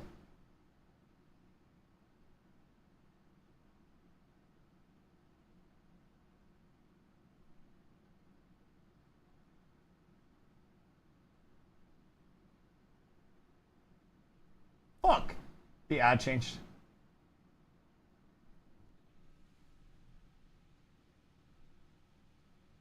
Chat, we're not cooked. We're not cooked. Consistently under 200.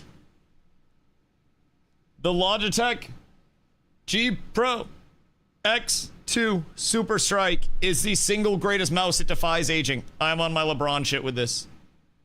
I'm on my LeBron shit. You got a wireless mouse? I have the best mouse in gaming. This mouse is a cheat code. This mouse has the fastest actuation point of any mouse. It's so gorgeous. It's so beautiful. Deals to run lowest settings on the G Pro. Oh yeah. I run a 1 on my left click and a 4 on my right click.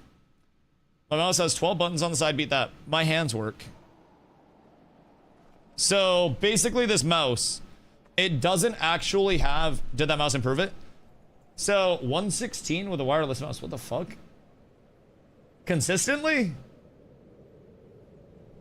Jesus Christ. God damn. Remind me not to try to reach for Hoofsy's wallet or anything. Fucking beat me. Brother will see it coming from a mile away. So, there are some things that impact it. Keep in mind, Emu. Display. So, if you're on like a TV, for example, it adds like 200 milliseconds just by default because of a TV. The monitor that you're on or your phone can have a big impact on it. Registration, so the mouse that you're on, the setup that you're on, the USB that you're plugged into can all have an impact on it. Just so many things, right? So when I first tried it, I was on my third monitor, which was an Office Max display model monitor. And I was getting like I think it was like 256 while yapping with chat. And then I stopped yapping with chat and then moved it to the main monitor, which this is still an old monitor. This monitor is probably close to 10 years old that I play on right now. I just don't like spending money. So I moved it over to this monitor. And then I put it on my main mouse. And I went down to like sub 200, 180. So. Last time I tried it, I did have an old ass shit monitor. I wonder if that's why I was bad. Well, you were probably bad because your reaction time's dog shit and you're old, but 211 not bad. Yeah, I mean, 211 still not washed. Not washed. If you are average or better, then you're up tremendous. You are doing extremely well. Like, keep in mind, very optimal setups with very fast people, like genetic specimens, are required to break 100 very consistently. And that also requires a very solid setup overall, right? You have to have a good mouse, you have to have a good monitor, pretty much good everything. What this? Wait a minute. Free reaction time. What is this? Oh, shit. Oh, wait. That's drippy as hell. What the fuck? Thank you, chat. Thank you, chat. Shit's flowing. It is. That's pretty as hell. There are also some cool weapons that you can get as well. You got 525, not bad. Not the worst. Not the worst. Just make sure if you're driving, you have somebody else in the passenger seat that also has a brake in case anybody goes out in front of you. And also give like 2 car lengths. Don't follow anybody too close because you may be subjecting yourself and others to harm. Grand chest. What's that chest? What's that? Also, make sure you guys grab and open your dailies because we have 4 of the dailies to do. So we must ensure that we are cooking those. Hold on. I think if Curler just got home or not. But it sounds like bowl o'clock. Give me un momento. It's time for a birthday bowl. Daily fractals. So what is this? Complete chaos at fractal scale 1 or higher. Okay, so these are all just the total dailies for us, right? Hoofsy! Oh my god.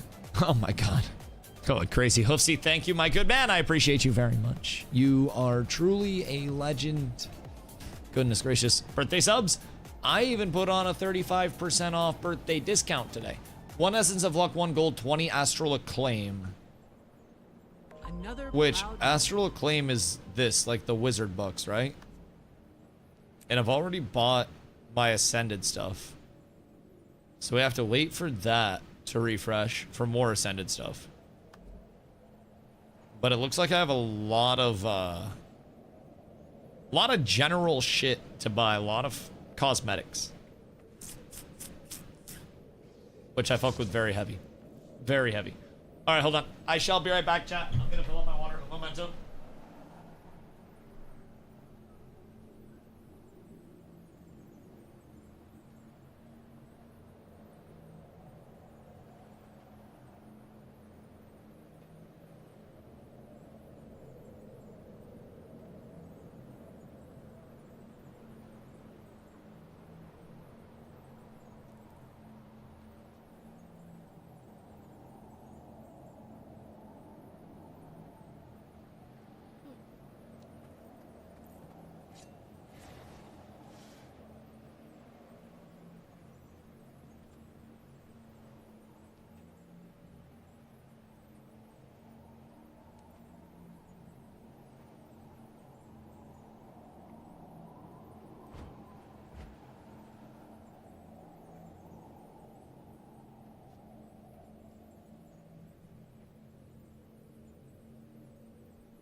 Chat.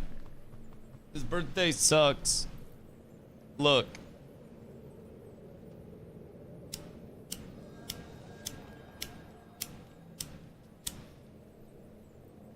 Everything's bad. Fortunately, I had backup. But goddamn, everything I love dies. Everything I love dies. So, as I mentioned earlier, I've had to heavily break out the crack lighters. I had some scriptos laying around, and these are the only consistency I have. Had to use my torch. Oh no. Flashback to oven top situations in uni. Bro, I shouldn't say this because I'll probably get myself banned from a country.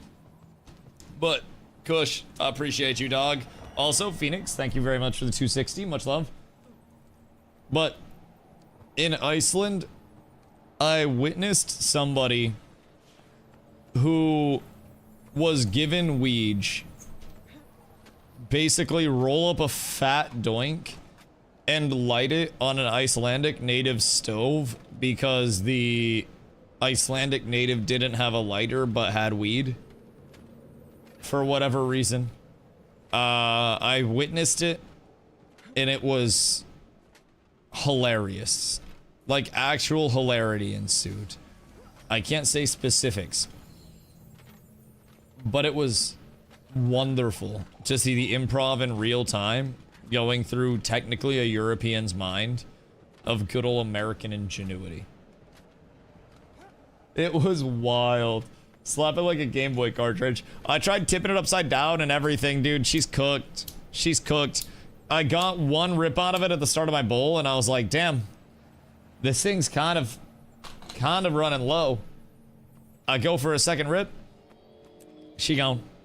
She gone. Good news. Carla asked me if I wanted anything brought home for my birthday. And she was like, do you want food or anything? And I was like, nah, we're going somewhere on Friday. Like, we're going shopping in New Hampshire on Friday. So we're just gonna get food on Friday, right? Like normal people. So I was like, we don't really need to do anything special like 2 days. Yo, where? Thank you for the 12 months, dog. Oh my god. Wait, what a good 12 month sub-anniversary to have. Holy shit. That's kind of a banger, actually. I'm not even gonna lie. Thank you, brother. I appreciate that. Much love, much love. So, I was like, you know, why don't you just bring me home a few lighters? I was like, my Bics are all cooked. I've had terrible luck with sustaining them lately. And she was like, all right, got it. A few lighters and then we'll go out to eat Friday. I'm a simple man with a simple plan, chat. I don't really need too much, nor do I want too much. We gotta be economical. Once the Bic lighters are done, they're done. Yeah, I used to use clipper lighters a lot because they do a little better in wind if you're outside. I find those to be a little bit more consistent than Bics, and clippers are also refillable, and they have the advantage that you can also pop out the I think it's the flint, but you can also just order refills of those. I have a bunch of clipper lighter like cartridges that the flint died, and you know, I just refilled them so much. Those are future knowledge if you want to skip the majority of this trash. Wait, what's up? Is there a skip? Or what? What's that? Do you just like run through? Or what's the deal there? The elites have to die, then you can move on. Ah, okay. That checks out. Do the elites spawn at the start? Makes me right. Or would there be a reason for us to like stay and kill more? Like, how long do we actually have to stay there before we can move on? Because I definitely am in favor of getting through this stuff faster instead of slower if we can do anything to control it on our end. That is definitely a shared preference, I think. What happens here? Shielded. Right. So we just go fuck ourselves for like 5 seconds when this happens? Because that seems to be the case. Which is fine, it's just like... would have liked a little bit of a heads up or something. What'd you be up to on this fine day, brother? So, how many... just go around the corner. Word. How many fractals have substantial skips to learn? There was the one cat one that had the jump around that I have to learn. Which, if that's in the daily mix, we'll probably run more of those bad boys today and try to get another opportunity there. because I did fuck up the jump around last time. I'm not gonna disguise that at all. I kind of sold the bag, like, very hard. Been playing PoE 2 quite a bit, enjoying the new league. Oh, dude, I did solo Self-Found for like a week before PoE 3, before Guild Wars 3 got announced. It was fun. It was fun. They are cooking over there. Still has, you know, its fair share of issues, but I really fell in love with it doing solo Self-Found this season. This league, my bad. Old terms. My Diablo's showing through. But I really enjoyed playing solo Self-Found this league. I ended up running Spectres after going in and homebrewing a summon build, and it was solid, cleared great, super smooth. Was fun to go in as someone that hadn't played PoE 2 since their initial early access. Like, there was so much that had improved, so much that was added into the game. I was clueless, but it was a nice clueless. I definitely was having a blast. Now, I think Trade League likely would have killed it for me. I feel like Trade League with PoE just kind of exacerbates the content so much quicker. It just gets you through it at a high rate, man. It's kind of unfortunate, you know? But Trade League's fun for people who want to get really high-end builds up and running. I just feel like the high-end build will eventually be up and running regardless if you're planning to play it for a while. And Trade League, for a lot of people, just expedites so much of it. Can we even die in this game? Oh, yeah. Keep in mind, we're doing very, very, very low-level fractals. So fractals are basically like, I can't remember, Pablo, you play WoW? Think of fractals as like Mythic Pluses, except, well, honestly, kind of the same thing. So there are 4 different tiers of fractals, and I think 100 levels or something like that. So going up and doing the highest tier of fractals, you need very specific resistances, and you'll want build comps and stuff like that. God damn it. And WoW still for Buster and real. I mean, it's pretty much the same thing, if I'm being real. So with fractals, as you push up into higher levels, you'll have modifiers, right? You'll have increased damage, increased HP on the mobs. You'll need to have agony resistance, which comes from socketables, which you have to have ascended gear to be able to infuse it with agony resist. So we are right now, just for perspective, in tier 1 in like a level 7, basically. I think maybe a 10. I don't even know which one we're in. We're in tier 1 though, out of 4 tiers, and each 25 moves you up another tier. So we're in like Weenie Hut Junior fractaling right now, and we're doing what we can for the daily, and we also have to push up our fractal level to try to get into tier 2, and then eventually push up into tier 3 as a group. But we also need to make sure that everybody in the group has enough ascended gear and then has enough sockets or infusions within their gear to actually push up through that content successfully without just getting blasted. So right now it doesn't really matter what we do. And honestly, most of the content that we're completing now is going to be, as you noticed, pretty face rolly. But once we get up into higher fractals, I don't even have like the higher levels unlocked right now. But once we get up into higher fractals, I'm assuming if we get hit by many of these mechanics in the first place, we're gonna get cooked. I see a druid, you're never dying.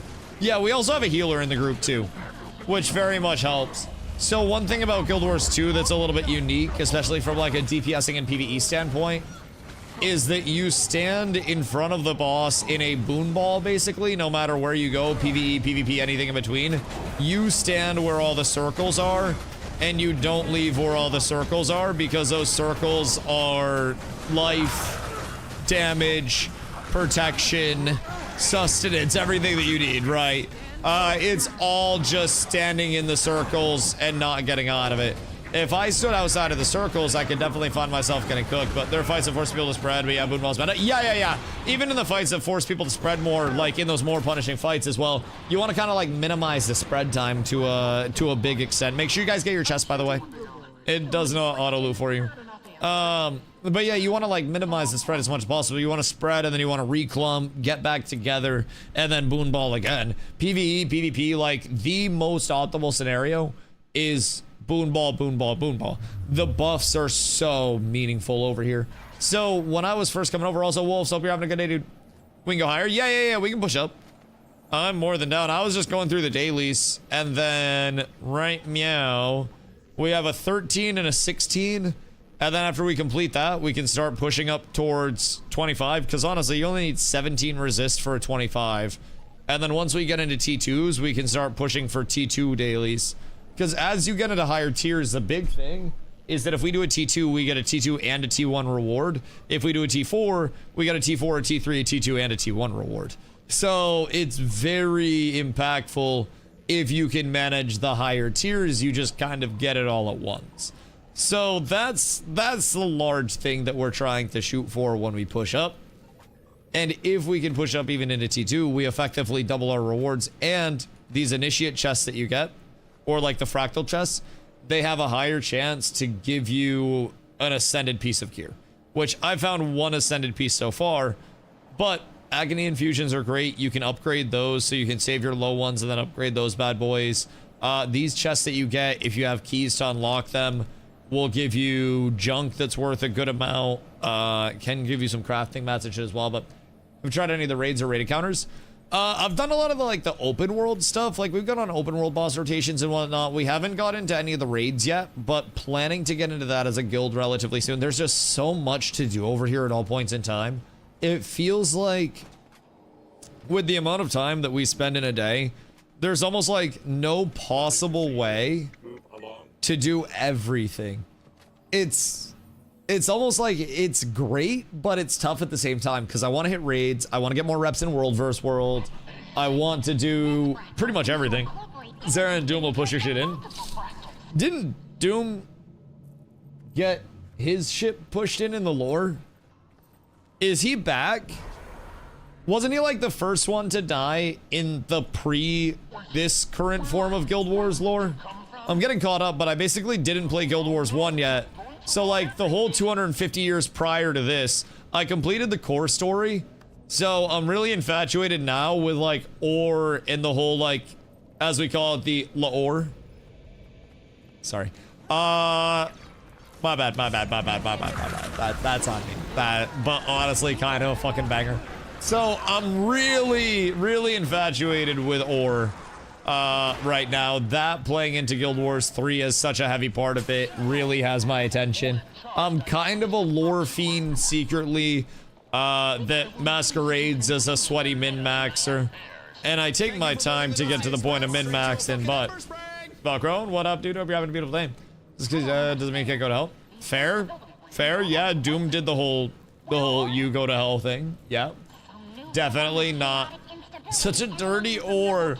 We've got to clean that ore up. We got to get that ore off the streets. Wait a minute.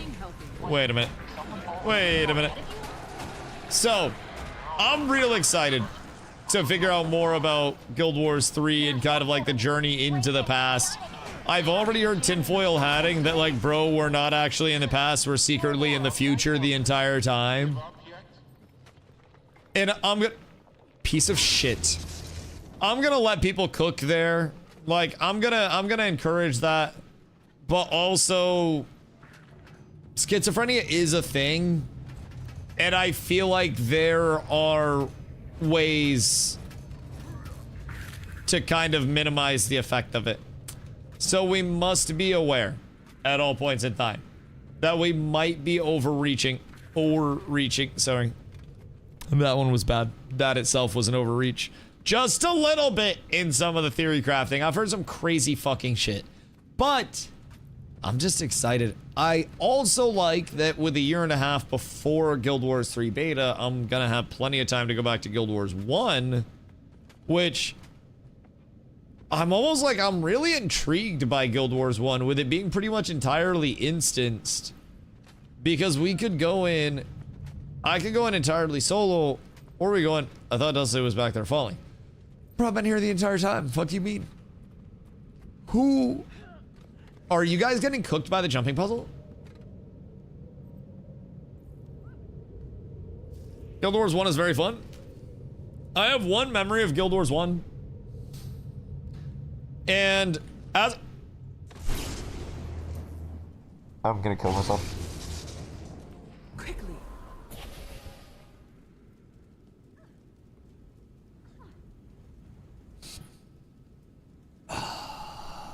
Tarvo Moine, hope you're having a beautiful day. Hope you're having a splendid one. New Guild Wars 3 blog entry is very interesting. Oh yeah, I did a full read through of it just a little bit ago. For Guild Cats, we sure do struggle with jumping puzzles fairly often.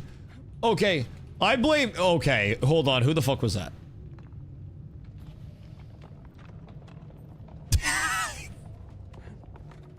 Okay, hold on. It's good to know that it's not just me that sometimes gets cooked by jumping puzzles. But man, that one was not the most encouraging to see. It's like someone turned the gravity up. I believe so much. I want you to know, we all believe. Fuck yeah. This is it. This is your... There's some really hard jumping puzzles in this game. And this may or may not be one of them. We won't establish whether it is or isn't. You got this. I believe so much. The first time I did this one, I got cooked for like 30 fucking minutes. I am not good at jumping puzzles. I'm glad that I've got the whip through on this. But man, I am there with pretty much every other jumping puzzle. Did you guys see me on the Cat Manor one yesterday? That shit took... How long were we there for? Like 45 minutes? I think I never played that Fractal. Tarvo, you know what that means. You must come back. You must come back. The reveal that Guild Wars 3 will be somewhere in the middle between Guild Wars 1 and Guild Wars 2 in terms of MMO size and MMO likeness. That's new. It is. And you know what it makes me think? I'm gonna you. You can region transfer for like free, I'm pretty sure. I'm not entirely sure, but oh my god, wait. I believe. Okay. Okay. We're so up. We're so up. Wait. Wait. Where? No! Where'd you go? We had it! Oh no. Catmander one is hard and it's super small compared to most. Yo, the Catmander in the desert was kind of easy, I'm not gonna lie. It was just a drop down. It was more like a hidden room than a jumping puzzle. Oh my god, we had it. You were the chosen one! Usually have to wait for ports. Nobody gets ports here. It's a dog-eat-dog world. And we're the dogs that are eaten. You're 30 now? Yeah, I don't even know what I am in metric. But, you know, it is what it is.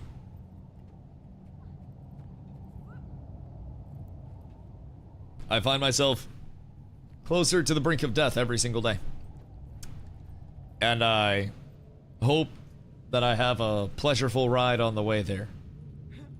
Because honestly, that shit just be going by faster now. I swear to God, I walked for what I thought was like 20 minutes, an hour went by. I'm 30, but I don't want that as a metric. Yeah, they have different calendars and shit over there. Because like their summer is in like January. You got an audible snore out of me? Yeah, it did. Yeah, it did. You bet your sweet bippy it did. I will not throw again. But I have to hit this sick 360. Oh, we're so up. Oh my god. Refuse shove. No, I believe. It just... You gotta link up the thumb with everything else. You are the goat of all goats. The goatiest goat to have ever been goated. Huge. Huge. Okay. Easy. And then we do it together. We do it together. I believe. I will guide you through the smoke and the flames. And we will emerge victorious on the other side. Oh. Okay. You just needed a line to follow. Wait, we got this. Teamwork makes the dream work, baby. Let's go. Let's go. Sometimes all it takes is a helping hand. And then you can do together what you thought you couldn't do solo, chat. Oh shit. I should have just fallen there. I should have just gone down. We're so up. This is great. Yo, Sauce, I appreciate you. Much love, brother. What you be up to? Fractals look dope, not gonna lie. Wait till we get into the higher levels of them. And we have raid content to explore too, dude. Fractals are fun, and you have daily fractals. So, Nothing will bring me down. I'll go here teaching the wisdom of the years. Man, I learned from the Gramps, and I'm trying to pass it on to the youth. I'm trying to get the youngins all situated with all of the tools at their disposal. So, well, fractals are a blast. The fact that you can get great gear out of them, you can also push your way up. If you really want to take the easier route, you could have somebody that has a higher level fractal unlocked, like just get you into their higher level fractal. I think that takes a good amount of the fun out of it myself, but you know, to each their own. We're pushing up with a lot of people that don't have, you know, god gear and all that stuff, and all the experience in fractals. So it's been fun so far, and we're gonna be working on it together. So ready to get you legendary armor, and that's all you need. Oh, wait. How do you get Lego armor through raids? I mean, I'm assuming it's not just a quick process of go in, get a Lego armor drop. I'm assuming Ascended is the drop, and then you have a chance to get precursor stuff and also other mats to make the Lego. Should we, like, pull him out of the zap field? Or nah? I feel like there's certainly got to be a way that we can move him, right? Or am I just making that up in my head? PvE raids are the only legendary armor that's glowing and such, but other ways of getting legendary armor against the stats and the features, but not the glowy shit. And what do you have to do in PvE raids to get the legendary glowy armor? Because I do love me some legendary glowy stuff. Oh, was that a bomb that I was supposed to bring out or something? If we get the bomb, do we have to bring it out? And he, like, doesn't move type shit? So we got a bomb at the start and we kind of just kept it on him. Was that me? They did that, by the way? Because I have a growing feeling that that may have been me that did that. Just in general. 3 different legendary armors by now. Right, I got my legendary armor in 1.5 years. Pardon? What do you mean you got it in 1.5 years? Like, because you were wiping and you're bad at the game? Or, like, because it took you 1.5 years to grind? What the way there? Fractals is one area where being so late to joining the game is hurting because there never seems to be anyone in the LFG for Fractals 1 in 25. It's where the guild is strong, though. Just post in guild Discord and then you'll find people for Fractals. Wait, was that not the end of this one? Oh. I thought that was gonna be the end of this bad boy. This one's a long boy. Goodness gracious. Escape the blizzard or perish. Is this absolutely S tier? Deb? Thank you for the follow. I appreciate you. Much love. Is this like a knock at Blizzard where we're all trying to secretly just escape the blizzard before we perish? Light fires to progress deeper. I think we fucked up. I'm not gonna lie. I think something may have gone wrong here. I think we need to stay stacked up or find fires to light. Maybe we go back to that first fire and evaluate. Because I see the other fire out there. Uh-oh. Uh-oh. Uh-oh. This may be the end of Wakanda as we know it. I don't remember where the fires were, but yeah. I think we have to go to the first fire here. Oopsie daisies. That's my bad. You were on the list where you're supposed to be. That's perfectly okay. A lot of it, I won't lie. We've had people that come in for months and chat every single day and hang out. And then they follow and they're like, oh, I don't know how I wasn't before. It's because I'm just always here. It's like consistency is a blessing and a curse. Because everybody just knows that they can show up whenever in the afternoon, and I'm usually here. And if I'm not here, I probably will be in a couple of hours.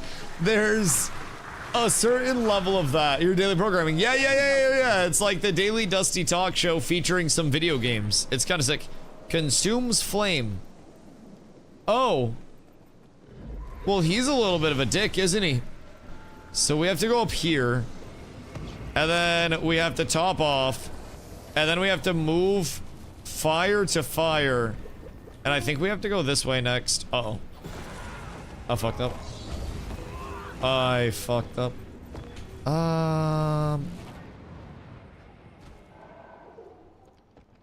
How do we light the fires? Am I missing something? I feel like we're missing something. I feel like this is my fault somehow. Maybe I shouldn't be the one leading this charge. Okay, hold on, hold on, hold on. We've got this, boys. This is what, wait. There's just enough heat to light a single fire with this torch. So we have to find the fires. Right. But where are the rest of the fires? Okay, wait for everybody, wait for everybody, wait for everybody. Just got back. Why everyone dead?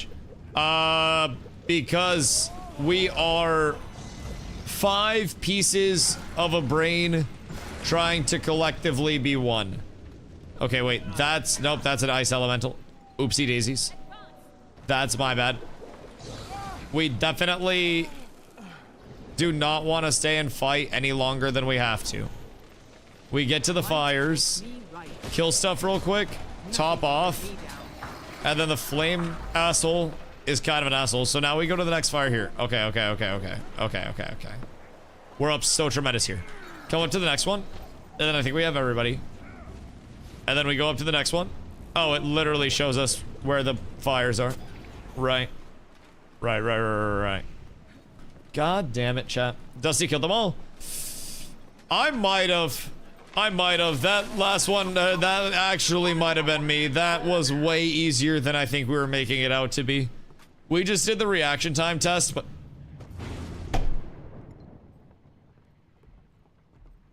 Who designed the map? I just want to talk. I just want to talk. I just want to have a discussion about why that is a fucking heinous angle to put that. That jumping at us equals dream team. Bro, I'm better served when I'm on the ground, if I'm being completely real. Like, if I had to pick a way to commute, it would probably be crawling on my hands and knees to make sure that I don't accidentally fall. I'm tall IRL. It's a fucking problem all the way around. I don't like falling. What in the DDR is this? Do we just get off of the zappy ones? Uh-oh. Excuse you, sir. So I guess we just get out of that, and then yeet. So they just rotate frequently. I would assume the zappy ones hit incredibly hard when we get into higher tier content, yeah? Like, almost definitely. Guild Wars 2 mechanics equals don't stand in AoE. Right, they give us the big glowy area, and then it's our job to not get got by the big glowy area. Was that not the end of this? Oh, okay, it was. How can I get back over there? I don't. Wait, my DDR. Is it actually called a DDR? Because that just gave me large DDR vibes. Like, large DDR vibes. I think this is also the daily chest that I get my Ascended piece out of. I feel as though it's a certainty. I've gone how many at this point without one? Too many. Thank you. Where's my Ascended piece? I think there was something that might not have been delivered properly. Kind of tragic. Few? Bro, there was no doubt in that. There was no doubt. You don't have to few. Everything was perfectly fine. Everything was okay. We had it from the start. Ascended gear drops very rarely. Oh, wait, really? I got one for my first fractal that I did. And then our drops based around your actual build, or are those completely random? You're lucky. Streamer loot confirmed. Hold on. Euphorics. My go. The actual huge alerts. Oh my god. I can't type right now. It works. Fully random. Oh wait. So the fact that I'm running Valkyrie and I got an Ascended ring that's power, precision, vitality, and ferocity is like very lucky. The fact that I got a usable ring out of my first daily chest was insane. Oh, I didn't know that. What's the drop rate of Ascendeds? Go, love being here. I appreciate having you here, dog. It is truly a pleasure. Mine was dog. Oh, no. All right, well, that's at least good to know. Oh, I don't have my runes in my shit right now either. Oopsie daisies. Oh, I have enough for another ring as well. Should I feel like I should definitely just get Ascended everything. And then off of getting Ascended stuff, I can get more Agony res. And then later on, I can save for the accessories that are pick your own stats. Are these rerollable stats? Or should I wait for these bad boys and not get caught in the immediate? Because this is 2 infusion slots. And then it's double click to select stats. Ascended is a good medium tier to legendary. I mean, Ascended's literally like the same thing as Legendary. It just doesn't come with the capacity of re-rolling. Like, Ascended and Legendary are power scaling wise the exact same. But it's just a matter of if I want to try to get the infused one or not. Can I infuse my rings myself? Start doing the Season of the Dragons achievement with Living World. You get so many mats. You can buy multiple sets of Ascended accessories. It's here by the amount of time. Ah, okay, got you. Sorry, I was confused on that. My apologies. Yeah. I mean, this is great time-wise, comparatively. 1,000,000% agree. Yes, phenomenal time grind comparatively. You can infuse any ring. Okay, cool. Recommend checking the wiki. It's kind of hard to explain. That's okay. All I need to know is that I can infuse it, and then we are balling. What's the difference between these? Oh, so you can have 2 of them. Because these bad bitches are unique. That makes sense. So that's why they have 2 of everything. Intriguing. Is there a Valkyrie equivalent? Power, toughness, vitality. There's not every stat combo in here, huh? So this would be my Valkyrie equivalent. Dragons, I think, is.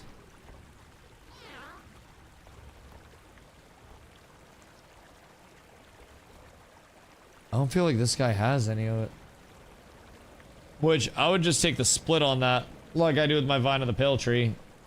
That's fine. Because I'm tanky enough to drop a little bit of beef, so to say. Because right now I have Power, Vitality, Ferocity, so more precision on a few pieces will scale me up like crazy and get my crit in a good spot. So let's hit that. I just want to make sure I don't miss, that I'm not missing out on anything, but I feel like getting baseline shit is good. We do an HP train soon? Y'all need one tonight? We probably do one tonight. Good to see you still streaming after Ashes, but not much love. Hey, I appreciate that, dog. We dodged New World, we got hit by Ashes, and thanks to the community, we're still here standing strong to this day. It's truly a blessing, man, and another birthday streaming. Like, it's just a good-ass day. I appreciate you. Power, precision, ferocity would be good. Yeah, I mean, I don't like the full berserker. Just because it leaves me so squeesh. But I mean, I like a little bit of it there, especially for open world stuff. But I'm not losing too much by switching that out. And the precision that I get is huge. Happy birthday, my Yo, Autumn. Same to you, dude. Same to you. I appreciate you. Much love. Thank you for the 23 months. I appreciate that. Each one of these that I drop is like 3% crit. So I did pick up like 6%-ish crit just static from that. Which is pretty fucking nice. And I'm not noticing the lost HP too much, especially because of how tanky I am. So that's nice. For PvE stuff as well, if we're looking at fractals, I realistically should probably be in a Berserker set. But I'm also trying to just get a general use set right now.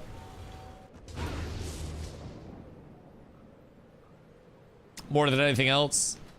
Just something that'll translate really well to everything. So let me grab, I have to grab a couple of runes real quick. And then we can keep pumping. I have to grab 2 runes of the Ranger, because my crit's also low without those. So I should be up tremendous. How goes it? Oh, dude, absolutely fucking beautiful. Absolutely beautiful. There's a trading post in the fractal area. Oh. Hold on. Back I go. I shall learn. I shall learn.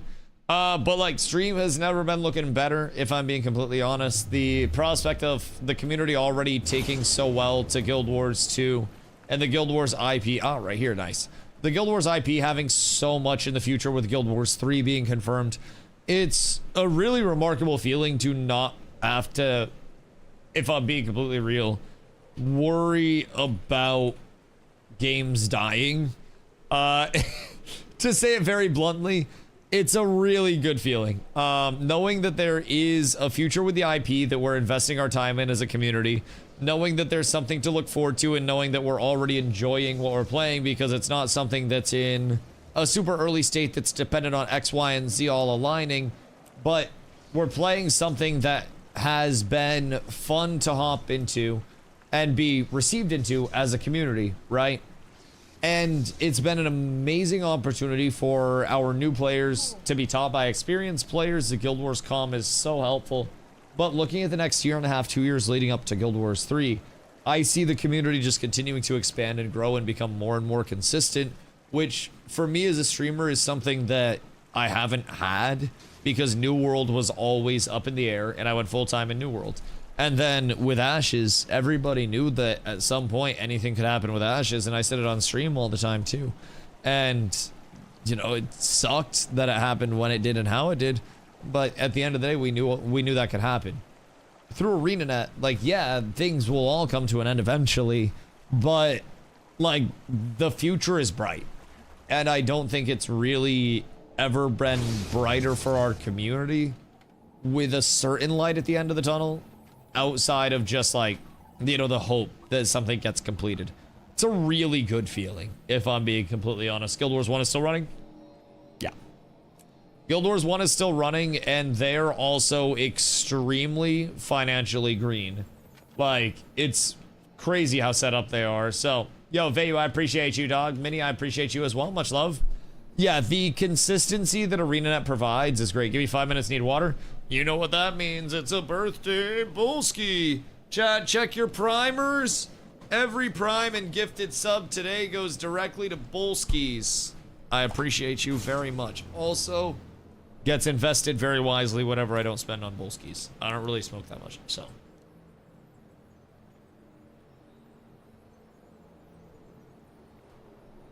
I love and appreciate you guys. I shall return.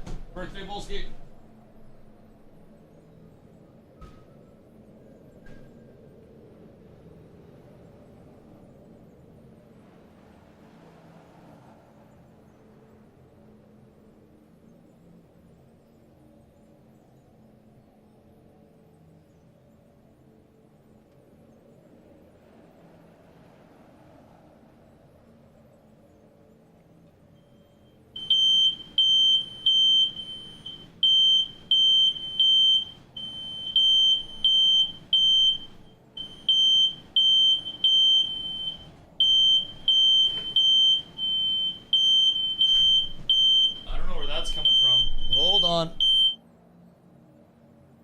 That wasn't me, by the way. That wasn't me. Hold on.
Rally to me.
I am so confused.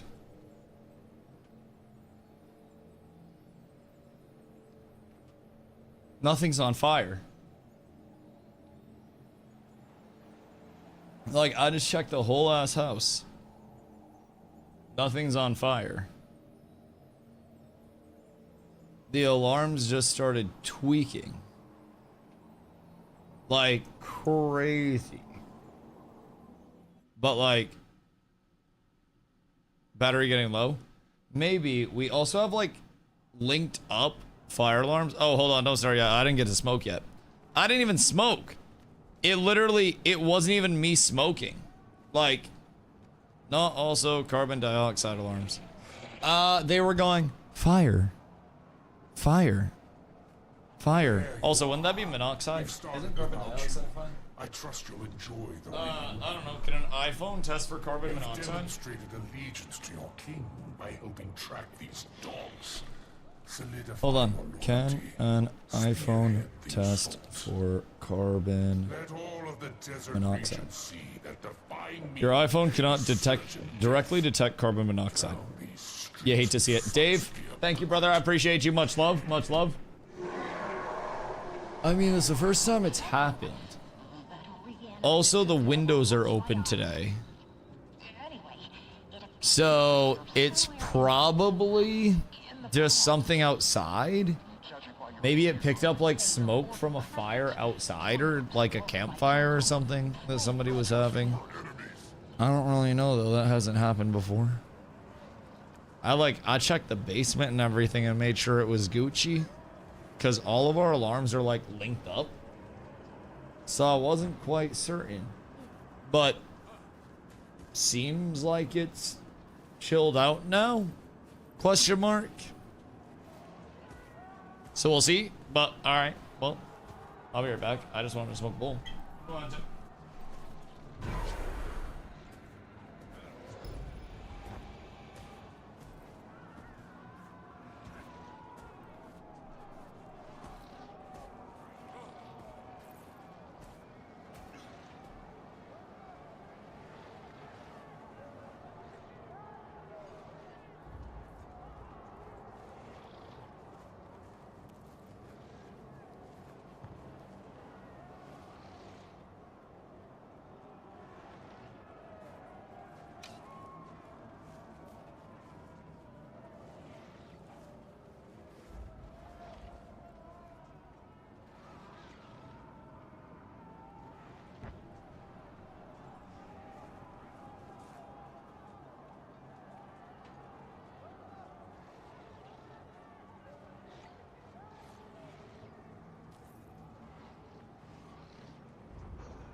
Nice and peaceful now. Dust and shit can also trigger smoke alarms, so could have been some random particulate. Yeah, I have the windows open.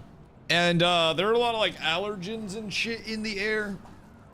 So I would have to guess that it was probably just some weird happenstance that caused things to tweak the fuck out. But I can vouch. Hiya. I can vouch nothing's on fire. At least on my end. If I die, I'm dying with a birthday hat on. See if it's gonna check the model and see if it picks up both. It's a round white one. If I start getting sleepy, I'll evacuate. But I got the windows open right now too, so everything's chilling. Like 99% sure. And hear me out. The one that was like clearly responsible for it, because when I silenced that one, it was the one that was like, you know, actually stopping it all. That was the one that was going, fire, fire.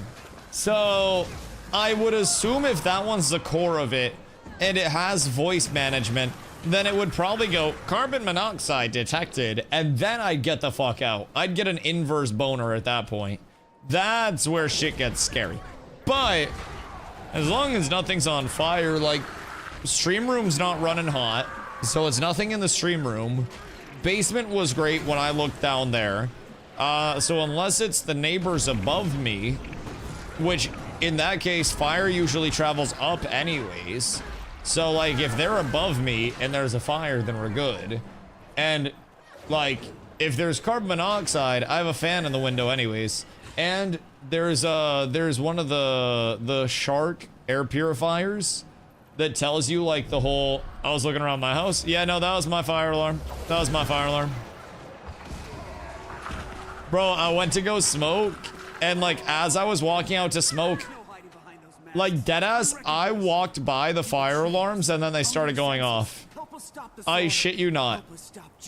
I don't know if it's supposed to be some like, Dusty, you're still hot at 30 sign from whatever destiny there may be. But I deadass was walking by and then they went off. They started going crazy. So we got that side sorted at least. The fire alarms are no longer going wild. 30's still nothing. I am nothing. Thank you for the reminder, Tavro. I gotta always keep that in mind. The second we forget that, we become conceited. 30's very young still. Like, if you're old, yeah.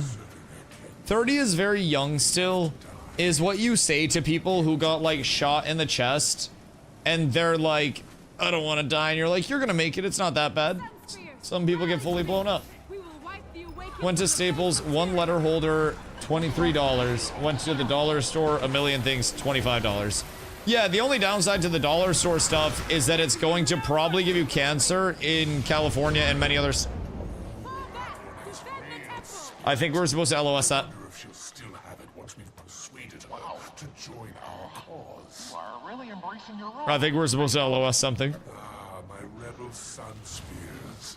Your deaths This is supposed to happen? Oh, is it? and untimely. Oh, okay. That's great. That's great. I thought we missed an iframe. I was very, very, very scared. Okay. Okay, now we're up. Now we're up. Put it on the Cali so I don't get cancer? Yeah, no, we just can't bring it with us if we travel. That's the largest thing. It's because of like the heat out there and the wildfires. It's basically like a fire active chemical that they put in things. So they can't bring them in California, and we also can't have fires, basically. Yes. Yes, yes, yes. Yes, yes, yes. Well, I'm glad you had a large haul at the Dollar Storio. Is it more office supplies that you're gathering? Because I must remind you in the same way that I reminded you with the Legos, you will have a finite amount of room. Just for perspective. Wait, where are we supposed to go? Who the fuck do we talk to get the uppies? You should have an extra button. Oh! Yep, you're so right. You're so right. Never mind. Everything's fine. I have my uppies. I just forgot I didn't look. I never find the actual... Can I? Oh, the super dodge. Wait, we're so up. Peep this shit, peep this shit, peep this shit, chat. New tech, new tech, new tech, new tech. Ready? Super dodge. You dodge and you go all the way up with the super uppies. That shit's actually crazy. I think we might need to keep this. We never leave this fractal. We never lose our uppies. Blessed by the mighty Joko. Bless Joko, dog. Bless Joko. Leap higher, take reduce fall damage, move quicker, break, stuns, and evade attacks. Okay, I fuck with this very heavy. If I'm being completely upfront. I think I genuinely may be living the best life at this point in time. I think we might be up tremendous. This is, I think, the most enjoyable fractal that I've hit so far. Just because of the movement of the traversal of the map. I don't want to say the most enjoyable. I do like a lot of the maps. But this one feels really fun to navigate around. Wait till T4. Is this one annoying? Like, is this terrible? Should I be angry?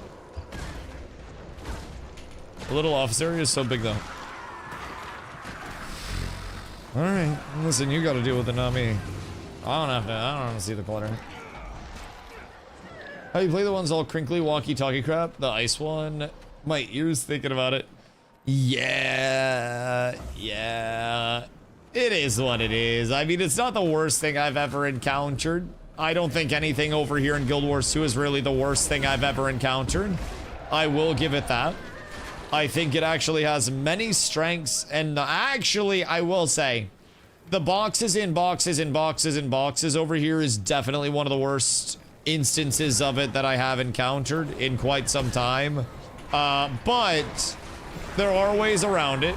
Those ways were OC sending me a lot of inventory expansions, but how's the back, old man? Honestly, carrying you after all these years is starting to add up on me, Nin. It's fucking awful. I also just got paper holders and paper clips and a coat rack. Why do you get paper clips? You work for the state of Maine, Carla. I am 99% sure you don't have to buy paper clips. Also, I was on a walk today. You should have told me you were looking for a coat rack. I saw one beside the road that somebody was trying to throw away that had all of its legs and most of the pegs to hang coats from. I could have got you one for free. I would have carried that shit down the road like a Spartan. Honestly, we might be able to go get it tonight. Might be able to go take a look. We just have to retrace our steps. I don't remember exactly which house it was at, but we could retrace my path. It was like an hour walk, and I think it was in the first half of it. I think. Unironically, they didn't have paper clips. Good paper clips are hard to find. It's a material problem. Because really, like, you have to cultivate paper clips from certain paperclip trees within the world. And there are only so many paperclip trees that actually exist. Government's cheap. Not Maine government. God damn. Bro, they give Carla a 6-month, what do you get, like $500 or some bullshit reimbursement for literally anything that's like wellness or health related. So if she wants to get like gym memberships or anything like that, if she wants to get like the snowboard or like a bicycle or something like that, ooh, a bike would be a good idea actually, then it's just straight up reimbursed. Every 6 months they get that. It's kind of crazy. Can't afford paper clips. Okay, well, for whatever reason, she's picking out the paper clips. How do we tell the right one? I would assume not like this.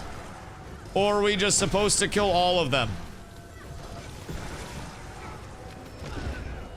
Like, is the goal to kill them all? Or is the goal to not kill them all? Because I feel as though I might have done a little, like, oh. Uh-huh. Right. Right. No, this is fine. Everything's still here. That's great. It's the one with the legendary mob border. Ah, okay. Okay, that makes sense. So this is like that one WoW boss that's in There's a WoW boss in one of the dungeons that's in Midnight right now. This one. And then I can target mark it. That literally like does a split. And the differentiator in the split is that the real one doesn't have horns and all the fake ones do have horns. I'm assuming we iframe this. Or jump. I jumped. Are we set? Not set? Don't worry. I got stand your ground off. This one. We're so up. Hold on. That's actually tech. Thank you. Paper clips are the styrofoam of keeping papers together.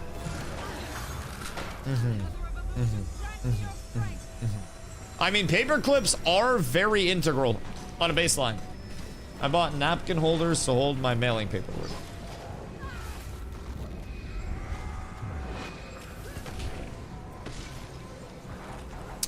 Bro, we got like a wire rack in the bedroom you could have taken. Goodness gracious me, oh my. Goodness gracious. Also, too, I appreciate you. Much love. Thank you, thank you, thank you. Just check the Ashes of Discord. Looks like Guild Wars 3 will be out before the pre-trial even starts. Oh, yeah. Oh, yeah. Mine were $1. Beat that. Mine can be heated up without immediately giving you cancer. In the state of California. What happens if the sun shines on it? Make sure you CC the boss when she goes to the middle. I don't really have a CC. I have 2 immobilizes. I guess I can just like immobilize her, but I don't really have much, dog. Nothing in Cali won't give you cancer. Valid. Very valid. I will say most things most definitely give you cancer over there. Also, Nin, what's this? This is, oh, I should help. This is a fractal. So fractals are basically like, I don't know if you remember what mythic pluses were. Your sword pull's decent. Yes. I forget that pulls count towards like CC breaks in this. I have immobilizes, and then I have the sword pull. I just don't know if the immobilize counts as a CC or not. I'm gonna have to assume probably not. But maybe. Maybe. Whatever we did there seemed to work pretty well. So, then basically fractals are like mini dungeons, and they go up in difficulty, and then they also have modifiers as they increase in difficulty. Each day, there are, of course, 4 different tiers of fractals, increasing in difficulty as you go up in tier. And when you get into tier 2, you earn rewards from completing your dailies for both tier 2 and tier 1. And then from there, once you get into tier 3, you earn T3, T2, and T1. And then once you get into T4, you earn all of the rewards all at once from, you know, completing the T4 fractals, which are the hardest and the highest level fractals. So basically, you want to do your dailies each day. There are daily chests that you can get from completing them that have a chance to give you an ascended piece, so a pink piece. They also give you basically like currency that you can use to buy guaranteed ascended quality pieces as well. So ascended is stronger than exotic. You will want ascended. It's also the same power scaling as legendary. So you'll definitely want to make sure that you are getting ascended gear. I would say have it as one of your higher prios, but you do get it from pretty much like every form of gameplay whatsoever. You just earn ascended for existing. So you don't really have to stress too much about it, if I'm being completely real. It's just nice to keep an eye on while you're progressing. A lot of people in guilds are 1000% always looking to run lower tier fractals right now to get people started too. Because you do have to run low tier before you can run high tier type shit. But we got a lot that are looking to pop low tier out. And you can still get ascended from lower tier. Like, I've only been running tier 1s because I haven't pushed up higher yet. So I just did my last daily in tier 1. So now we're probably going to try to push up into tier 2. And maybe here, bam, no ascended. That's tragic. I got spoiled with the first ascended piece that I got. Like, I actually got hard spoiled. What's the best way to get pink gear? I mean, you can get it in World vs. World. You can get it in Ascended as pink. You can get it in World vs. World. You can get it in Fractals. You can get it just from completing content. I think SPVP can also earn you pink gear, I think. Don't quote me on that one, though. But you can get it through pretty much everything. Just for perspective. Oh, also doing dailies. Dailies. Your Wizard Vault stuff. So make sure with your Wizard Vault, you're checking your daily and your weekly and then any of your specials. So once you have the, like, the Wizard coins, I call them, go into your Astral Rewards, and then you want to buy out your Ascended Weapon and your Ascended Armor crates. You get 2 armor, 1 weapon. I think it's 2 in 1. Maybe it's 3 in 1. You get 2 in 1, and then raids are another one as well. Raids can be really good for getting Ascended gear. So right now I have an Ascended chest, legs, and boots. So it must be 3. And then I need to get Ascended on my gloves, shoulders, and helm. And then my jewelry, I have 2 rings, and the rings are just from doing fractals. So, my Ashes of Creation goes. Sleazy, what up, dog? I hope you're having a beautiful day. Listen, it is what it is, man. It is what it is. But the good news is, we don't have to worry, because Guild Wars takes care of us. Guild Wars is the great consistency. It is here for us. It will continue to be here for us. Who's stepping out and who's staying, by the way?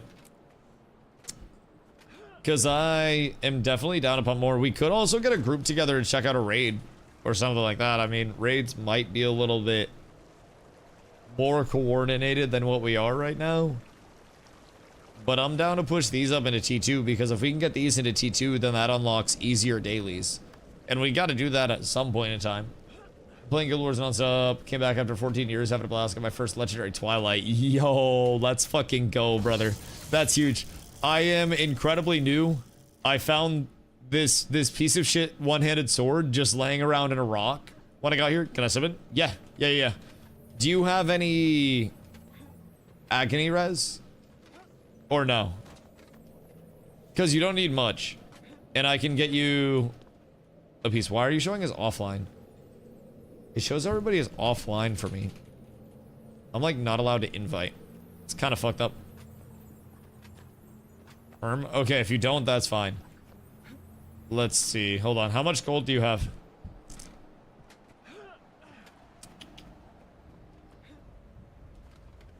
A lot of people play with offline status. Why?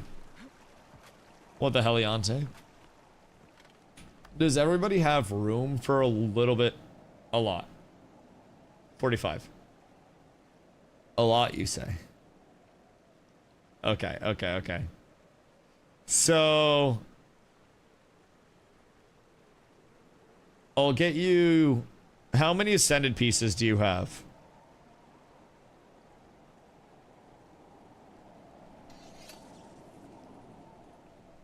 Because we can get you sorted with some Agony res for super cheap. Super cheap. But my scepter. Okay. Pi, do you also need Agony res? If so, how many Ascended pieces do you have? Because we can probably get enough to do low content pretty cheap. Seems like they just double pretty much every tier.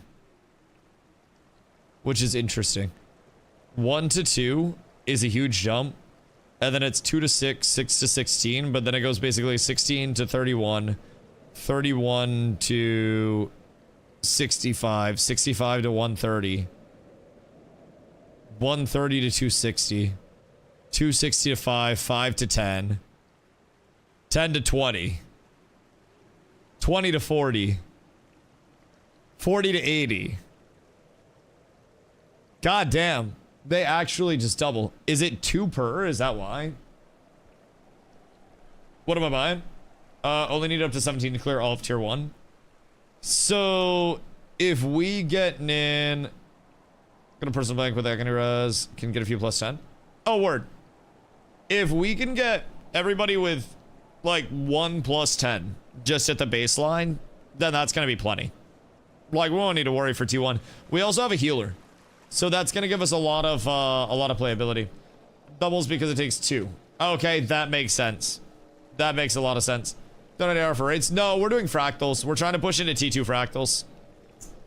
So, you won't need to worry about too much. Nin, we did already do dailies, but... Also, a potion you can buy that gives plus 10 agony res in there.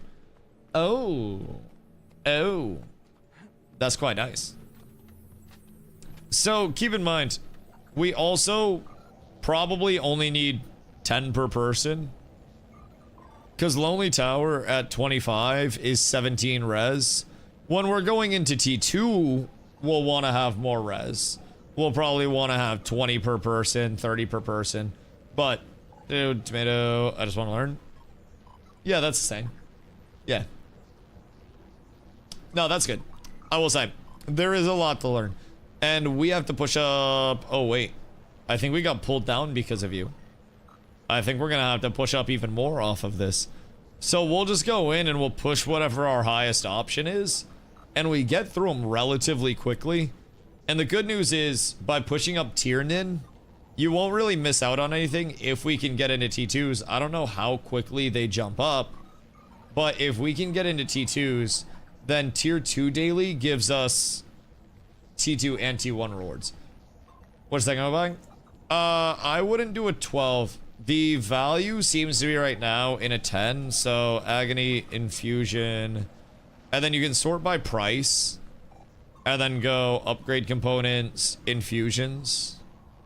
It seems like plus 10 or plus 9 are going to be the play because it just doubles every time, right?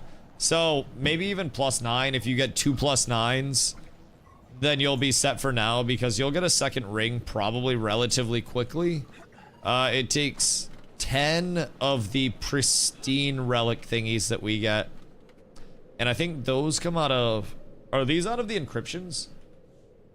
Plus 9s are generally where I think people go. Yeah, 9s seem to be like the good scaler. I got hooked up with some plus 12s. I found them in a rock. It's a nice rock, but... Oh my... Jesus fucking Christ, what is that? Holy shit. Jesus Christ, grenade. Wow. I guess you really like agony res. Holy. Happy birthday, brother. Thank you for the 100 gifties. Holy shit. A happy birthday indeed. My goodness gracious, me oh my, scared me as much as a fire alarm. Holy boys, chat. We need some goddamn Dusty W booties in the chat after that one. My goodness gracious, me oh my. Give you plus 10 can gear up people for fractals. You were amazing. Thank you, Pi. I will definitely pass those bad boys around so we can save people gear. Or save people their money. That'll be huge. We'll get the guild vault up soon too, so we can get some contributions in there for people as well.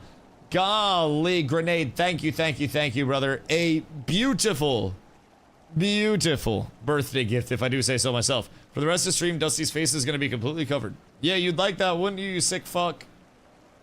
Wait. Or do you mean, like, emote-wise? Am I the broken one, or are you? I'm just here to wear my hat. I personally enjoy that, emote-wise. I was gonna say, y'all need more than 100 for that. Boys, do me a favor real quick. Check your primers. If you guys somehow missed out on one of the 100 gifted subs that just went out from Grenade, check your primers. Check your bit wallets. If we get some primers and some biddies up in here, we might be able to get a hype train started with 100 gifted subs to kick it off, which would immediately be like half of the all-time hype train record. Boys, we are doing well out here. Wait, we got the W banana. God damn it, I gotta get resetting to send me all those emotes. Gosh freaking dang it, the W banana is so good. I need emotes. I might just tell resetting to send me some of those bad boys and then make Nin or Carla upload them. Because those are fire. Thank you, Pi. I appreciate you very much. I appreciate you very, very, very much. Golly, grenade. That's a fucking Nukington. Holy. Went on to too many names. Yeah, that was a lot. I don't even remember what we were yapping about beforehand. But holy, brother. So what you doing today? Carla probably gun? Okay. Or if we all just get them compiled and sent to me, then we'll be vibing. Oh, so I can get a +5. And then for a +7, I need 64 +1s.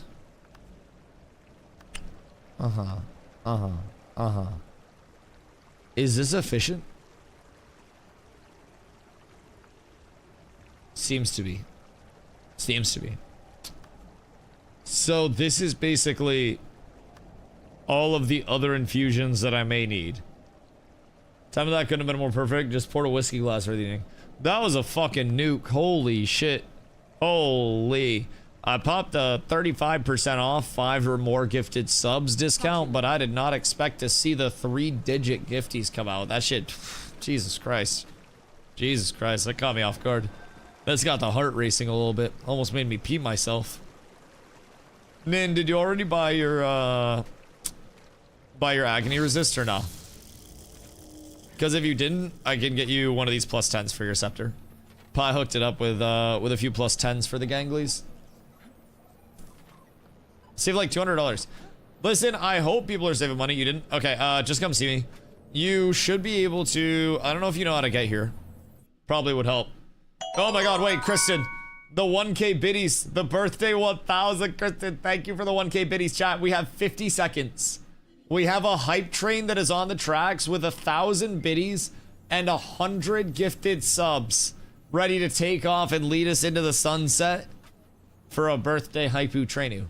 If anybody out there has their primer, T1, T2, T3, biddies, we got that bitch going. But we only have 30 seconds before it's cooked. Okay, so Nin, come to me here. Oh my god. Oh my Jesus Christ. He saw a conductor badge. He was waiting for the conductor badge. Jeez. Hoofsy. What the freak? He's got too many W emotes. Oh my god, it's a level 13 hype train. Oh, I'm gonna fucking throw up. Oh my god, we just spawned a level 13 hype train. Holy shit. Okay, chat. Now, the game has changed. Did mine not count? Yours did count. Yours was the first. So, Grenade, what basically happens for the hype train? 3 different people have to contribute for the hype train to actually start. So everything that you put in, Kristen put in with the biddies, and Hoofsy's 50 just went in.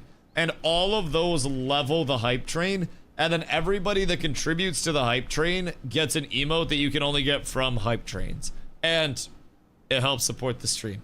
So thank you guys so much, genuinely. I appreciate you. I'm just an idiot in a birthday hat that's getting old as fuck. And I am forever grateful for all of the support, genuinely.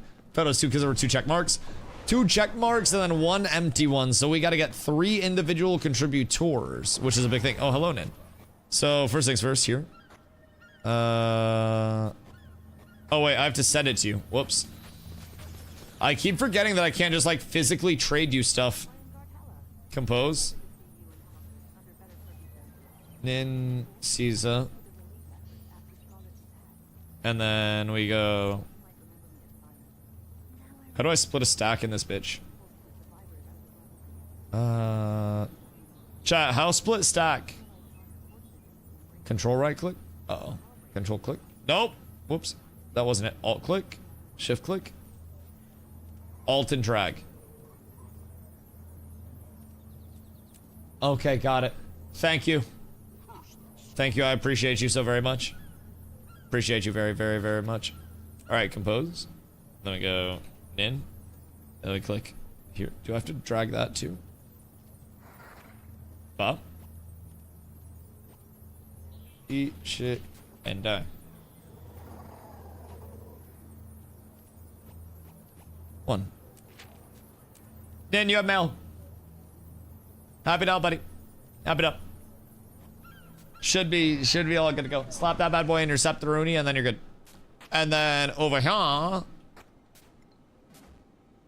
when you're done with that, this is where you can go into the fractals. Oh my god, Hubsy! Hubsy decided 50 wasn't enough. He needed 5 more. Jesus Christ. Hubsy, thank you for the 5. Goodness gracious, boys. We're almost through level 13. Hoofsy, you are a gentleman, a scholar, Grenade. Amazing. Kristen, thank you. I appreciate you guys so much. So much. You guys are actually fucking insane. Actually insane. Carla and I might be able to go out to Applebee's after all. She's been like hounding me almost to go out to Applebee's because she's never had it. And she won't just come out and say like, I really want Applebee's. And I'm not allowing us to go until she comes out and admits that she just really wants, what's that? Really wants Applebee's. Get the girl some Applebee's. Not until she stops being a fronting piece of shit. If you really want Applebee's, come out and say you want Applebee's. Admit that you want America all up in your mouth. She won't admit that she wants to experience great American cuisine. Like, boneless wings. And 3 cheese chicken penne. Even as a northern man, I've had Applebee's. Well, okay, so she was in Mexico until she was like 16 in all fairness. And then she lived in Phoenix where there were so many food options available and her mom always cooked. So they never really like ate out a lot. So I don't blame her for not having Applebee's. Oh my God, Grim. Together, strong. Grim, the prime to the T1 dog. I appreciate you. Thank you. Much love. So, is your guild recruiting? Yeah, fuck. Did I just get bribed? 167. Did I just get 6-7'd by this man? What just happened? Yes, you did. I think I got 6-7'd. Okay, anyways. I'll be some mid plus TBH, but everyone needs to go there at least once. You are correct, and I will say, we got to experience, oh, piece of shit, is it done? Wait. Buffalo Wild Wings Endless Apps. Is it done? When does it end? Uh-oh. Uh-oh. Carla and I went to get B-Dub's Endless Apps. When that was going. I think it's the pick 6 meal for 2 for $19.99. You hate to see that. I think the Endless Apps might be done. Gosh dang it. Hold on. I don't think it says when it ended. I can't find when it ended. It was like the bottomless apps. And then you get it for $12.99, like cheese curds and shit. And it was an actual slapper of a deal. And that kind of made me think of it because we don't have many, like, in Maine, a lot of chains that do really good deals like that type shit. So it's a little rare to find. We try to take advantage of those. But Applebee's, I guess, always has their, like, 2 for $25 shit. So we can embrace the America that way. But I also feel like... So, awkward set of circumstances there. So, kind of crazy how that happened.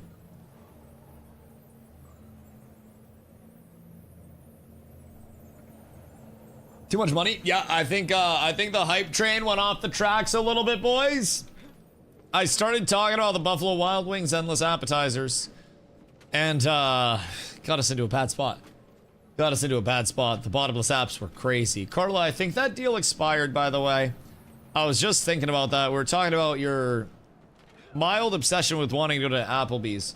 And whether I should free the beast or not. Oh, hey. How are you? I don't know that we should free the beast. Who'd we lose? Nin, Maples, Ark. We got Pie. We got Maples. We got one slot. You're allergic to bees? I worked at Applebee's for years. Where's Godspeed? Godspeed, bald, old.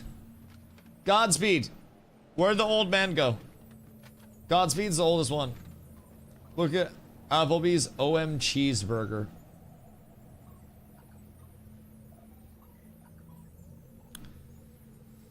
I don't want to really look at anything Applebee's, but I will say they do have, out of a lot of restaurants, better quality comparatively to many that I've seen.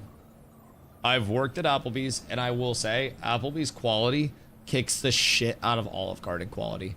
Olive Garden frequently, like, microwaves pretty much everything. Applebee's really microwave sides, and that's it. Even pastas get a parboil. Like, Applebee's actually microwaves very, very, very little.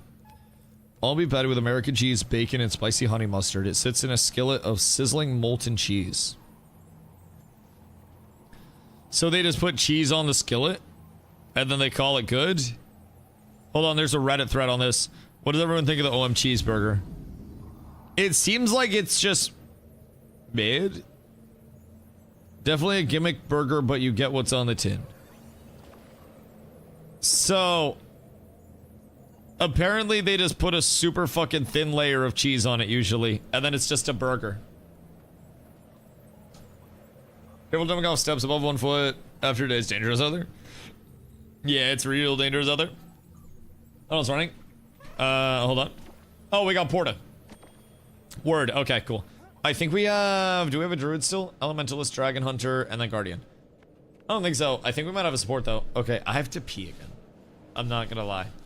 It doesn't look bad, but one thing I go crazy about, like, I really do love a good old Fiesta Lime chicken at Applebee's. I'm not gonna lie. I really, really enjoy the Fiesta Lime chicken. That's basically what I used to... I waited tables and worked car side at Applebee's for fucking years. And our stores are very laid back, and I'd work late at night, like getting off of my shift type shit. And I would always make myself Fiesta Lime chicken. And that shit hit so unbelievably hard. So unbelievably hard.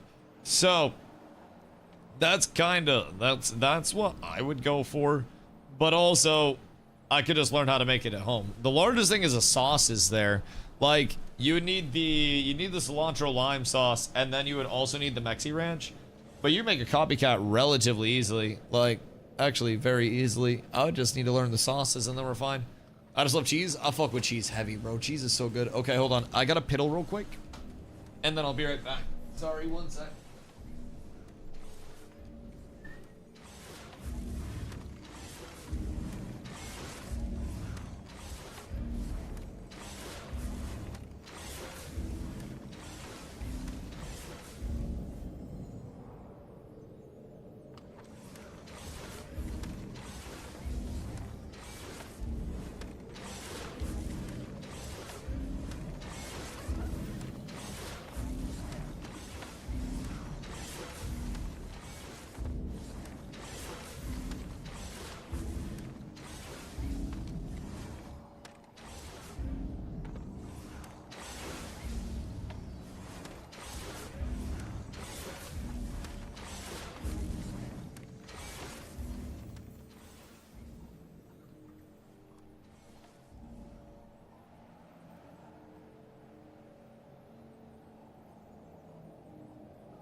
Hey, chat, I'm back. Sorry. Carla got home. And she brought me a lighter. And I'm not gonna lie. I just had to hold it about 3 feet away from my weed. That thing is an actual mini torch. Like, it's holy shit. Like, that thing, if I held it at nipple height, would light the ceiling on fire. Dusty ass all over chair. Oh yeah, he likes that shit. He's a little freak, Fupo. You smoke weed? If you think many people who are in and around video games all day don't smoke weed at all, or like pop eddies or something in 2026, I got news. I got news. The one thing I learned is a lot of people smoke weed, and a lot of those who don't smoke weed are super rich and then just do cocaine instead. I prefer my weed. I haven't done cocaine, but I'll stick with my weed. I'll just chill there. So, I do enjoy it though. I do enjoy it. Slick with the Blick is such a crazy name, by the way. I'm picturing Slick with the Blick as just like basically Timothy Chalamet build. I have no idea why, man. I just like, I come up with little like backgrounds and lores in my head about people's like Twitch personas versus an IRL persona. And I'm just like, that's gotta be like a Timothy Chalamet build. Like, motherfucker's gotta look like me out here. I do not smoke weed.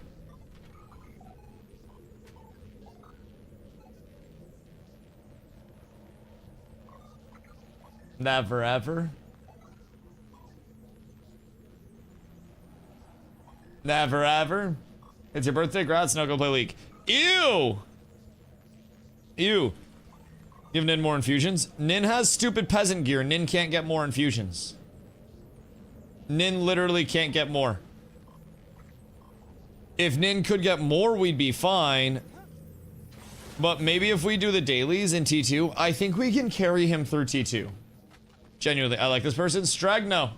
Ban both of them, Nin. Punish them. Punish them. Their punishment must be more severe. Okay, hold on. So, I'm just gonna slam a plus 12 in here. Because I get it back. And then I'll slam... I don't really need to panic slam, but I'll use this for a while anyways. But eventually I'll want different infusions for world versus world stuff. Why do you have 12? It's such a waste of many nines. I found them in a rock. I found them in a rock. We could sell the 12s, turn them into 9s for everybody, but I found these in a rock, and it would be rude to sell those. So, all things considered, it'll be a lot easier to scale up. In Iraq or in Iraq? In Iraq. Like Iraq. Daily reset in 20. Alright, so Nin only has 10. So let's see how it goes. How much resist does everybody have? Do we have enough to try a T2? This requires 26. Because then we get another daily crate. So let's try that. Oh shit, wait. I have to craft 10 items real quick. Hold on.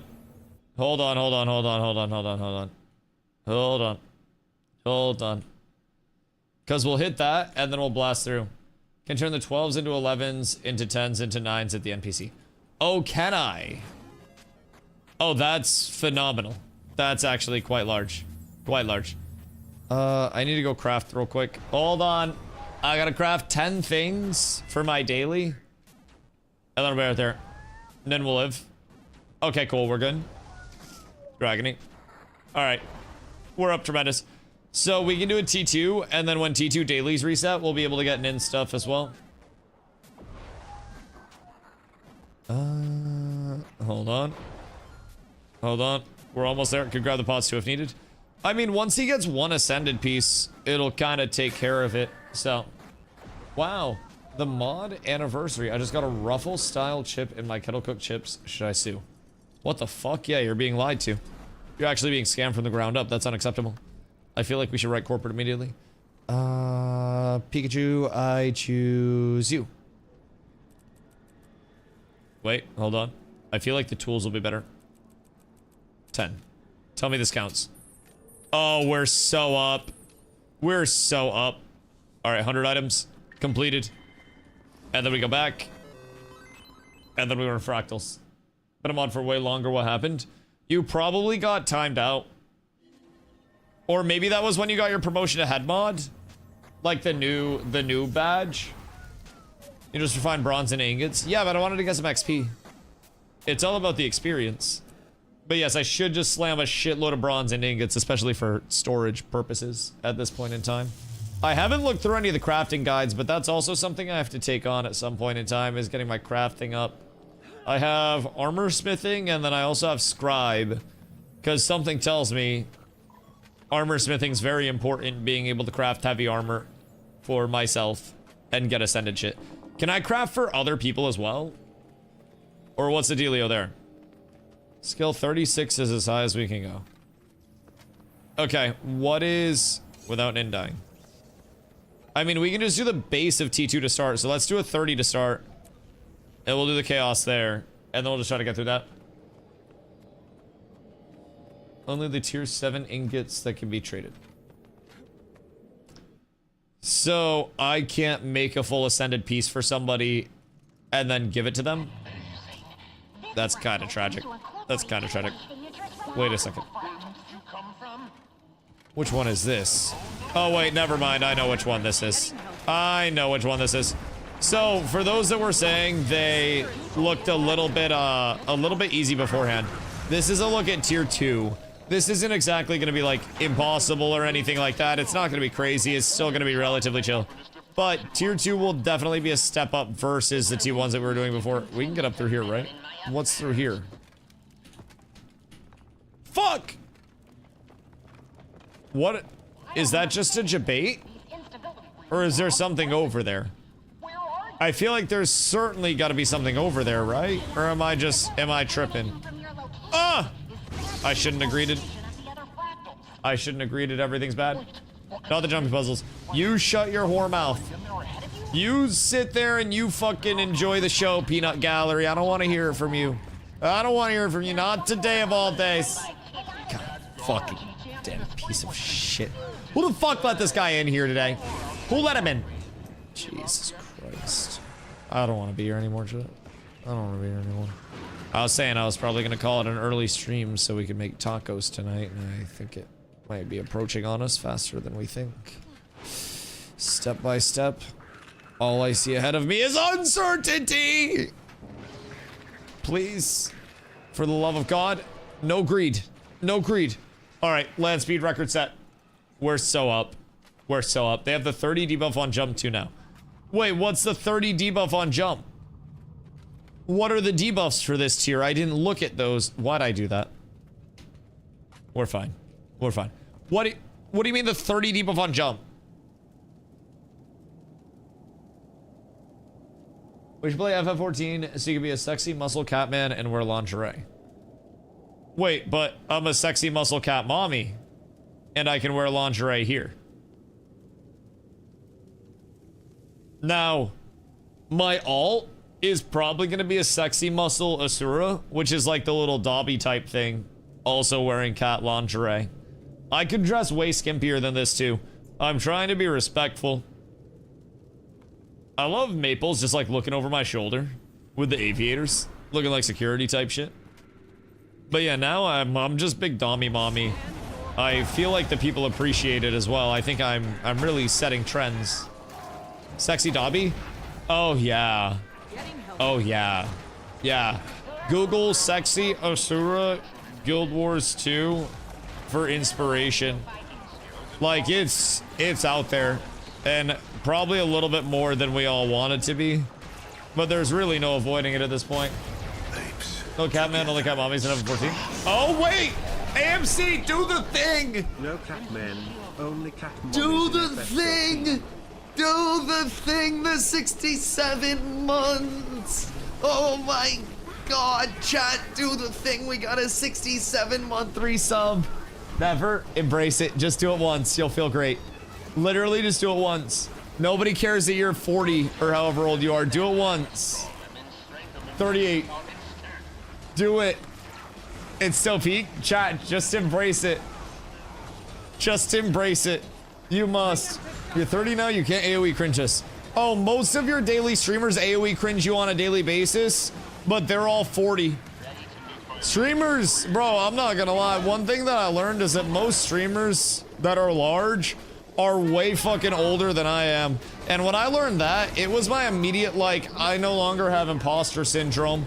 Like, I saw so many 40 and 50-year-old full-time streamers, and I was like, hell yeah. Hell yeah, I'm youthful out here. I'm youthful. I am the peak of performance. Did I just get slightly winded 6-7ing?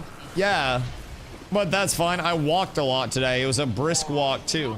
So really fast paced. It was really, really, really speedy. So, you know, I kind of have an excuse or a reason. Basically not an excuse, but a reason. A reason. How do you, fellow kids? Carla, stop trying to frame mog me instead of my in front of my squad. Please, for the love of God, stop mewing. Sorry. Never forget. Tyler Blevins flossed in Times Square on New Year's Eve and then got $1.5 billion from Mixer. The only person that can keep up with with Elon Musk's wealth is Tyler Blevins if Mixer had worked out. Other than that, it's fucking Jover. Gonna pass away. Carla, what if stream explodes and like really, really just gets huge and it leads to me flossing in Times Square on New Year's Eve? What if that's truly just where this all ends up? It leads to one thing. The reincarnation of Richard Tyler Blevins through DustyWhy. So Nin here, by the way, if you're doing it with a random group, you want to run campfire to campfire. They're marked on your map, and then you get an extra action that allows you to light the fire. And when you stop by the fire, you lose like the damage stacks and you can heal up and whatnot. So you basically just want to stop by, and then this wolf here, the legendary wolf that I have the target on, he eats the fires. So if he eats the fires, you have to relight the fire, and then you have to go fire to fire off of that. But you do not want to get caught like outside of the fires. So good to see your gangly ass floss on national TV. But, bro, if I get an opportunity, I'd floss on national TV. I got a mean fucking floss. I hit that shit. Ask Carla. Elbozo. Elbozo. Absolutely freaked on. Yeah, no, I got a crazy ass floss. Cause like I'm lanky, but I'm agile.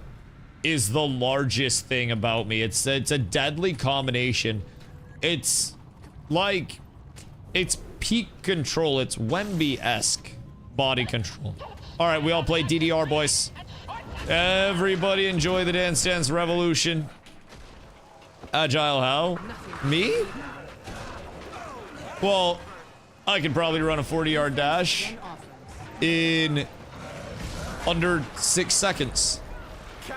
A mile in under 7 minutes. Luffy, thank you for the follow. Myself. Mile in under 7 minutes. A vertical leap exceeding 2 feet. Can you put your leg behind your back? Put my leg behind my back? Because that's flexible. You're Tom Brady or are you praising that? Probably should be. Tom Brady's the fucking GOAT. What do you mean leg behind my... Like stretch my quad? Because I can definitely... Make sure you get your loot at the end, by the way. Grab your chest. And then we might be able to squeeze one more in before reset. Because Nin will get 4 chests from each of those. Which will be kind of huge. Hold on, slam the next one up. Because we went through that easy as shit. And then once that's up... So, what up? So basically with these... Down in the bottom right... That was a little close. What, you dying? Nah, you're fine. You're fine. We'll get you an ascended piece really quickly doing this as well. So, through your daily reward crates, you'll get those in the bottom right. You'll see the different chests. This no dodge part was a little sketch. Oh yeah, don't worry. We full wiped on that part in a T1 earlier. that just cooks you the first time, and then you learn the path to the fires, and then it doesn't really matter that much. Is this Black Morass? Wisps returned. Okay. So we have to how find wisps? Oh, grab 4. Oh, they're on the map. Okay, okay, that makes sense. That makes sense. That makes sense. That makes sense. Okay, hold on. It's timed. Okay, so everybody get in position. So one of you needs to go to the right. Is it like total timed? Time until wisps change. Okay. Yep, we gotta grab together. Oh, okay, so let's drop and reset then. Just drop and reset. And then we'll go grab our wispies. Because clearing out the mobs might actually be a good idea as well beforehand. Just so we don't find ourselves getting, like, cucked by them while we're running around. So we'll get new wisps. Forgot dailies? You still have time, brother! They respawn? They respawn in a different spot, though, yeah? Okay, so we have 2 on the right now. So I'll grab the ones on the left, and then 2 people go over to grab the ones on the right. And then we should be Gucci. I just gotta clear out these mobs real quick. And then we're good. And we still have 9 minutes until reset, so, okay. I'm ready.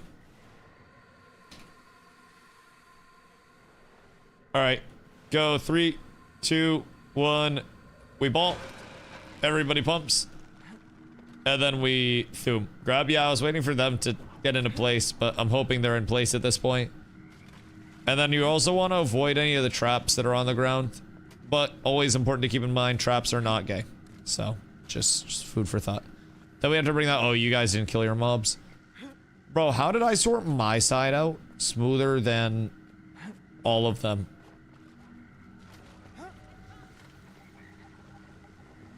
I swear to God. They all spawn. Okay. Okay, that makes sense. It's actually kind of easy when we're walking. Right, but I killed all my mobs. I'm just saying, I did the groundwork. I did what needed to be done. Is this the end of this one already? Like, just the Moss Man fight? Because holy shit, this is fast, if so. No. Oh, okay. I thought that was gonna be the end of it. I was like, dude, that's like a 2-minute fractal. We might still have time to get this done before the end, though. Hold on. I can also go to advance. And then advance just gives us perma move speed bonus. Okay, surely this is it. Gotta fight in circle. In the red circle? Or a different circle? I don't know which circle we're supposed to be fighting in. So I'm just gonna stand in this circle. Green one. So when he leaves green circle, what do? Wait for Newt. It moves. Okay, cool. Should we group up or anything to try to get it? Okay. So does it just rotate around? Like cyclically? Because that's pretty easy. And then we just go add phase. And then we kill ads. Yeah? Okay. Okay. So it goes clockwise? Type shit. Seems clockwise relatively. Thinking about Guild Wars 2 and I remember 3 dungeons, fractals, a lava sort of dungeon, and a ship in a snow zone. I might have some of that wrong though. Let's see. Fractals? Yes. Lava cave sort of dungeon. Do you remember the rolly balls in the lava cave sort of dungeon? Because there are some rolly balls that are like magma balls that are going down the ramp type thing, and you have to dodge those. You'll probably see one when we reset. I don't know what they're gonna be. That sounds vaguely familiar. Yeah, so the ship in a snow zone. I remember that one as well. We've done that one recently. Was that the one where you have the campfires that we just completed?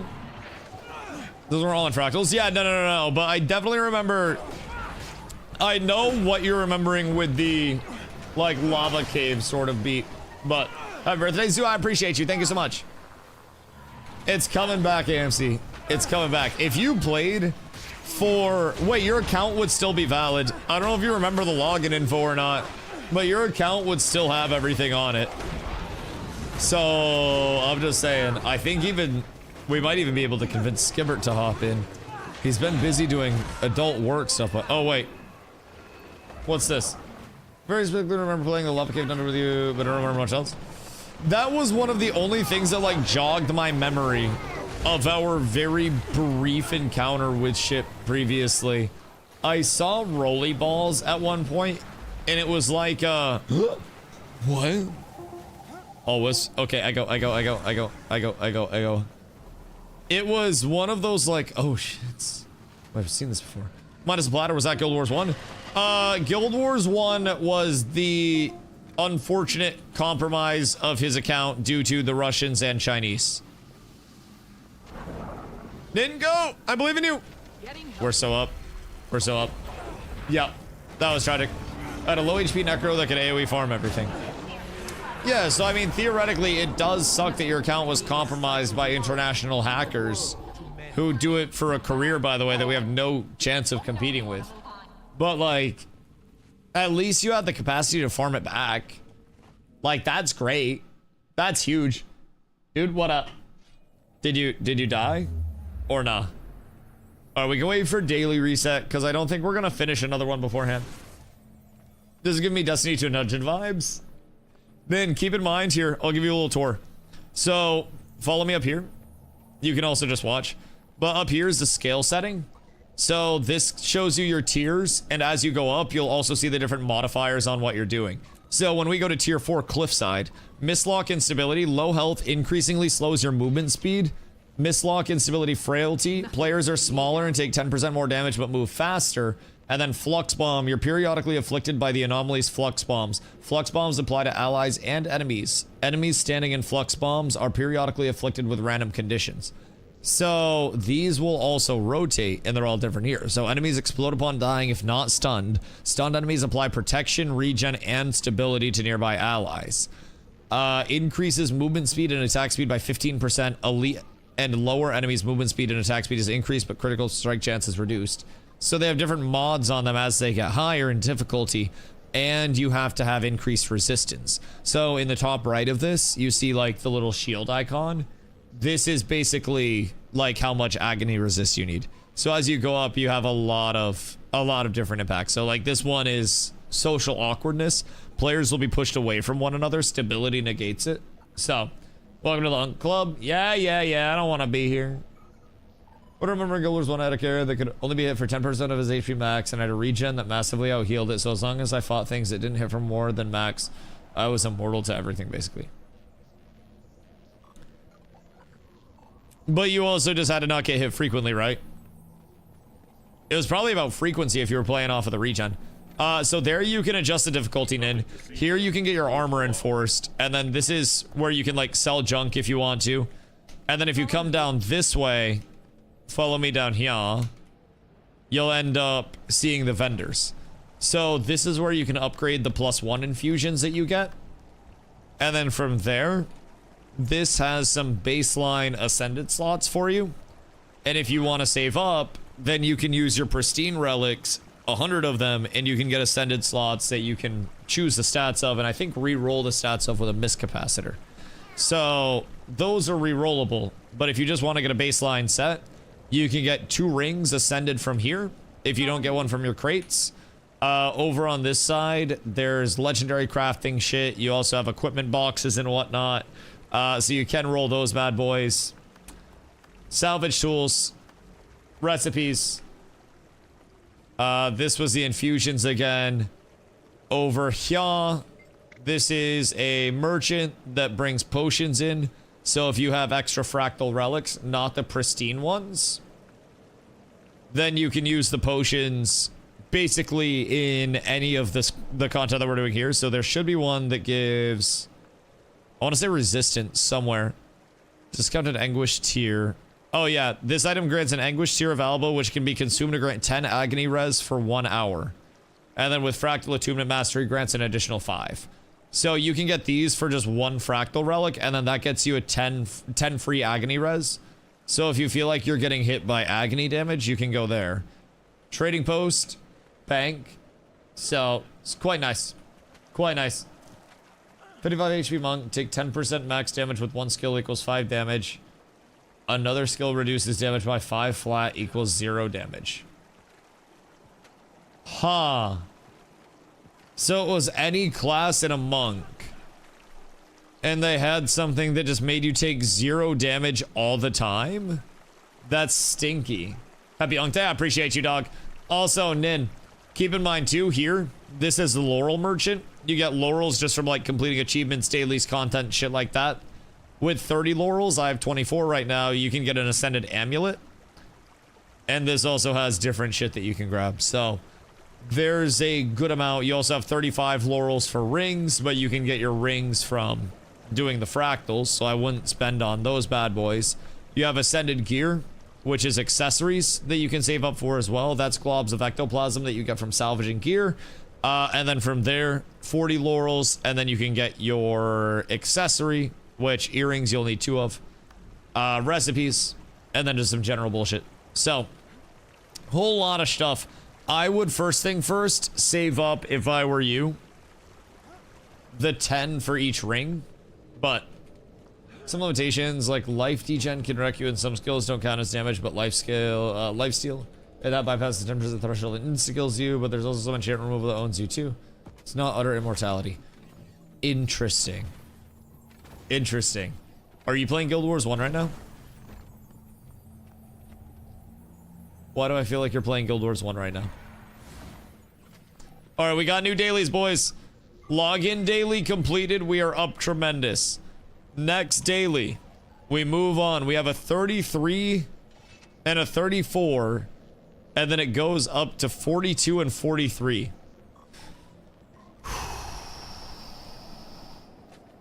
We might get our shit kicked in. Like, unironically, we might. Where was my Fractal Adept's chest? So this is a higher chance to get Ascended Gear. That gives the same shit though primarily. Fractal Encryption keys. So we get the keys as well. Oh right, we're gonna have to buy many more of those keys, huh? Whole house just shook. Thunder? Makes sense. Come touch and test damage. Defense, then Ow. offense. I can put more resist in. Like, I have plus 12s and empty slots. I just haven't put in all my plus 12s yet. I'm gonna be completely honest, I've been lazy. So, let me do this. We'll go plus 12. And then we'll go plus 12. Wait, can I downgrade the plus 12s, did you guys say? Into plus 9s? As long as you don't die. Okay, well that made a large difference.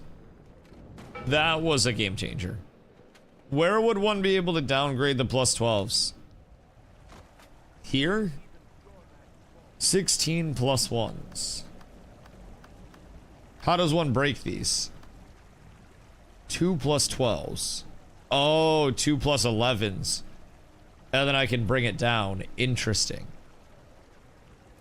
Because this would probably be a little bit more valid. Let's keep a couple. But this will get me set up for now. Because that'll get me 2 plus 10s. And I have 4 plus 11s. So that would give me a full set of plus 10s.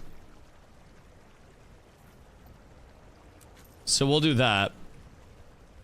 And then I don't have to worry about losing those bad boys. So we'll go infusion slot here. That's a plus 10. This can be 2 plus 10s. Whoops. That's another plus 10. AMC. Thank you for 5, dog. Yo, honestly, that probably made birthday presents so much easier when you could just give subs now. Honestly, you're welcome for that. Very humble of me. Thank you, my good man. I appreciate you. I even gave a discount. Truly humble and goated, if I'm being completely honest of me. Thank you, my good sir. We should lunch soon or something. I don't know what your weird fucking schedule is, but... Alright, hold on. Peep this, peep this, peep this. Now, super tanky. I have 76 resistance. Okay. I think putting your niece to bed on... Oh, God. Yeah, I hate to hear that. I hate to hear that. At least you got a fucking haircut, you goddamn hippie. Alright, so I'm good. 76 is more than enough. I think we're up tremendous. Is there any way I could like buy Nin an ascended piece, or he just has to buy another one? But I get my ass, you know about the weather? Well, we better get your shit in quickly. People pay good money for that? They do indeed. Getting purple storm. Why are you in military time? Gross. Every day. Like weekends too? Or are you Monday to Friday now? Okay, so this FOTM has a lot of mechanics. What's an FOTM? Oh, fractal? Is that what you guys call fractals? How old is Unk status? I turned 30. I turned 30. I'm Shach. I'm very Shach. Everything's bad. Oh god, Strag. Oh no. Oh fuck. Dude, why the Strag? Oh gosh. It's okay, Dusty, I'm 37. Nothing can bring me down. I know. It could be worse. It could be worse.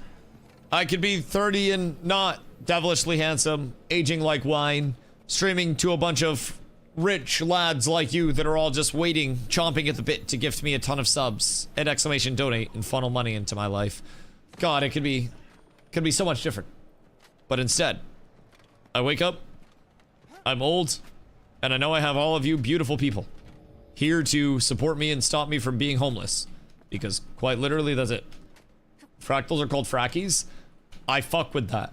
I can get on the fracky side of things, I won't lie. 30s are honestly peak life. Says the man with grandpa on his name. Listen, my 30s will be peak if I can retire in my 30s. That's my goal. Now, we have the next 2 years until Guild Wars 3. Unless I slur or something like that, it should be relatively consistent. Hopefully. Hopefully only up. And then when Guild Wars 3 hits to the moon, we get 5 or so years of Guild Wars 3. That puts me at what, like 37, 38? And then at that point in time, I have $72 billion off of the Guild Wars 3 launch and I retire peacefully. We're up tremendous. 30's the new 20. Everyone's saying for real, for real. Okay, well, I sleep in a Tempur-Pedic. So that probably has put many years back on my life. But I also take a copious amount of bong or pinskis, especially today to celebrate the birthday. Been having a good day. And Carla's gonna make salsa tonight for tacos! We were gonna go to Applebee's, and then I was like, we haven't had tacos in a while, and I just pulled out pork, so I can put pork in the pressure cooker, make meat, and then we could get stuff for tacos if she made salsa. And now we're having tacos instead. So I gotta get up before the store closes. We gotta run to the store. That'll be in like a couple hours from now. And then from there we get stuff for salsa and tacos, and we have ourselves a grand celebration. Probably watch a movie type shit. Probably watch a movie. Should I do a sub goal to just end stream? Wife made chicken tacos tonight, so good. Okay, I'm gonna ask respectfully. When we say chicken tacos, and we say wife, does your wife look like me? And it was ground chicken with taco seasoning, or like... Because my girlfriend's Mexican. So like, we getting the good shit. We're not getting tacos El Caucasiano. Shredded. Oh, okay, cool. Cool, okay, like corn tortilla type shit? Corn tortilla not microwaved, but like, you know, put in a pan and fried up a little bit. Happy day, Paul. I appreciate you, dude. Every day is a joyous day for me, man. I'm not gonna lie. I'm a very lucky one. I'm a very lucky one. If anybody needs agony resist, by the way, you can trade me instead of having to buy it. I have plenty. I was able to downscale some of mine to +10s, which I could honestly drop to +9s as well, and then just get everybody set up with +9s, which I think I might do, because we don't really need more than +9s according to chat. So if I go here, that's gonna be +9s. If I go all 7 of these, then that gives 14 +9s. So I have 14 +9s, and then I still have 2 +12s that I could break down along the way. Both very white, but it was very tasty. Yo, I had to introduce my Mexican girlfriend to tacos from my culture once she moved up here, because she had never had them before. Like, we've had them once, and it was like, okay, this is an experience. Like, you know, it is what it is. But I much prefer the real things. I get enough agony resist from being in Ash's Discord. I'm shocked you're not banned yet with how closely you follow the case. Ground chicken, live in the south, and someone brought me ground chicken and a taco. Yo, have you not seen white people tacos with like ground hamburger with taco seasoning and a corn tort? Or like, sorry, a flour tort, not a corn tort? I was banned? Did you get unbanned? How do you get unbanned? I was gonna say, I kind of thought you were banned, but... Supposedly they freed the man. Hold on. I shall be right back while Streg gets cheated. I make him +6. What? Do you need agony res? I have 9s. I have a lot of 9s. Do I speak Spanish? No. No. I'm at the point where I can kind of like... I'm starting to understand it better. But I'm more of a, like... an idiot. Carla is bilingual. Her parents only speak Spanish. Her brother's bilingual. His girlfriend is bilingual. I only speak English. Her parents try to speak English to me, like, you know, whenever we cross paths, I try to speak Spanish to them. It sucks both ways. But we try our best. The effort's there, and I think that's what matters. So... Promote is where content special is just happening. Yo, I appreciate that, dog. Genuinely. I greatly appreciate all the love. It is truly so important to me that so many people do take time out of their day and just throw up a lurk, man. Keep me up on a second monitor. Doesn't really matter about, you know, making millions off it or anything because I don't, but so many people take time out of their day and spend it here. And it's really a special thing, man. It is beautiful. Live in a highly Latino populated area, we can get the real tacos here. Dude, I miss it. When we were in Phoenix, we went to El Rancho Market, and they had tacos that were so good.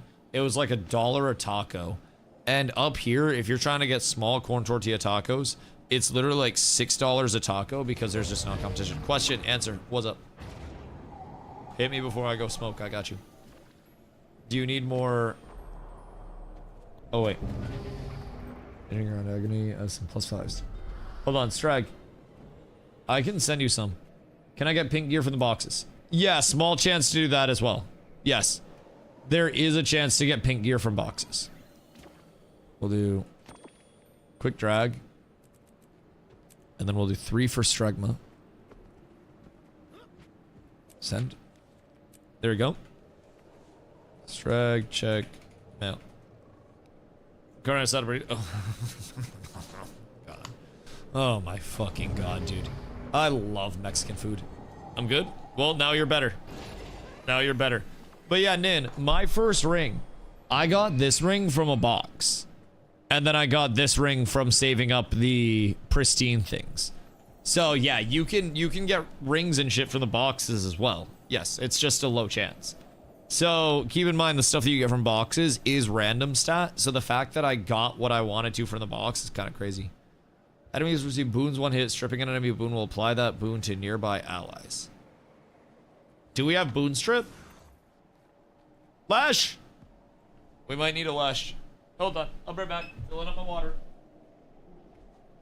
Fractals are my favorite. I think I'm like 90 plus. God damn, Chefron. I'll be catching up to you soon, brother. I shall be. What am I meant to?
Good day, gamers.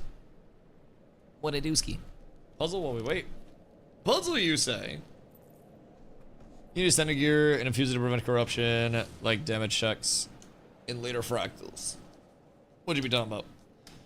Oh. You have pink gear for higher level fractals? Well, you need pink gear for higher level fractals. You can get pink gear from low levels. I got a pink, like I got ascended from my first fractal that I did just like in general. It was a super low tier. All right. We've got this situated.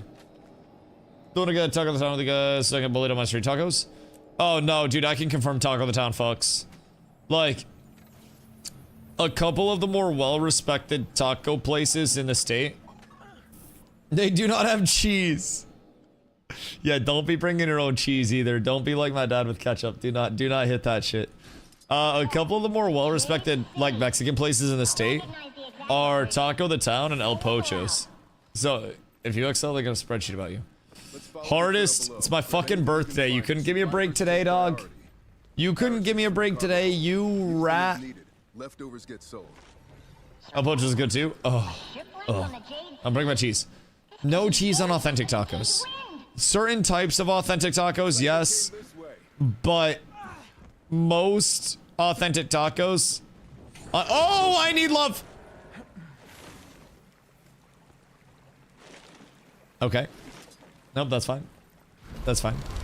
Everything's fine. So we grapple. Hiya. Okay, we're up. Who fell? Did we lose someone? Streg.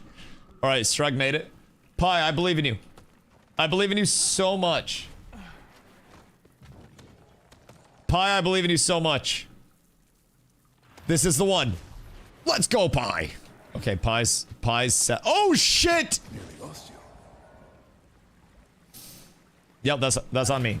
That's entirely on me. That one's my bad. That's my bad. Okay. So, what even... Oh, we zipline type shit? Oh, that's easy. Are you guys trying to gap that? Because you just zipline. I think we literally just... Toss a flare to mark a landing spot. I don't want to toss a flare. Where's the landing spot supposed to go? Which one? Mouse 4 is flare? Where am I supposed to mark the landing spot? I don't see jack shit down there, chat. Oh, over here. Over here. Okay, everything's fine. Everything's fine. Nobody failed. Everything's good. I thought we were actually gonna have to throw that. Is Girl already talking to the town? Hold on. Did you hear that? Weapons I ready. don't think so yet. I don't think so at this point. She's seen me eat Taco the Town. One time, a couple years back when I had my last job, I went and got tacos on my lunch break and called her, and it was Taco the Town because I was covering another store. And she said they looked good. There was another one as well. Oh, what was the other one? Luchador tacos? Luchador tacos, I think. In February, March is crazy hard. I appreciate you, dude. I hope you're having a great day, man. I hope you're having a great day. Jesus, the gift of God is not be forgotten. There's just certain things where, like, you don't need the cheese, though. I don't have my pack. That was a close one, dog. That's a very, very, very close one.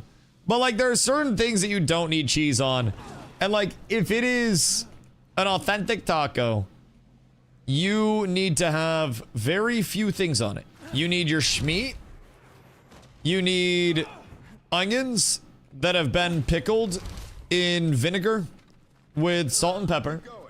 I'll catch up with you when I can. You need cilantro. You need a radish on the side. And you need salsa. That is it. That's literally it, dude. El Pastor, Taco Town is already so flavorful, it's unreal. Oh, yeah. Yeah. And, like, actual, like, good taco meat. Oh, my God, it's such a difference maker. When I was in Phoenix, Carla's mom made food, of course, like, many times when we were down there. Bro, they... Oh, they cook meat. They cook meat. I cheat and I just put shit in the pressure cooker with a bunch of spices and then it comes out delicious. Like today after stream, I'm gonna dice up some pork, throw it in the pressure cooker with a bunch of spices, and then we're gonna go get stuff for Carla to make the salsa because I want a big thing of salsa for my birthday. And then she's gonna make salsa. I'll clean up the kitchen, help out with that. And then by the time the salsa's done, meat will be ready to shred. I'll cut up some onions and get them in, or not vinegar, Jesus Christ, lime juice. I don't know why I said vinegar. Lime juice on the onions. My apologies. Here we're giving bad recipes. Cut them up with some lime juice. And then you soak them in lime juice, salt, and pepper. And then you slap those bad boys on it after they marinated for a little bit. Some fresh lime wedges, squeeze those, take a bite of your taco, a bite of a radish, and then you're good to go. In a World vs. World group, and they're running this place. Wait, are you on Tombs of Draskir? Because I love that. Fupo, welcome back, my friend. Also, I feel your pain with the inventory stuff. Believe you me. Believe you me. I feel your pain. Well, yeah, some people just got locked on a different team. I didn't know if everybody, like, I can't keep track of who got on which team at this point. The first month, it was a little weird because some people had selected it beforehand. Some people were here and were fortunate enough to get up with us. But yeah, glad you were able to make it. Very glad you were able to make it. But, see, grenade, everybody else. But yeah, next month we'll have everybody on the same team, so it'll be way easier to keep track of. Like, way easier. Am I supposed to go down? Because if... Right. I think I fucked up. They're dominating. Which map? Do I want to, like, go the other way? Can I get off the zipline, perchance? Where am I supposed to go off this? Up? Like this way, perchance?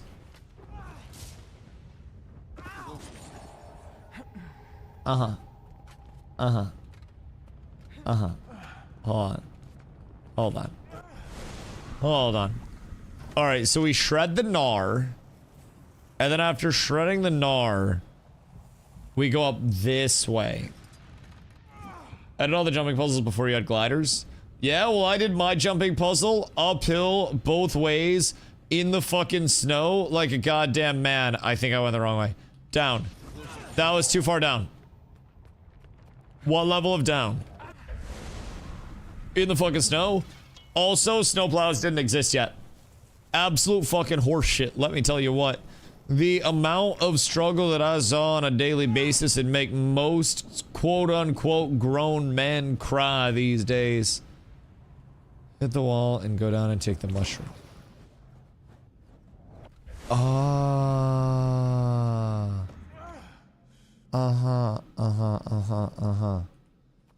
And then I go with this mushroom next.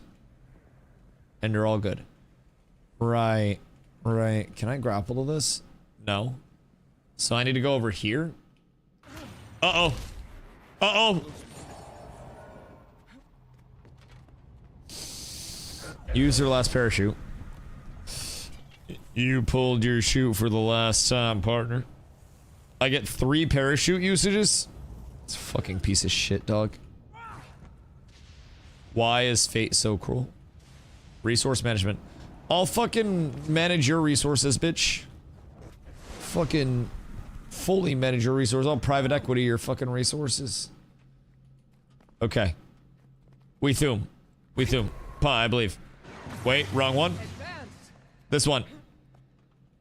And then we go and we parachute. Use your 3 to boost.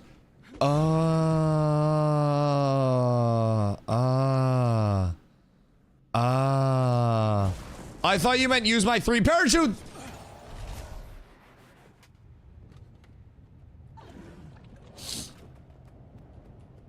This is not a good birthday. Ron, I'm not happy I'm playing Guild Wars, by the way. I want you to know, I've been saying I'm happy. I hate it here. I want to leave. This is terrible. This is awful. This is the worst game I've ever fucking played.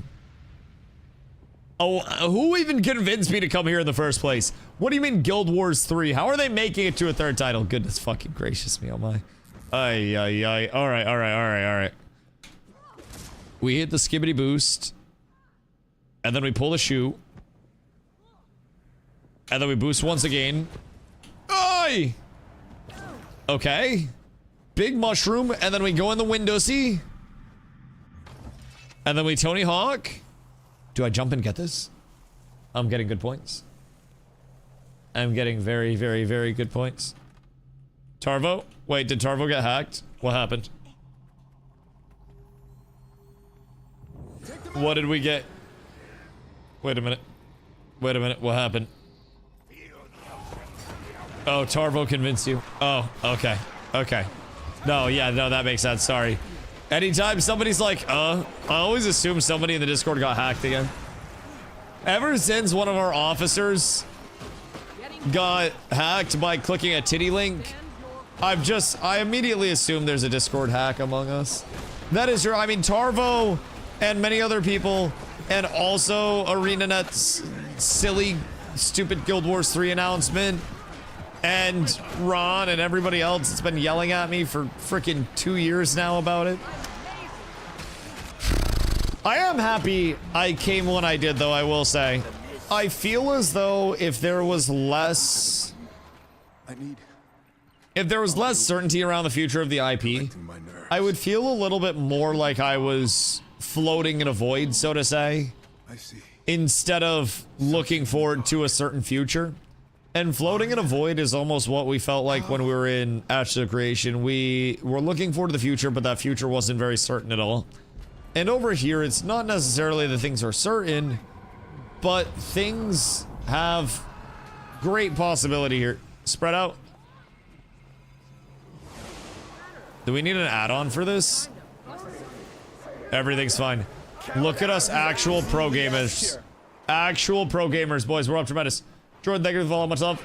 After hours. I appreciate you, brother. Much love, much love. I hope you're up to something fun on this fine day. Hope you're getting some good food. I am spending my birthday freaking grinding. I'm just out here pumping some fractals right now. Yours too. Let's go, baby. Let's go, Achilles. I appreciate you, brother. Thank you, thank you, thank you. I hope you've been absolutely splendiferous yourself, man. I hope we get many more years of the grind on this end of things. It's just, I consider myself super lucky for it, man. I hope it lasts for many years to come. Unlocking elite specs and getting sky scale. I haven't got my sky scale yet. I still gotta get mine. I don't have my flyer or anything like that, dude. I'm down horrendous. So that's definitely on the agenda still at this point in time, I will say. Farm him, reach. Hey, yo. That fucking idiot. Hail, Mr. Thogley. How are you, brother? What you be up to on this fine one? God damn, everybody's coming through and showing love. I appreciate you guys. I appreciate you guys. What have you been up to? Have you seen the Guild Wars, Haipu? Are we even, like, do we have to spread out on this, or is it more so just don't stand in the whirlwind type shit? Because it kind of seems like more of a don't stand in the whirlwind type shit, yeah? Yes, spread. Okay, fine. Fine. I'll believe you. Where go? I'm just gonna trust you, Port. I'm gonna just believe in you, dog. Oh? Wait, what do we have here? It's like echoing. What the fuck? We can begin. Wait, this is dark. Little dwarf things will not play a game unless I have my bearded warriors. Bearded wonders. Oh my god. The bearded wonder is crazy. Jesus. Thog. I get it. I get it. I get it. But like, you just make a really short, stout human. You can make an Asura. Oh my god. What do you guys get cooked by? Nothing can bring me down. Shall we get a res? Okay, okay, okay, okay, okay, okay. Someone pulled before we were all here. I don't know who the fuck that was. Might makes me I don't know who that was. Alright, we can probably just die. Use /GG. Okay. Easy peasy, that's a quick one. That's a quick one. Well, we hate to see that. Dwarves exist in Guild Wars lore technically.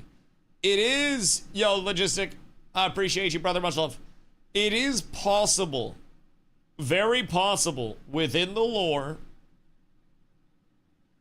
for dwarves to exist in 3, from what we've gathered. We haven't heard anything about it yet specifically, but it could happen. Bruja. Brother, I appreciate you. Thank you for the 8 months, dog. Thank you, thank you. Oh, I have hiccups. Oh, I have so many hiccups right now. Goodness gracious me, my happy B-Day. I appreciate you, dude. Thank you. But I miss Lux Singularity. Oh, I can't use those yet, right? So we just have to deploy before we hit the bottom. Just a second before we... Alright, we're up. Everything's fine. Don't talk to the NPC yet. Okay, that wasn't me. That wasn't me. Hey, Vita, what are you drinking? Water. I don't really drink too much. I am, however, smoking some Mr. Clean on this fine day. I went to the dispensary, what, like 2 days ago? Got myself all situated and stocked up. If it has an eye over its head, look away. No, Dr. Peppy? Probably pick up a bottle and get kind of lit when we go to the store. Yeah, if I'm being honest. I will almost definitely grab some little celebratory type shit. I think I've already streamed like 6 hours today. Hold on. Let me see. I said I was gonna do a shorter stream today. Yeah, I've streamed over 6 hours. I said I was gonna do a shorter stream today so Carla and I could like watch a movie and do some shit while it's still like relatively not completely dark out and we can get food going and whatnot. But I always feel bad when I'm streaming less than 8 hours. It's always like a personal thing. I always try to get my minimum 8 hours in each day, which realistically, I don't think it's gonna make much difference if I stream 6 or 8 hours today. But I always feel bad if I hop off early. What's the B-Day sub goal? Dude, I suck at sub goals, if I'm being real. Like, I don't even know where we're at. I don't really put up sub goals anymore because I feel like I'm pocket grabbing at chat when I do sub goals. New class is 750. Shit, I'll learn a new elite spec at 1,000. If we hit 1,000 before the end of stream, A, I'll end stream at 1,000 and go get food for my birthday. And then B, I'll learn Luminary starting tomorrow. So I'm no longer on Willbender because Luminary is supposed to be tanky as shit and like really good at brawling. So I'll settle there. I'll settle there. If I'm gonna pocket grab, I'm at least gonna pocket grab. Like, take off on your birthday. Give me time to catch up. Listen, my conditions have been declared. I lay that down. Otherwise, we gotta grind the fractals out. I wasn't gonna stay on super late anyways. Like an 8-hour stream puts me at like 10:30. And then we still have time to cook dinner and stuff. We still have so much time. Goodness gracious me, oh my. It wasn't gonna be that late. But I don't know, I like streaming.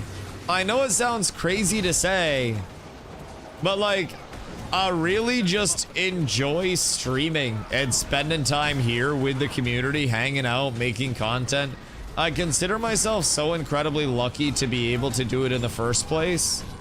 And I really like to cherish every moment that I have of it, you know?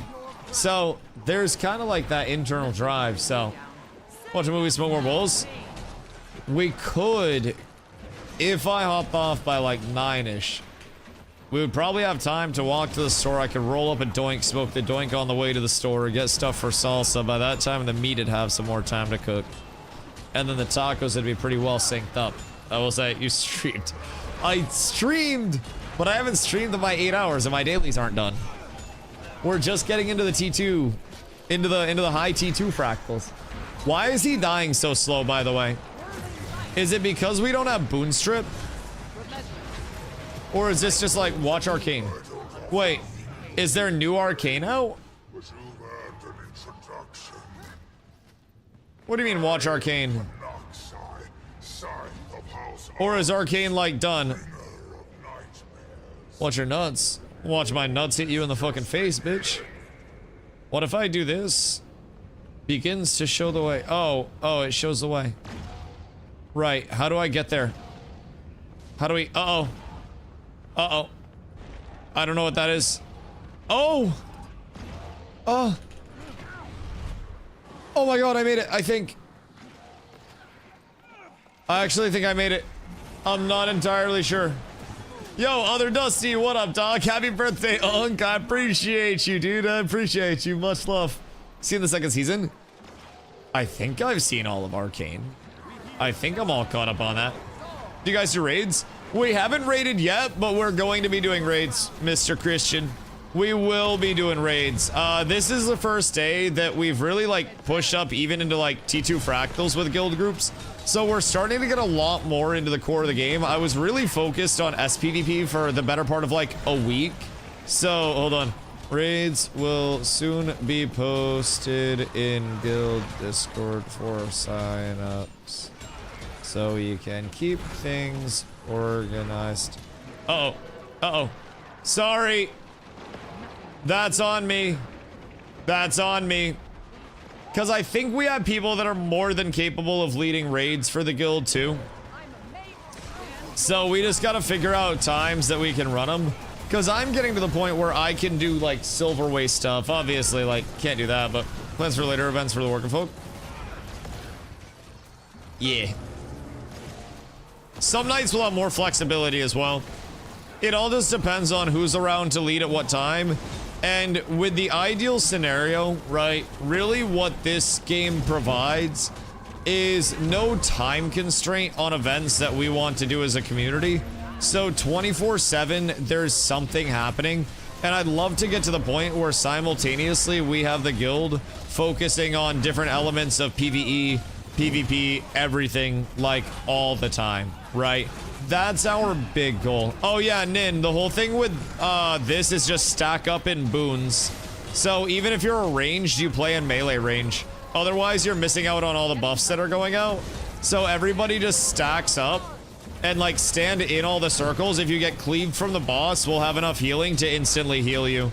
It feels really weird at first, and then you realize that your damage like triples if you're standing in the boon stack, and you're just like, oh shit, yeah, that's a little intriguing. Oh, well, we were supposed to move off of that. None of us are paying attention. That's unfortunate.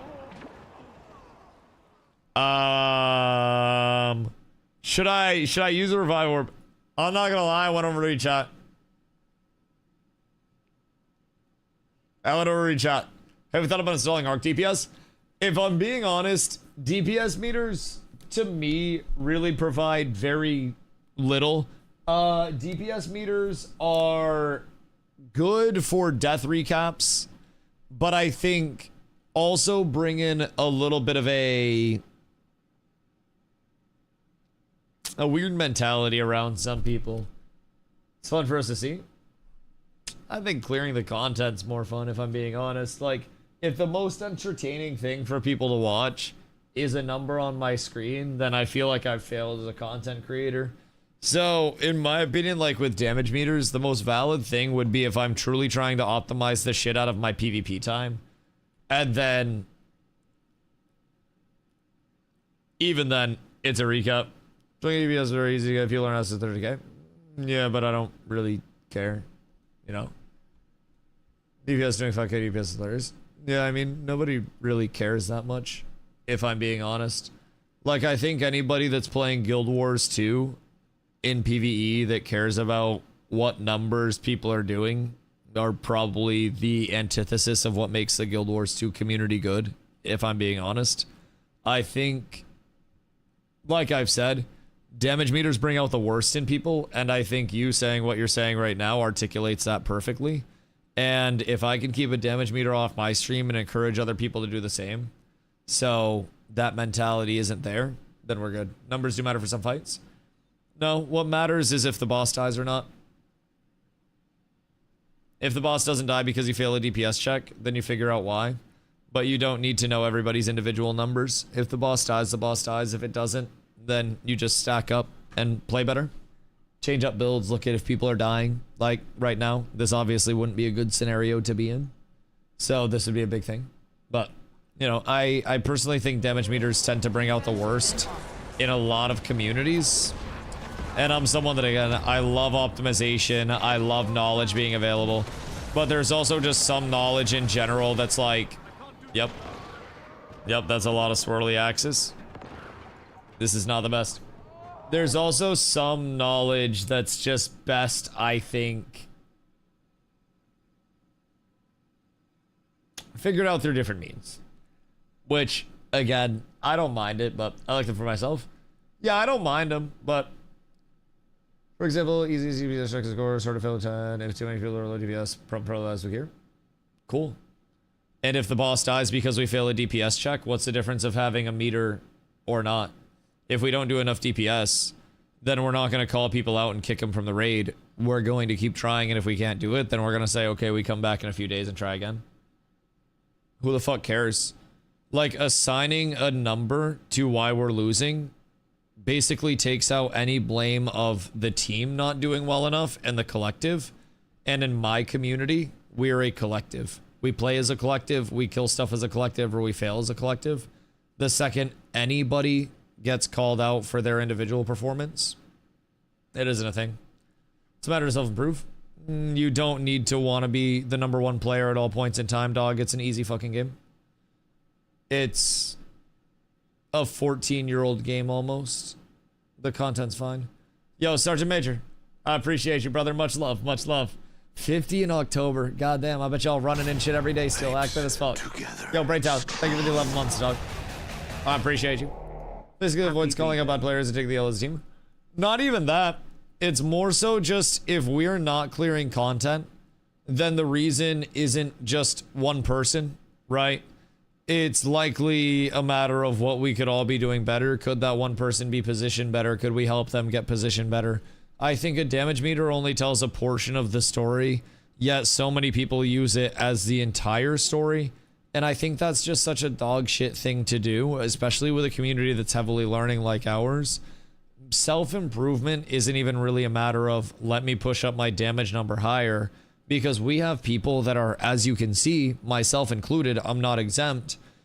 Our self-improvement's going to be, can I stay alive and learn the mechanics? I don't give a fuck about how much damage people are doing right now, because if they're focusing on doing damage over living, then guess what? They're going to look like me right now, dead and having to be res, which brings down everybody's damage. I want every player in my community to understand the content that we're completing, learn the mechanics, and then we can worry about it from there. But we're a year as a community away from actually needing damage meters from any form of optimization standpoint. Like, we're not there yet. And the validity of that is such a small use case where there's actually valid feedback coming from damage meters outside of just using it as a way to ego check people. It's like, are the mechanics being done? Yes or no?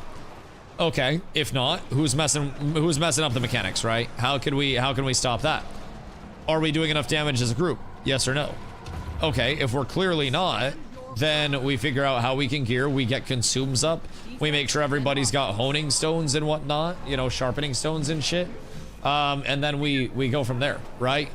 And that's how we play. There's always more of a reason other than just your damage is too low, we kick you and replace you. And I feel like damage meters, again, I am a very, very, very diehard PvP enjoyer where I love to optimize when the time is right.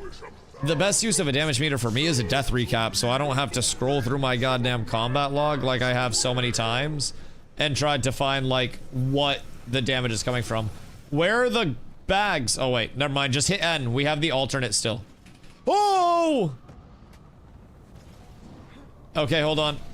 Which one are we trying to go to? This way, I think, right? We gotta get off of this again? Uh-oh. Okay, never mind. I'm not gonna lie, I don't really know what to do. I don't really know what to do.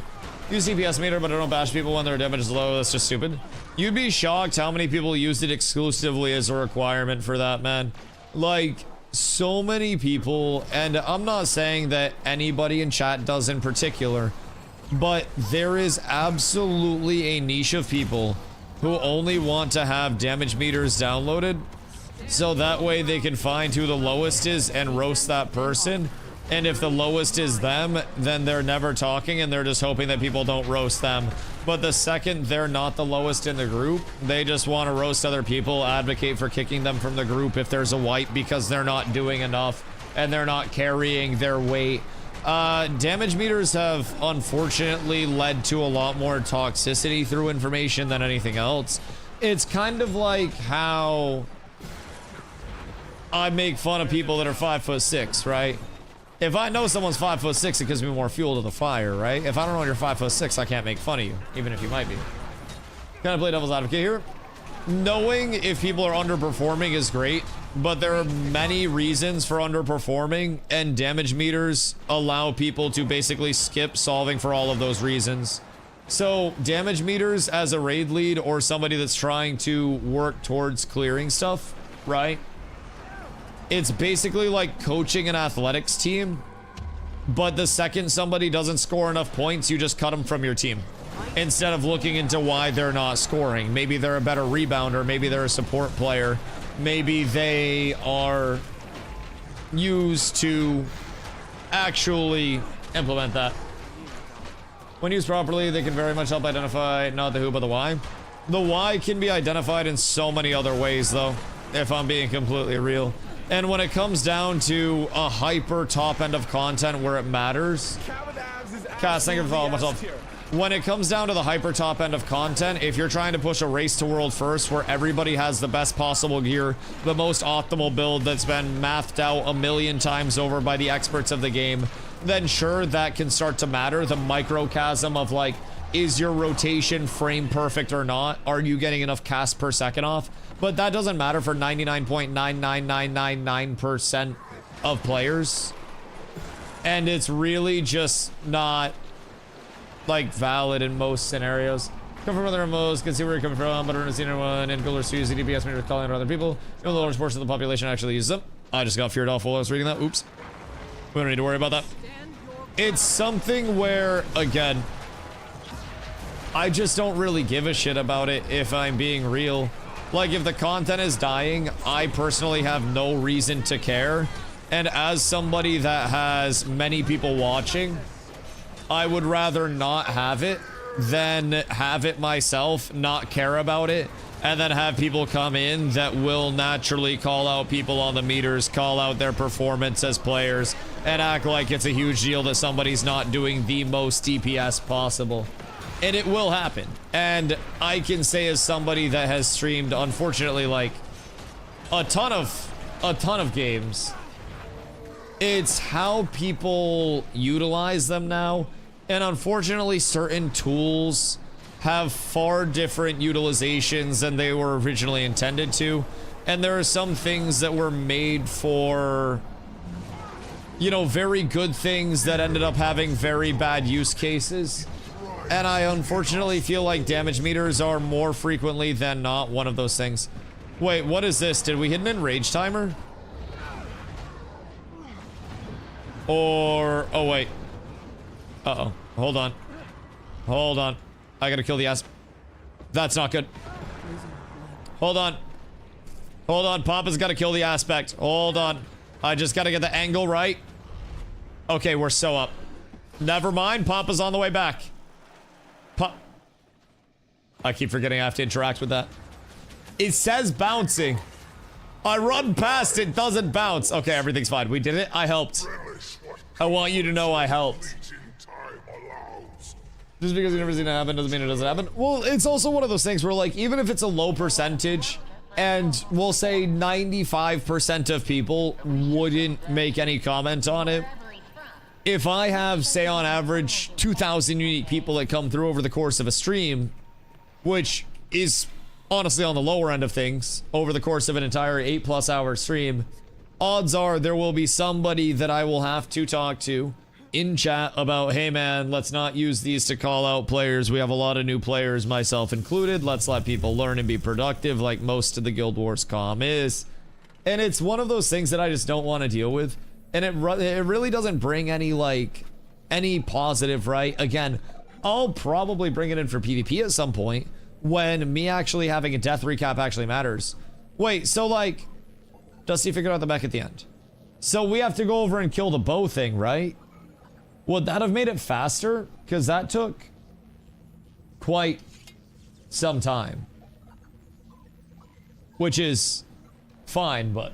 Don't play Guild Wars 2 yet, but the vibe is proper chill, and the way he speaks so emphatically and positively is ready to streamer for play. I appreciate you, I appreciate you.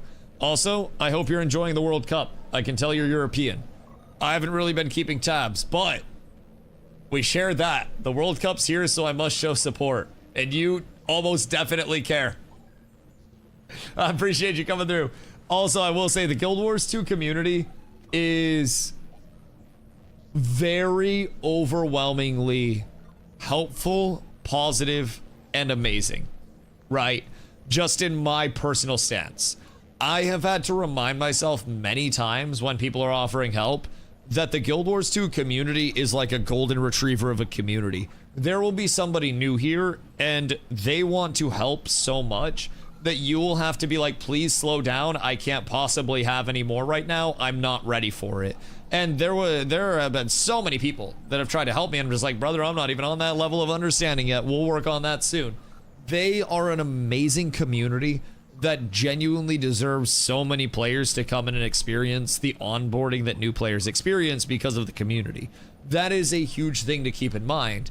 And it also causes me to look at things differently. In a lot of other MMOs, I can find myself almost standoffish, a little bit jaded, when people come in with certain takes, with certain almost corrections to gameplay, right? And in other MMOs, they can be very nitpicky and very like, do this because I said to. And here I've had to remind myself many times that like people just want to help here so badly on a core level.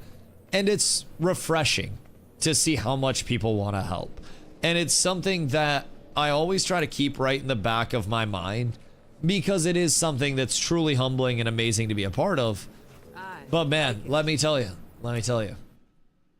I fear for the few bad apples among the bunch getting out and ruining for potential players, especially as the IP expands and it goes from having like the core community that Guild Wars has had that has fostered this amazing vibe and becoming more of a consistent actor that's a little more detrimental to new players. They exist in SPVP for sure. Oh god, yeah. Oh god, I mean, the spam pingers, the yappers in the bad way. It's unfortunate. Do you have any videos starting Guild Wars 2? It'll be helpful. Let me silence. What up, dude? I am actually in the process. Tomorrow, I will be finishing the recording on my first Guild Wars 2 video. And it's just gonna be a basic, you know, is it worth it to check out right now? What's it have to look forward to as a new player? What are some pain points that you'll find?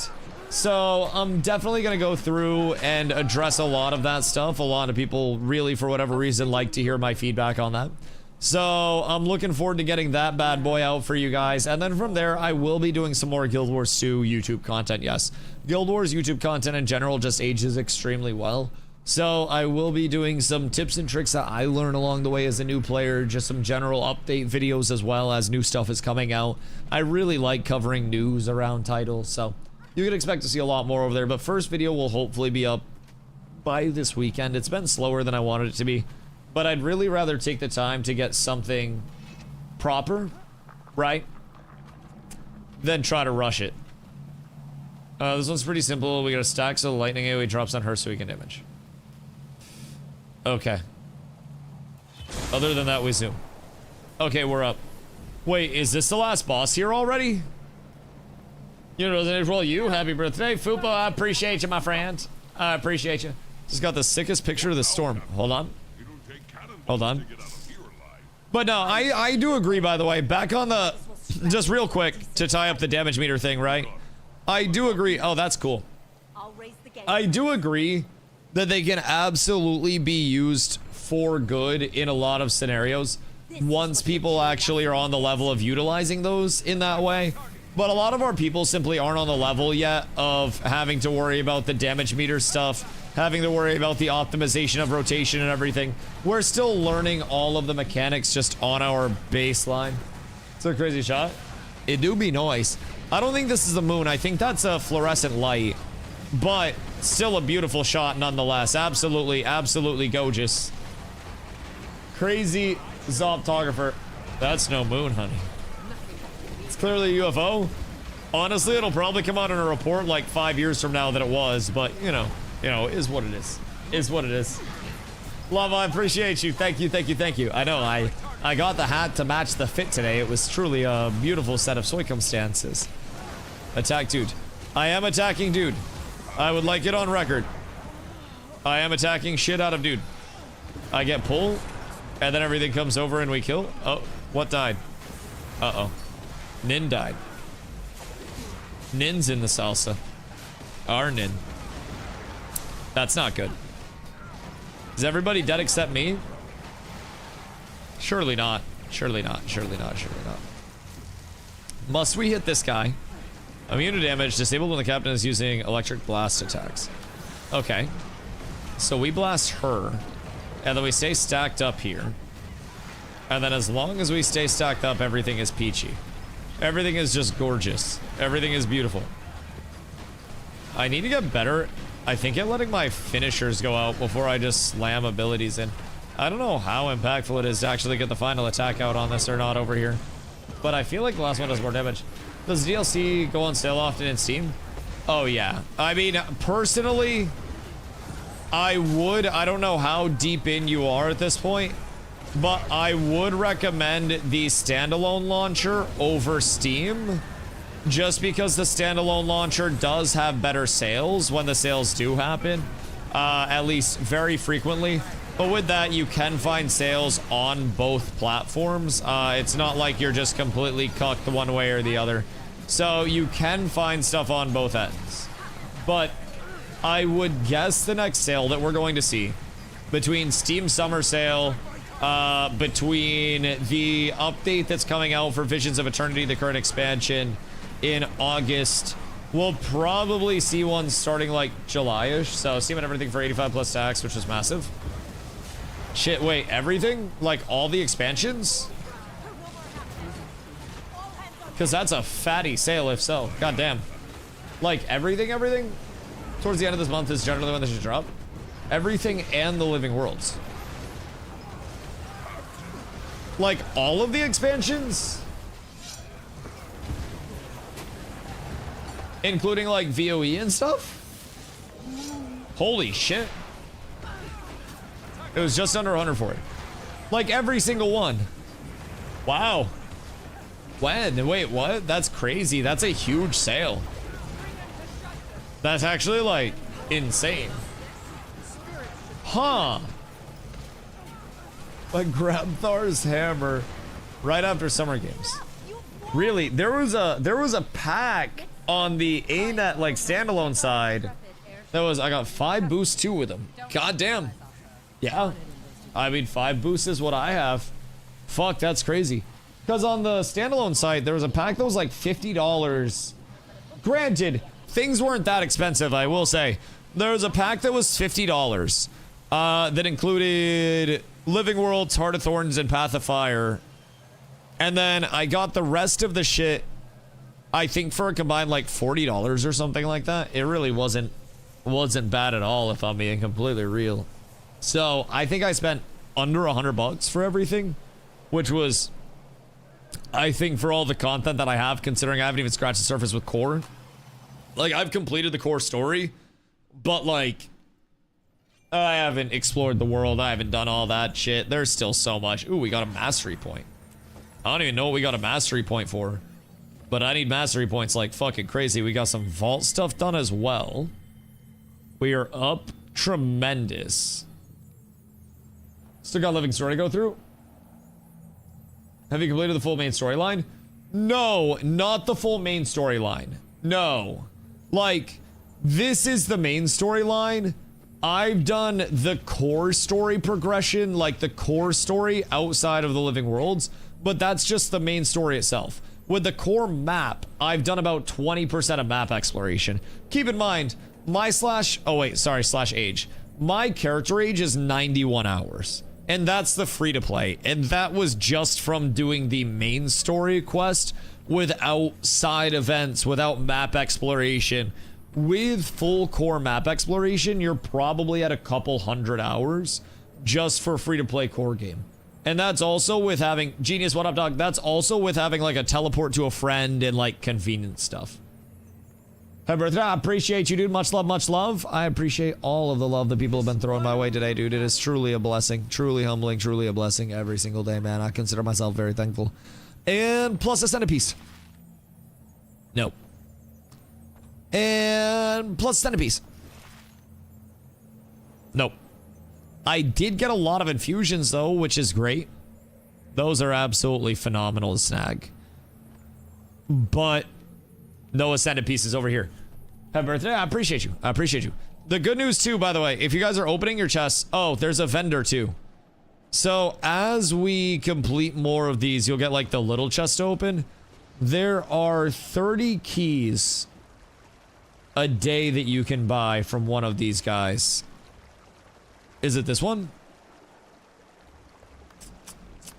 Deeply discounted fractal encryption key. You can get 30 of these a day. And then they go on cooldown each day. So spending on these, definitely worthwhile. Because if you open up, funny enough, I have 30 of these. So, consume all. I have 30 cracked fractal encryptions. Use all. Like it. Get a bunch of mats, but you also get a bunch of junk, which actually sells for a very good amount. So, deposit mats, condense, and then anything that you don't get, or anything that you get that's not useful, you sell all junk. I go from 298 to 307. So I just got 10 gold from selling junk from the time that we were doing this. So when we get going in T4s, Chad said you can get like really good money when you start running T4s quickly, which is kind of dope. I do like the prospect of some really good money. And we also get fractal relics back on that as well. We get mini professor. Oh shit, wait. I got a mini Professor Mew. Double click to consume this mini to follow you around. Combine 3 of this mini with a pile of crystalline dust, an obsidian shard, and an amber quantic dipole in the Mystic Forge to create a mini Mr. Mittens. Yo. Wait a second. Item collectible achievement. Unlock 4 cat golem miniatures. And then that gets me a mini old Tom. Add to account wardrobe. Alright, where's my Professor Mew? Where is my mini? Do I not have him? Wait. Mr. Mew, sir. Mr. Mew. How use? Hide / unhide. Is it out right now?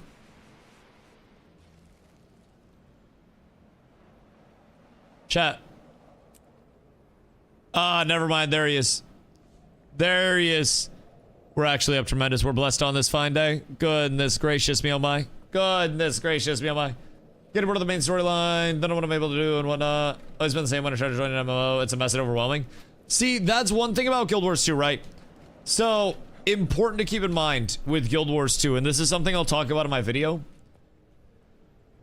If you are doing anything in Guild Wars 2, you are making progress. You don't have FOMO. You don't have to feel like it's this or that. Like you can only progress through raid or through, you know, PvP or whatever. You can do anything. You can be a higher level in a lower level area, clearing through the map and completing events, and you'll still get level appropriate experience because it scales you down. So that way you're still getting good experience. You get gear at your level, so it's useful for you to complete. And from there, you have to explore the map anyways if you want to craft legendaries, because you'll need your gift of exploration.